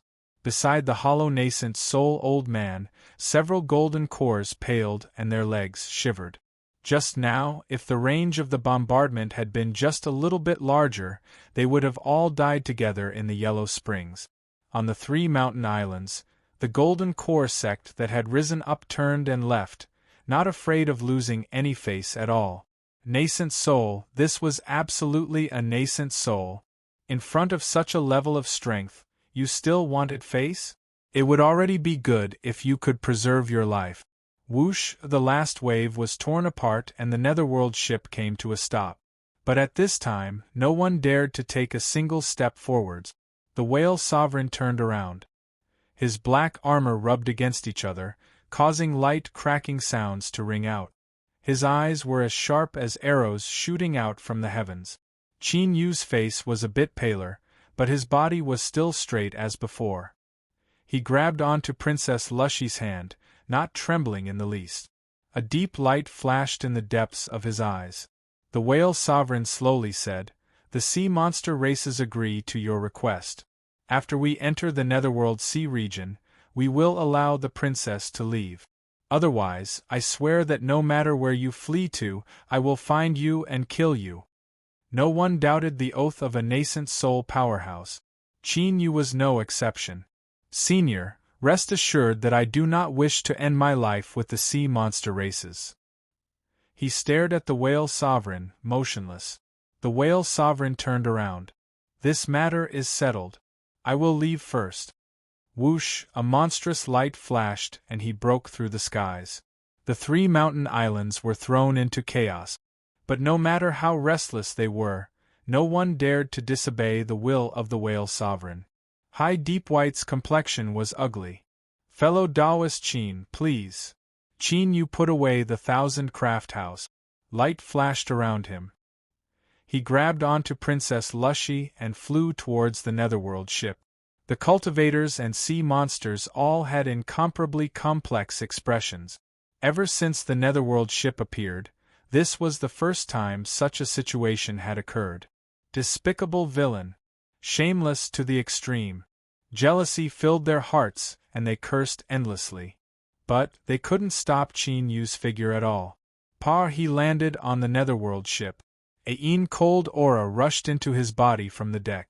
All the hairs on his back stood up, but it immediately vanished from sight. It was like a mark had been left on a cultivator's body. Before Yu could think too much about it, the cold aura that hadn't yet dispersed from the netherworld ship began to rapidly gather, condensing into a thumb-sized bead in front of him. The bead was pure black and translucent, as if it were made from some sort of glass or jade. It clearly reflected a person's face. A fluctuation suddenly spread out from the storage ring, extremely weak. If Yu hadn't been on full alert, he wouldn't have been able to sense it. Surprise flashed in his eyes before he composed himself. Yu reached out and took the black bead in his hand. It was icy cold to the touch. On the 3 mountain islands, some cultivators who were determined to obtain it saw this, and their eyes turned red. Deepwhite simply waved his hand and led the sea monsters away. Whoosh, whoosh, with the sound of breaking air, countless cultivators shot into the skies, rushing towards the netherworld ship. Although the benefits of being the first to board the ship were gone, the fact that there was a limited number of people on board didn't change. Even if they boarded, they might not be able to stay behind. But it was better to board first than to fight with others below the ship. Bang, bang, violent fluctuations of strength erupted. A fierce battle had already begun. Moreover, it was rapidly spreading through the tide of cultivators at an astonishing speed. Yu stood on the deck, clearly seeing all of this. His complexion was calm, without the slightest ripple. Yes, he had boarded the netherworld ship without any effort, but he had also paid a tremendous price. For instance, that black-armored sea monster nascent soul powerhouse with an unfathomably deep aura. Although this person seemed carefree and relaxed, Yu didn't doubt that he was enraged to the extreme in his heart. If there was a chance, this sea monster nascent soul would definitely tear out his tendons and grind his bones to ashes. This was how the world was. There were gains and losses. A massive number of cultivators boarded the ship. Soon, the deck became crowded, but there wasn't a single person within 30 feet of Yu. It wasn't that everyone was afraid of him, but that no one wanted to approach him lest they provoke trouble. In his hands was the sea monster royal princess. If something were to happen to her, who would be able to bear the consequences? Yu was happy to have some peace and quiet. He sat down cross-legged. Of course, he had to hold onto the princess tightly. She was his protective talisman. The slaughter continued. On 3 mountain islands, the white-haired sword cultivator stepped forward. His aura was thick and cold, sword intent crisscrossing his body. As long as anyone approached within 50 feet of him, they would be attacked by his sword intent. Wherever he passed, blood would splash out and severed limbs would fly everywhere. Countless cultivators cried out in pain and fear as they drew back. Lone Sword Island's White Demon's Word. What a terrifying sword Dao cultivation. He hasn't even drawn his sword, but his sword intent is already crisscrossing. I fear he has already reached the heart sword boundary. With his late golden core realm cultivation and the terrifying attacks of a sword cultivator, there are few beneath the nascent soul realm that are his match. White Demon's Word stepped on the void, his eyes looking at Yu with undisguised killing intent. He coldly sneered, and the surrounding cultivators all retreated in panic. It looks like White Demon's Word is very interested in the first place reward. That surname cultivator borrowed the strength of the sea monster races to board the ship first, but he has also made many enemies for himself. After entering the netherworld sea region, if he doesn't release the princess, the sea monsters will definitely kill him. But if he releases the princess, that will be enough for him to drink. There is a 90% chance that this surname cultivator won't be able to return. Cultivators glanced at each other, quietly expressing their opinions. Yu suddenly opened his eyes. He looked at a pale-faced cultivator and lightly said, "If fellow Taoist can come back alive, I am sure we will meet again." The pale-faced cultivator's complexion changed. He revealed an awkward expression and turned to leave. Everyone else hurriedly shut their mouths, cursing their ears. They were so far away and their voices were so soft, yet they could still hear him. The air was filled with the scent of blood, and the surface of the sea was dyed red. As time passed, the sounds of slaughter gradually faded away. In 2 hours, at least several hundred cultivators had died where they stood. Of course, most of them were at the Foundation establishment realm. As long as Golden Core Masters didn't look for trouble, boarding the ship was simple. Qin Yu was still the focus of everyone's gazes. From time to time, people would glance at him, most of them filled with hostility. Thus, he didn't notice that there were several gazes that seemed off. Qi Quan clenched his teeth. That bastard's life is so tough. Even though I framed him, he still managed to survive. These sea monsters are really useless. Han Shanai frowned. Fellow Taoist Qi, be careful with your words. Qi Quan took a deep breath and nodded. Han Shanya's complexion relaxed a little. Fellow Taoist Qi, there is no need to worry. Although this plan wasn't able to kill him, I already have a plan in mind. After entering the Netherworld Sea region, this surnamed Qin cultivator will die without a doubt. Qi Quan's eyes brightened. Elder Han, are you speaking the truth? Han Shanai whispered several words into Qi Quan's ear. Qi Quan revealed a happy expression. He looked up at Qin Yu, a fierce smile on his face.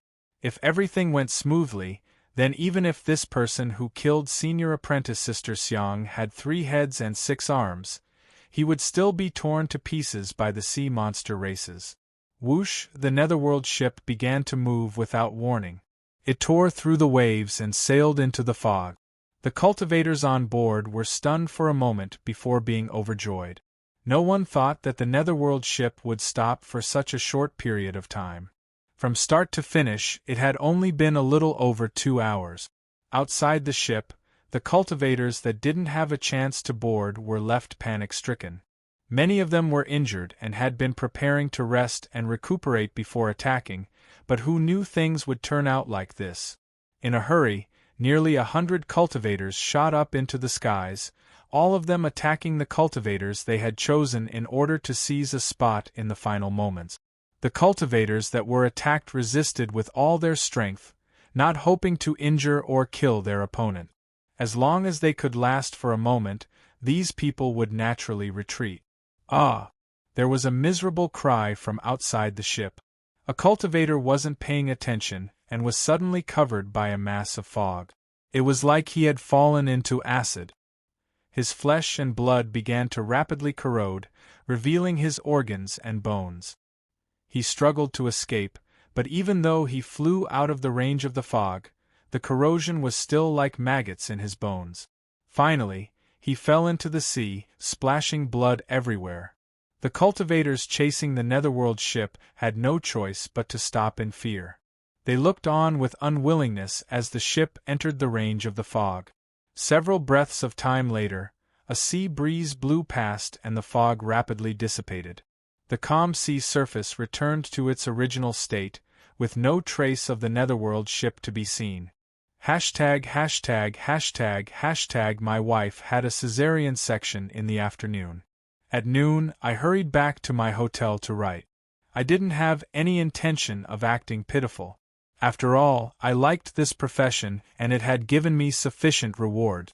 I only hoped that every reader could understand the helplessness an author would feel at times and that they would do their best to acknowledge their work. Chapter 110. Genius 1 second. Remember, if you want to go? Shua.net provides you with wonderful novels to read. The sound of the waves disappeared as the Netherworld ship sailed through the mist. Or perhaps it was this strange mist that was carrying it forward. It was completely silent. Qin Yu keenly sensed that more and more people were looking at him. The awe and fear in their eyes had greatly diminished, replaced by a burning heat. He wasn't unfamiliar with this sort of gaze. After thinking for a moment, he locked onto Princess Lushy. It was rumored that the women of the sea monster royal family were all born with a spirit-receiving body. As they cultivated, they would accumulate a massive amount of heaven and earth spiritual strength within their bodies. They couldn't use this spiritual energy themselves, but they could transfer it to their husbands after they got married and help their cultivation greatly increase. Now, it seemed that the rumor was true. Qin Yu's eyes flashed and he composed himself. Even if there were people who coveted Princess Lushy, no one dared to do anything in front of everyone. Otherwise, once the news was leaked, what awaited him would be an extremely tragic end. Lying on the deck, Princess Lushy revealed her exquisite body. Her long eyelashes fluttered for a moment before she fell silent. After an unknown period of time, just as Qin Yu thought that someone couldn't hold themselves back any longer, the netherworld ship trembled and the sound of crashing waves came from within. They had arrived at the netherworld sea region. As expected, the mist quickly dispersed, and an unfamiliar region of the sea appeared before everyone's eyes. The sky was dark and overcast, giving off the oppressive feeling of a gloomy rainy day. The reflection of the sea surface was almost black. The raging waves rolled and roared incessantly, and the wind howled in the air. Whoosh, without warning, the moment the netherworld ship came to a stop, the cultivators on board burst out, including Qin Yu.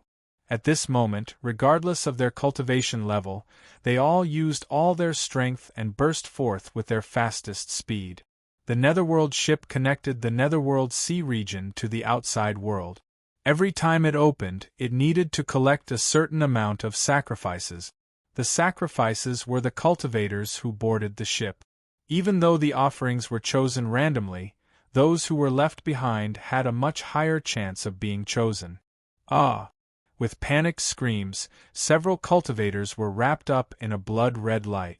They were the netherworld ship's choices. Within the blood-red light, they rapidly melted into flesh and blood that finally fused into the hull of the ship, becoming a part of it. Under normal circumstances, once the netherworld ship made its choice, it wouldn't target anyone else. However, there were always unexpected occurrences. Qin Yu's complexion darkened. He instinctively loathed the feeling of his soul being locked onto. Love go small say netkahum. A blood-red light appeared, covering him and Princess Lushy. He didn't know why, but his intuition told him that he was a fish in a pond that had been caught in the crossfire. But thinking about these things was meaningless at this time. Shui Guang clearly wouldn't care about his thoughts, and it was impossible for him to abandon Princess Lushy. Amidst countless gloating eyes, Qin Yu roared out loud. His aura rose like an invisible hand, forcefully breaking apart the blood-red light. The netherworld ship shivered. At this moment, Qin Yu's hairs stood on end. He felt as if death had locked onto him. But in the next moment this feeling vanished, as if it had never appeared. Fear appeared on the faces of countless cultivators. There had been people who had rejected the netherworld ship's sacrifice long ago. Each one of them was an absolute powerhouse, and their strength was terrifying to the extreme. It seemed that besides what Qin Yu had revealed, he was also hiding his strength. Sinister as expected. Many of the cultivators cursed in their hearts, but they were secretly glad that they did not act rashly. Whoosh whoosh, the cultivators on the ship dispersed, some in groups of 3 to 5, but most chose to travel alone. The netherworld sea region was incomparably dangerous, and the death rate was extremely high. Most of these people died from the hands of those who were hiding in the shadows. Although it seemed safe to travel with others, that wasn't necessarily true. Qin Yu lifted Princess Lushy and howled away. But at this time, a figure suddenly blocked his path. White hair and sword. It was White Demon's word. His eyes were wild and his expression was icy cold. Fellow Taoist Qin, I hope that we do not meet again. A chill circulated in his voice. With the cry of a sword, this person rapidly flew away. Qin Yu was expressionless. With several flashes of his figure, he vanished from sight. A moment later, far away from the netherworld ship, Qin Yu was about to stop when he suddenly frowned. Countless blood threads erupted from Princess Lushy's hand, drilling into their bodies like living creatures. At some unknown time, she had opened her eyes. Her expression was cold and harsh, but there seemed to be a hint of relief in her eyes. Qin Yu's complexion darkened. Your Highness, I believe that you should give me a reasonable explanation for this matter. Princess Lushy clenched her teeth in hatred, but she didn't dare to say anything. The thousand threads unbound not. You should know that even if we cannot truly live and die together, it is simple for us to rise and fall together. If you dare to have any improper thoughts towards me, I will immediately commit suicide, and you will be severely wounded at the very least. Black lines covered Qin Yu's face. This sea monster royal woman seemed to think that he was far too tempting. He coldly said, "Don't worry, I have no intentions towards the princess." Princess Lushy was startled. She was immediately enraged. "What do you mean you have no intentions towards me? Do you think I am ugly? That damned human cultivator." Women were always unreasonable. As for the specific reason, one could refer to stories about beasts and beasts. Qin Yu let go and took a step back. "I will keep my promise and allow the princess to leave. But I must remind the princess not to be caught by others." Princess Lushy coldly sneered. "Are you afraid of being implicated? Shouldn't she be pleasantly surprised that she had been released?" Indeed, it was impossible to guess the thoughts of women. Qin Yu was disinclined to speak with her. He turned and walked away. Princess Lushy stomped her feet in anger. "You despicable human cultivator, wait for me to go back and gather some masters. We will capture you and bring you back to the royal palace so that I can take revenge on you." Whoosh! Princess Lushy fell into the sea. Several beams of monstrous light flashed, and she returned to her true form. She was actually a petite single-horned flood dragon. Her jade scales shimmered in the black seawater. With a sweep of her tail, the flood dragon dove deep into the sea, rapidly departing. After Qin Yu flew several hundred miles away, he had already set aside the matter of Princess Lushy. At this time, what blocked his path was a lobster monster. In truth, this was a giant lobster that had been magnified 100 times over. Its entire body was steaming with monstrous energy. Its scales were black and its eyes flashed with a blood-red light. It was clear that its mind wasn't too bright. Seeing Qin Yu, the lobster monster howled and broke through the water. Its thick pincers reached out, its blood-red eyes filled with excitement. It simply didn't say a single word before attacking. It was simple and crude. Indeed, the sea monsters of the Netherworld Sea region were all dangerous individuals. Qin Yu flicked his sleeves and the lobster monster was sent flying away. It exploded with a loud bang. Fierce fluctuations spread out from the storage bag. But this time, it was different from before. With a look of surprise, Qin Yu flicked his sleeves. With a flash of light, 2 items appeared. One was the soul-burying flag that had been destroyed by the soul-burying arrow, and the other was the black short sword, the 100 Nether Sword. Whoosh! The 100 Nether Sword left its sheath on its own. It stabbed into the lobster monster's flesh and blood.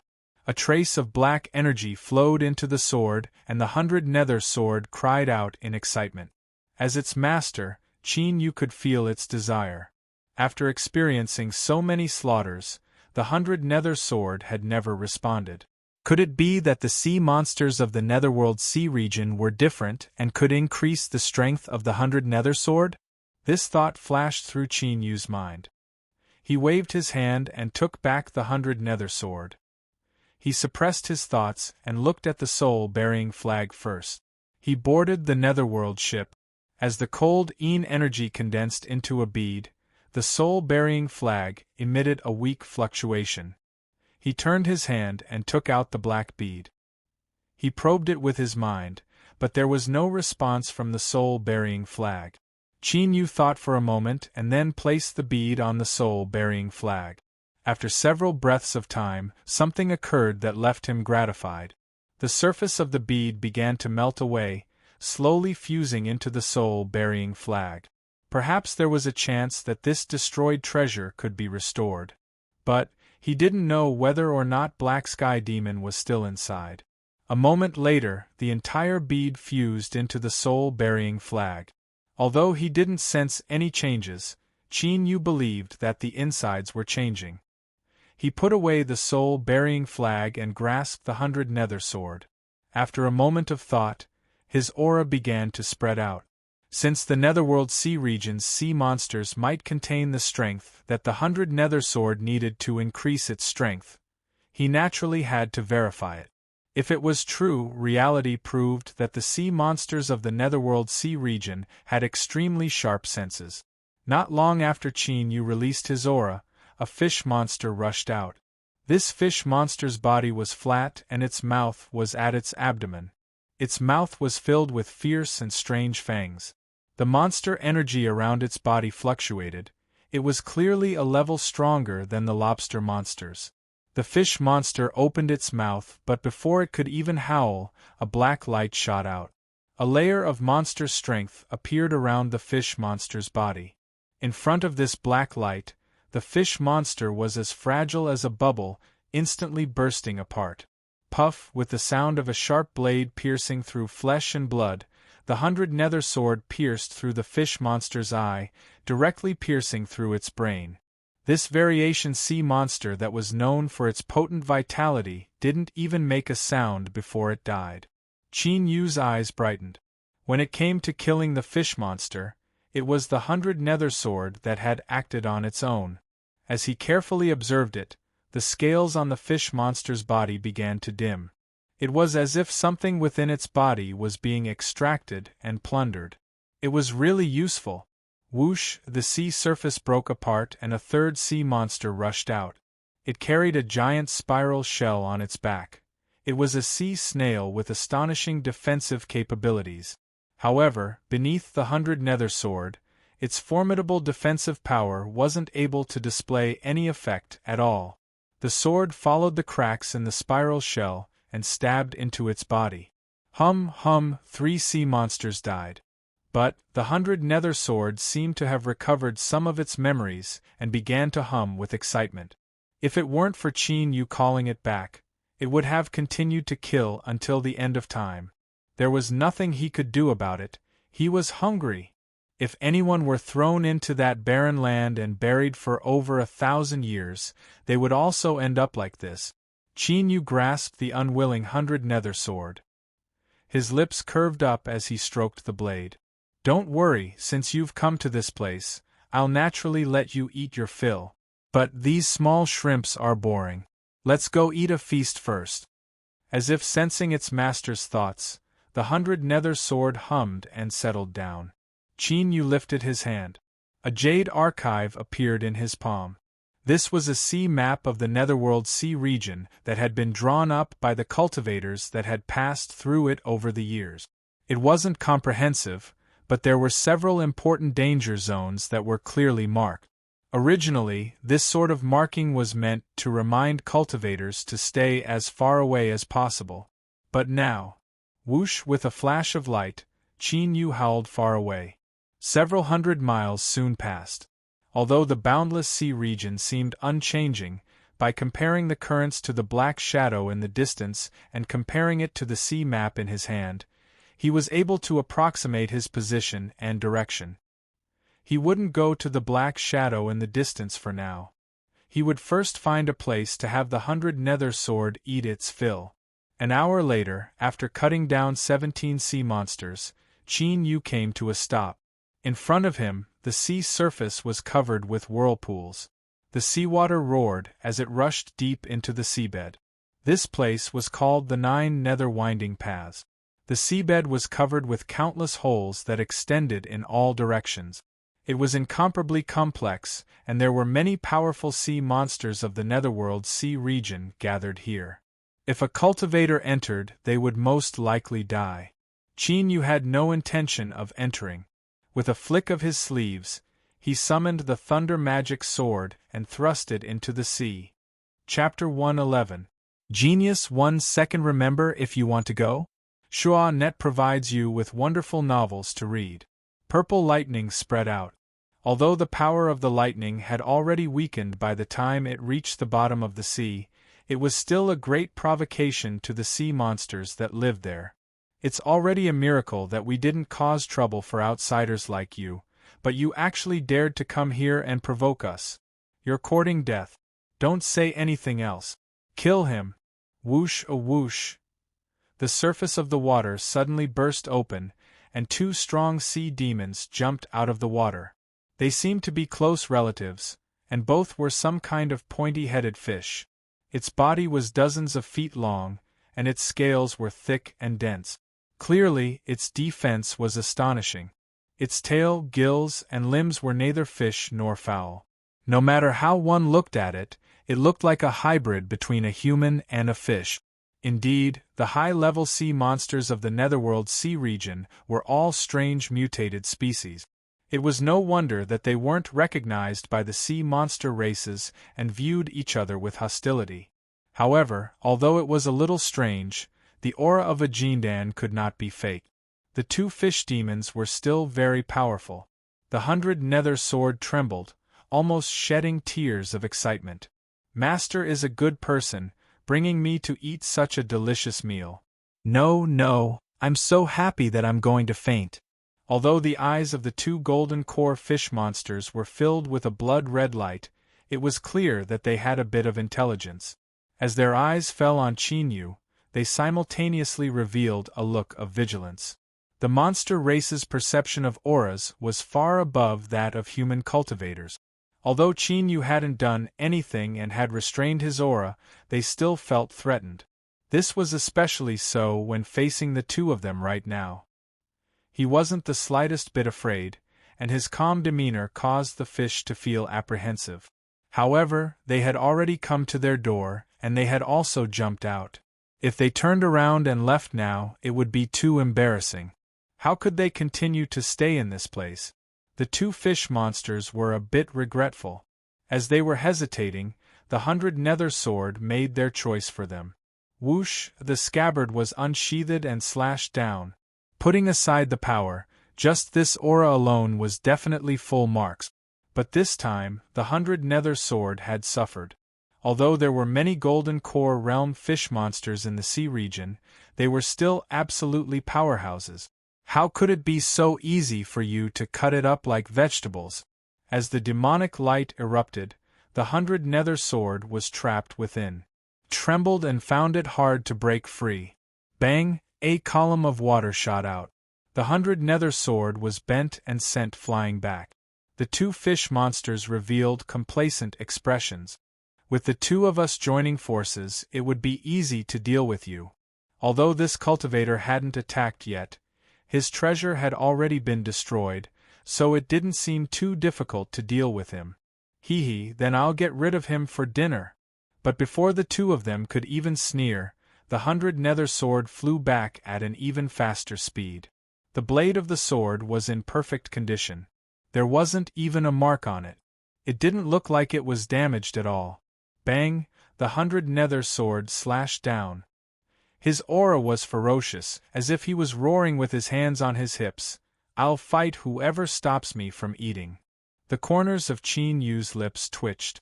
You're going to eat me and yet you don't allow me to resist? This overbearing, and shameless temper. I like it. However, if the 100 Nether Sword were to act on its own, it was unknown just how long it would take to wear down these two fish monsters. It was very likely that the fish demon sensed that something was amiss and fled. Qinyu's feet stepped forwards. The air seemed to explode.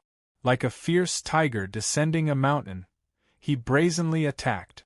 Bang, bang, with a loud explosion, the two fish monsters were sent flying backwards. They cried out miserably and spat out blood. The 100 Nether Sword took advantage of this opening. Two black lights flashed and the fish monster's pitiful cries came to an abrupt end. The 100 Nether Sword trembled in the air.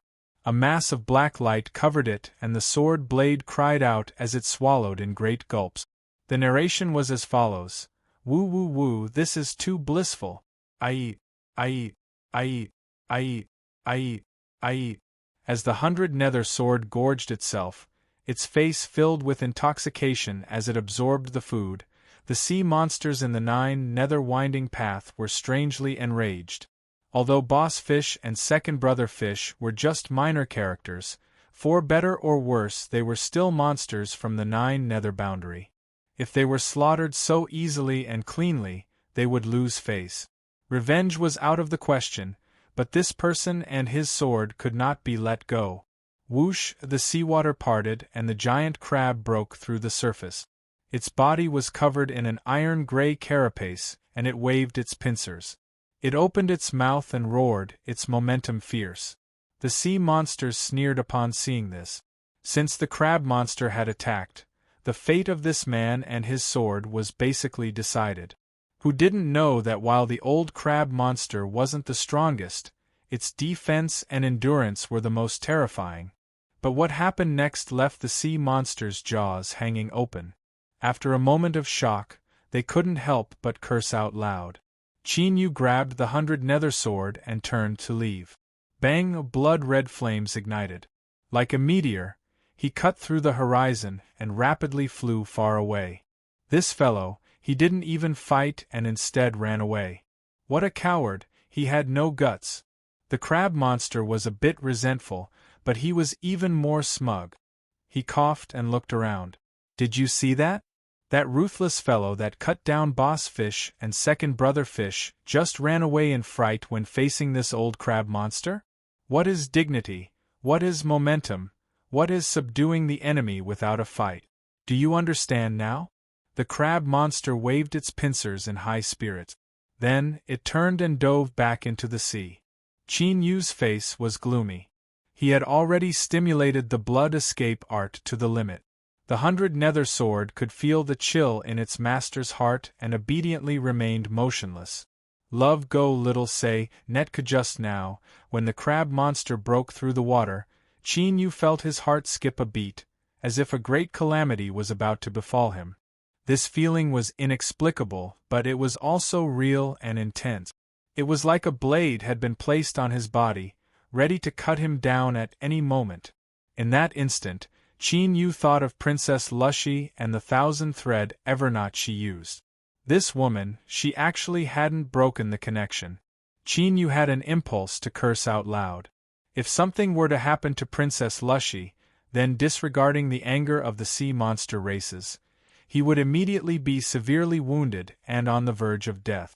In a place like the Netherworld Sea region, to be reduced to such a state, how was that any different from dying? Chin-yu clenched his teeth. The blood-red flames around him burned even more fiercely, and he sped up even more.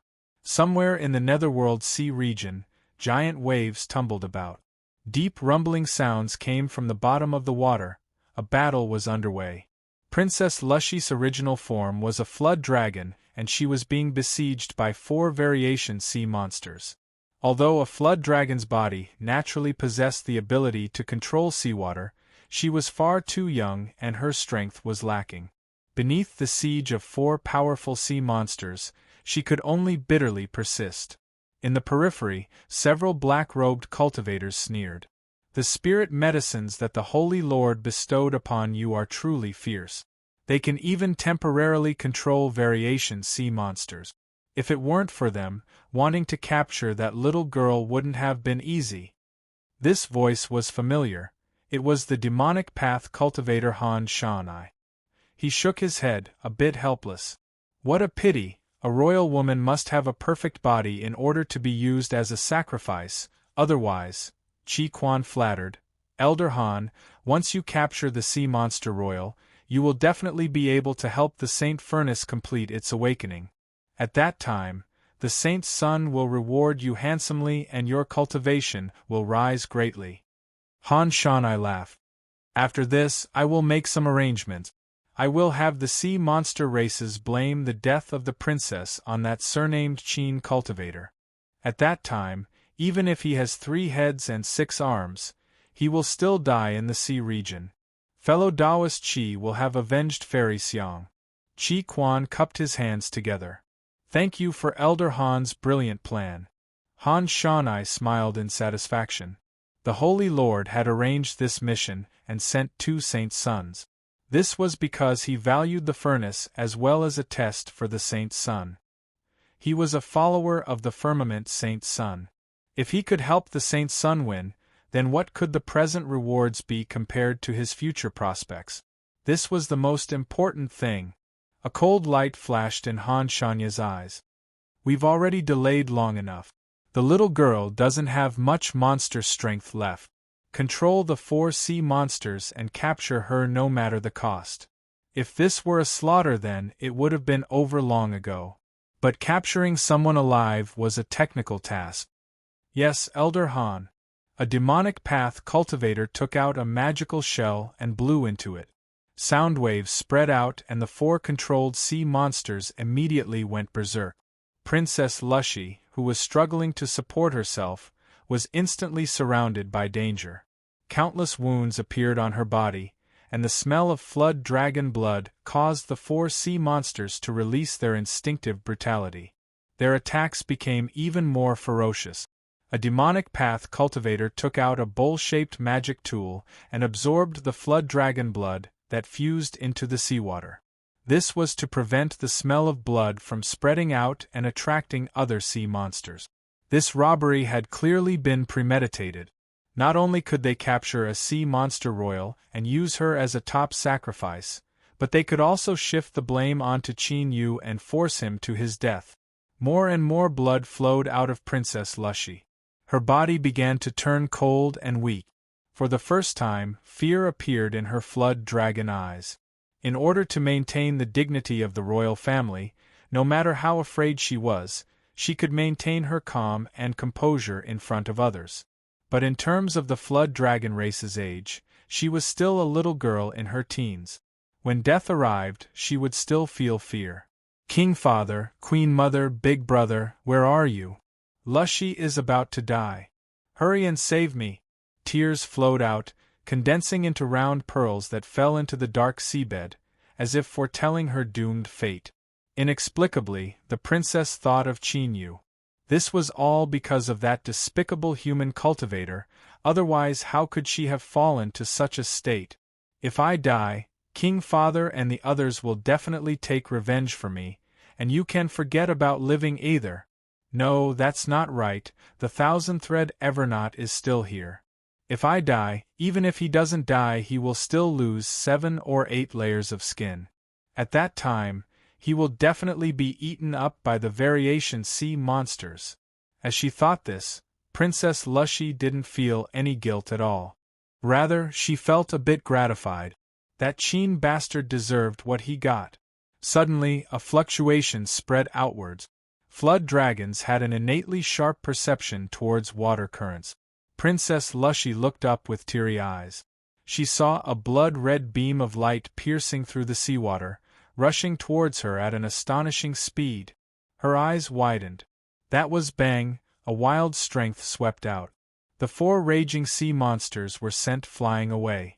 The demonic cultivators waiting on the periphery had incomparably ugly complexions, just as they were about to achieve their goal. Where did this bastard come from? He actually dared to meddle in the matters of the demonic path? Was he tired of living? Han Shanya's eyes were icy cold. He was startled for a moment before he sneered again and again. It was this brat.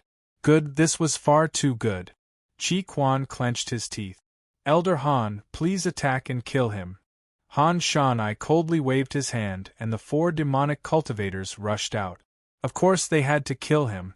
Otherwise, if news of them surrounding and killing a sea monster royal spread out, then even if they didn't have any evidence, they would still stir up trouble. The Holy Lord had repeatedly warned them that no matter what they did in private, they couldn't tear apart any pretense of cordiality with the sea monster races. However, with this Qin fellow's sudden appearance, their plans would have to change. The human cultivators had gone mad and Princess Lushy had decided to perish together with them in order to protect herself. This wasn't a bad idea. It was easier for the sea monster races to accept. Moreover, it was simpler and more feasible than the original plan. Chi Quan diabolically grinned. He snatched the conch and blew into it with all his strength, controlling the 4 sea monsters to rush towards Qin Yu. Roar, roar, the 4 variant sea monsters roared out.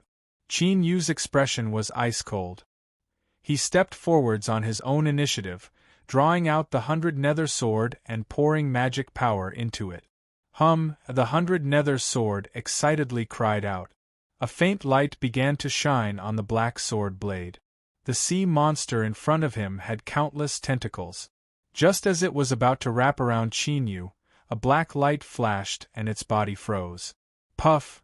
A massive amount of black liquid sprayed out, causing the entire black water to instantly turn pitch black. Qin Yu's hands didn't stop. The 100 nether sword thrust out, sinking into a large mouth that was biting at him. The sword blade pierced through the jaw and straight through the brain. He turned around, avoiding the sweeping claws. The 100 nether sword flew out of his hand, and there was a faint puff. The last sea monster forced its way to Qin Yu's side, but what welcomed it was Qin Yu's fist. The strength of the demon body was comparable to a hollow nascent soul realm cultivation. With the two superimposed together, the sea monster's hard head exploded like a ripe watermelon. And at this time, the 4 demonic cultivators had just arrived. As they looked at the black water in front of them, they hesitated. They didn't fear Qin Yu, but were worried that they would be accidentally injured by the 4 rampaging sea monsters. Chapter 112. Genius 1 second. Remember, if you want to go? Shua Net provides you with wonderful novels to read. Qi Quan activated his magic power to blow the conch. He stared at the blackened seawater, his eyes filled with violence and excitement. Kill, kill, kill. Tear him apart. At this moment, a light kacha sound came from his hand. Qi Quan's face stiffened, and he looked down in astonishment. When he saw a crack on the conch, his eyes went wide. Bang! The conch exploded, and countless fragments flew out, piercing Qi Quan's head and face. His 2 eyeballs were extremely unlucky, and they exploded on the spot. Ah! He screamed and rolled around in the sea. The few devil cultivators who had rushed out were startled. When they saw Quan Chi's miserable state, their faces paled. Whoosh! The seawater split apart and Qin Yu rapidly rushed out. Before the demonic cultivator could respond, he was sent flying away. The sound of bones breaking made one's scalp tingle. Without a single cough, he fell to the ground like a corpse. With a flick of his sleeve, a massive wave of seawater surged out like a sledgehammer, enveloping the other 2 devil cultivators. The 2 of them screamed as they were crushed. The last demonic cultivator turned to flee, but a black light flashed in front of him. He clutched his neck and spasmed a few times. As he spat out a large mouthful of blood, his body softly fell to the ground. Han Shanya's eyelids jumped up. He suddenly realized that he had greatly underestimated Qin Yu's strength. In just a few seconds, he had killed 4 mutant sea monsters, as well as 4 of his subordinates. One had to know that they were all golden core cultivators. Han Shanai didn't care about Quan Xing, who was rolling about in pain. He turned around and fled. It was unknown what magic treasure he used, but his speed was astonishing. In the blink of an eye, he was far away.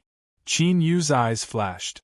His fingers moved and a talisman broke apart, turning into a beam of light that shot out. His gaze fell onto Quan Chi. As if sensing danger, Quan Chi took out the copper mirror and injected his magic power into it. He screamed, "I'm not afraid of you! I'm not afraid of you!" The copper mirror shone brightly and shot out a beam of light. All the seawater that it passed through was evaporated into nothingness. Incomparably valiant. Unfortunately, the direction of the beam of light was still a good distance away from Qin Yu. With a flick of his sleeve, the water current swept Qi Quan away and ended his life. Then, he raised his hand and sucked the copper mirror into his hand. Sure enough, this bronze mirror was the one from the ancient cultivator's cave dwelling. This item should have been in Xiang Ryu's hands, but after he killed her he couldn't find it. Who would have thought that it would appear in the hands of this demonic cultivator? Feeling the resistance from the copper mirror as well as the faint hostility, Qin Yu had a thoughtful look on his face. His thoughts raced, and in several breaths of time he roughly understood what was happening. Sure enough, there was no such thing as love or hate without reason in this world. The reason why these devil cultivators had come looking for him was because of Xiangryu. Thinking about it this way, the hostility from the sea demon race was most likely related to these demonic cultivators. The black seawater gradually scattered, revealing Princess Lushy's figure. She had returned to her human form, her face pale and her aura weak to the extreme. At this time, his eyes fell on Qin Yu. His lips moved but he didn't say anything. Qin Yu frowned. He said in a low voice, "Your Highness, I have already allowed you to leave, so why haven't you undone the 1,000-thread unending knot? If you were half a step late today, not only would you die, this Qin would also die." Princess Lushy's eyes widened. The guilt and gratefulness in her heart instantly vanished. She clenched her teeth in hatred. Sure enough, this surnamed Qin is a disgusting bastard. He only saved me because he didn't want to be implicated. She took a deep breath and coldly said, "I am injured. Protect me for several days. Don't worry, once I return I will explain everything clearly. The sea demon race will not make things difficult for you again and will even give you some compensation." Qin Yu thought for a moment and nodded. His complexion was still ugly. It had to be known that there was a limit to how long he could stay in the Netherworld Sea region. He still had many things he needed to do, so where did he have the time to waste? But leaving behind Princess Lushy clearly wasn't an option. This woman would definitely use the 1,000-thread unending knot as an excuse. In addition to the potential threat of the sea demon race, Princess Lushy's teeth itched. "If it weren't for you, would I have ended up in this situation? Bastard." But the princess had clearly forgotten that it was she who had been deceived by others and provoked Qin Yu first. Of course, this wasn't something the princess would think of. Even if she did, she would subconsciously ignore it. Qin Yu didn't bother with any nonsense. He grabbed Princess Lushy and rapidly flew away. Princess Lushy clenched her jaws. "Endure, endure, I will endure." After flying out 1,000 miles and dealing with several sea monsters along the way, Qin Yu dug out a cave dwelling on a reef at the seabed. Thankfully, the terrain of the Netherworld Sea region was complex. There were trenches that were hundreds of thousands of feet deep and immeasurably terrifying, and there were also towering mountains that were less than 100 meters from the sea. Otherwise, just the seawater alone would have crushed a person to death. So how could he have even thought of digging out a cave dwelling? Qin Yu tossed down some pills and returned to his room. "Love go small say net." Princess Lushy hesitated again and again. In the end, she took the pill and carefully examined it. Then, she clenched her teeth and swallowed it. Soon, her eyes brightened and the worry on her face scattered. She quickly closed her eyes and began to heal. At this time, Qin Yu was holding the 100 nether sword, carefully sensing its changes. After this demonic treasure swallowed 6 golden core variant sea monsters, besides the blade becoming a deeper color, there wasn't any other change to its surface. Qin Yu carefully probed it. Its aura was only slightly stronger than before. But after killing 3 variant sea monsters, he could feel just how powerful it was. He stroked the scabbard, feeling the rough bumps and bump. He thought for a long time, a thoughtful expression on his face. It seemed that although the 100 nether sword had recognized him as its master, it hadn't truly opened up to him. But that didn't matter. Since it had already recognized him as its master, there would be plenty of time in the future. One day, he would find out just what sort of treasure the 100 nether sword was. He placed it in his storage ring and took out another object. It was the copper mirror he had just obtained. Including this object, all of the harvests from the ancient cultivator's cave dwelling had fallen into Qin Yu's hands. He hadn't painstakingly schemed against anyone, but the people who schemed against him had already died. It wasn't too big nor too small. It could be considered a taunt. Returning to the main topic, the copper mirror clearly rejected him. This was different from when a magic tool's master died, and its relationship with a magic tool was immediately dissolved. Qin Yu wasn't startled or angry. Instead, he smiled. This was because this meant that the copper mirror was no longer a dead magic tool. Rather, it had its own simple judgment of likes and dislikes. In other words, it had its own consciousness. Spirit treasure, Qin Yu carefully probed it.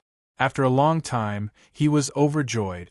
This was because he discovered that this time, he might have obtained a harvest that surpassed his expectations. The copper mirror was a spirit treasure.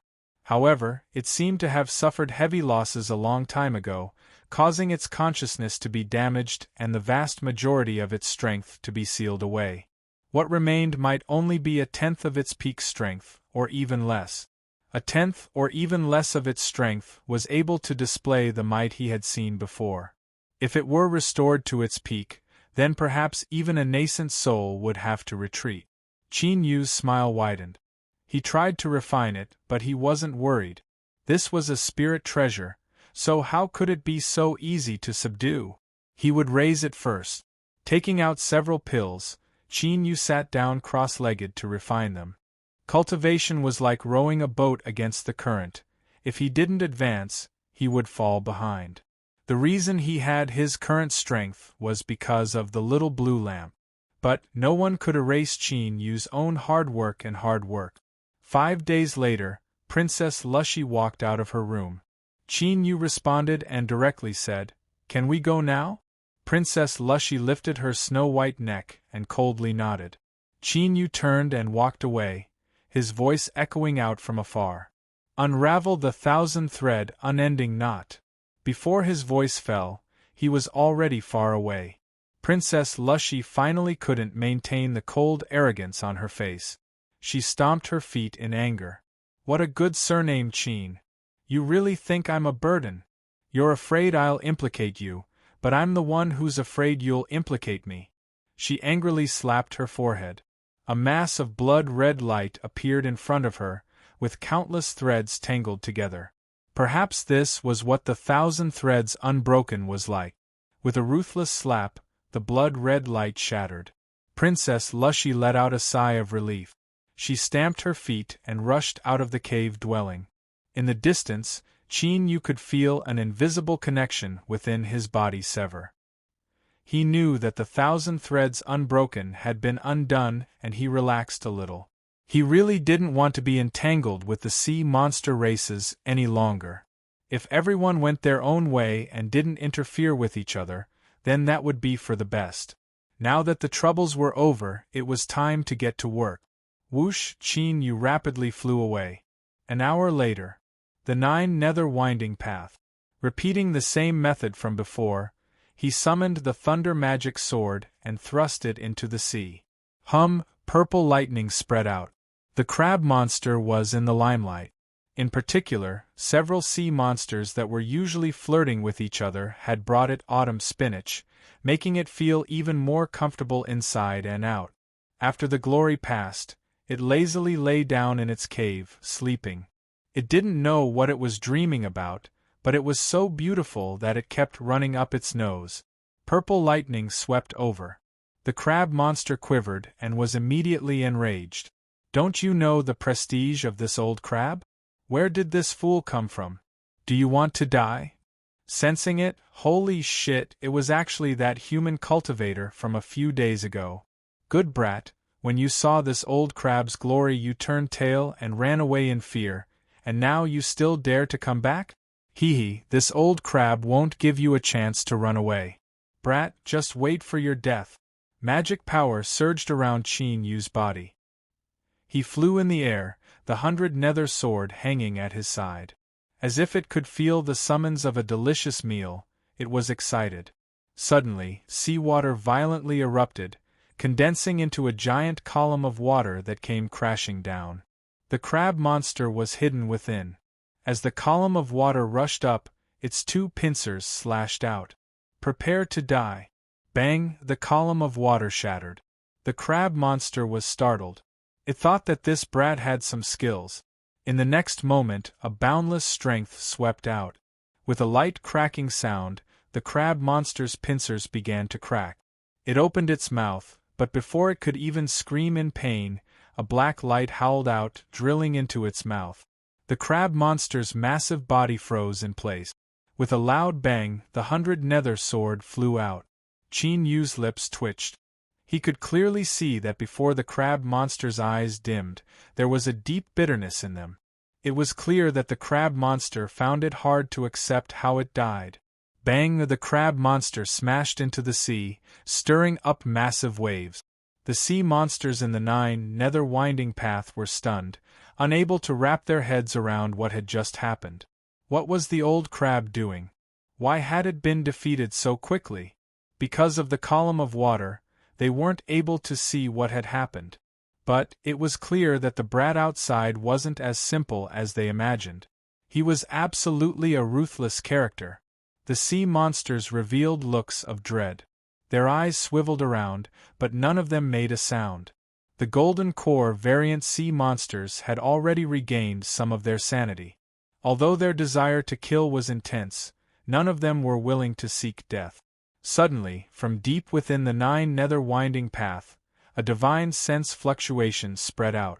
The eyes of the hesitant sea monsters brightened. Whoosh! The shark monster rushed out. It bit down on the crab monster's corpse, tearing it apart and swallowing it whole. Blood gushed out in all directions. Countless sea monsters gulped, but they were a step too late.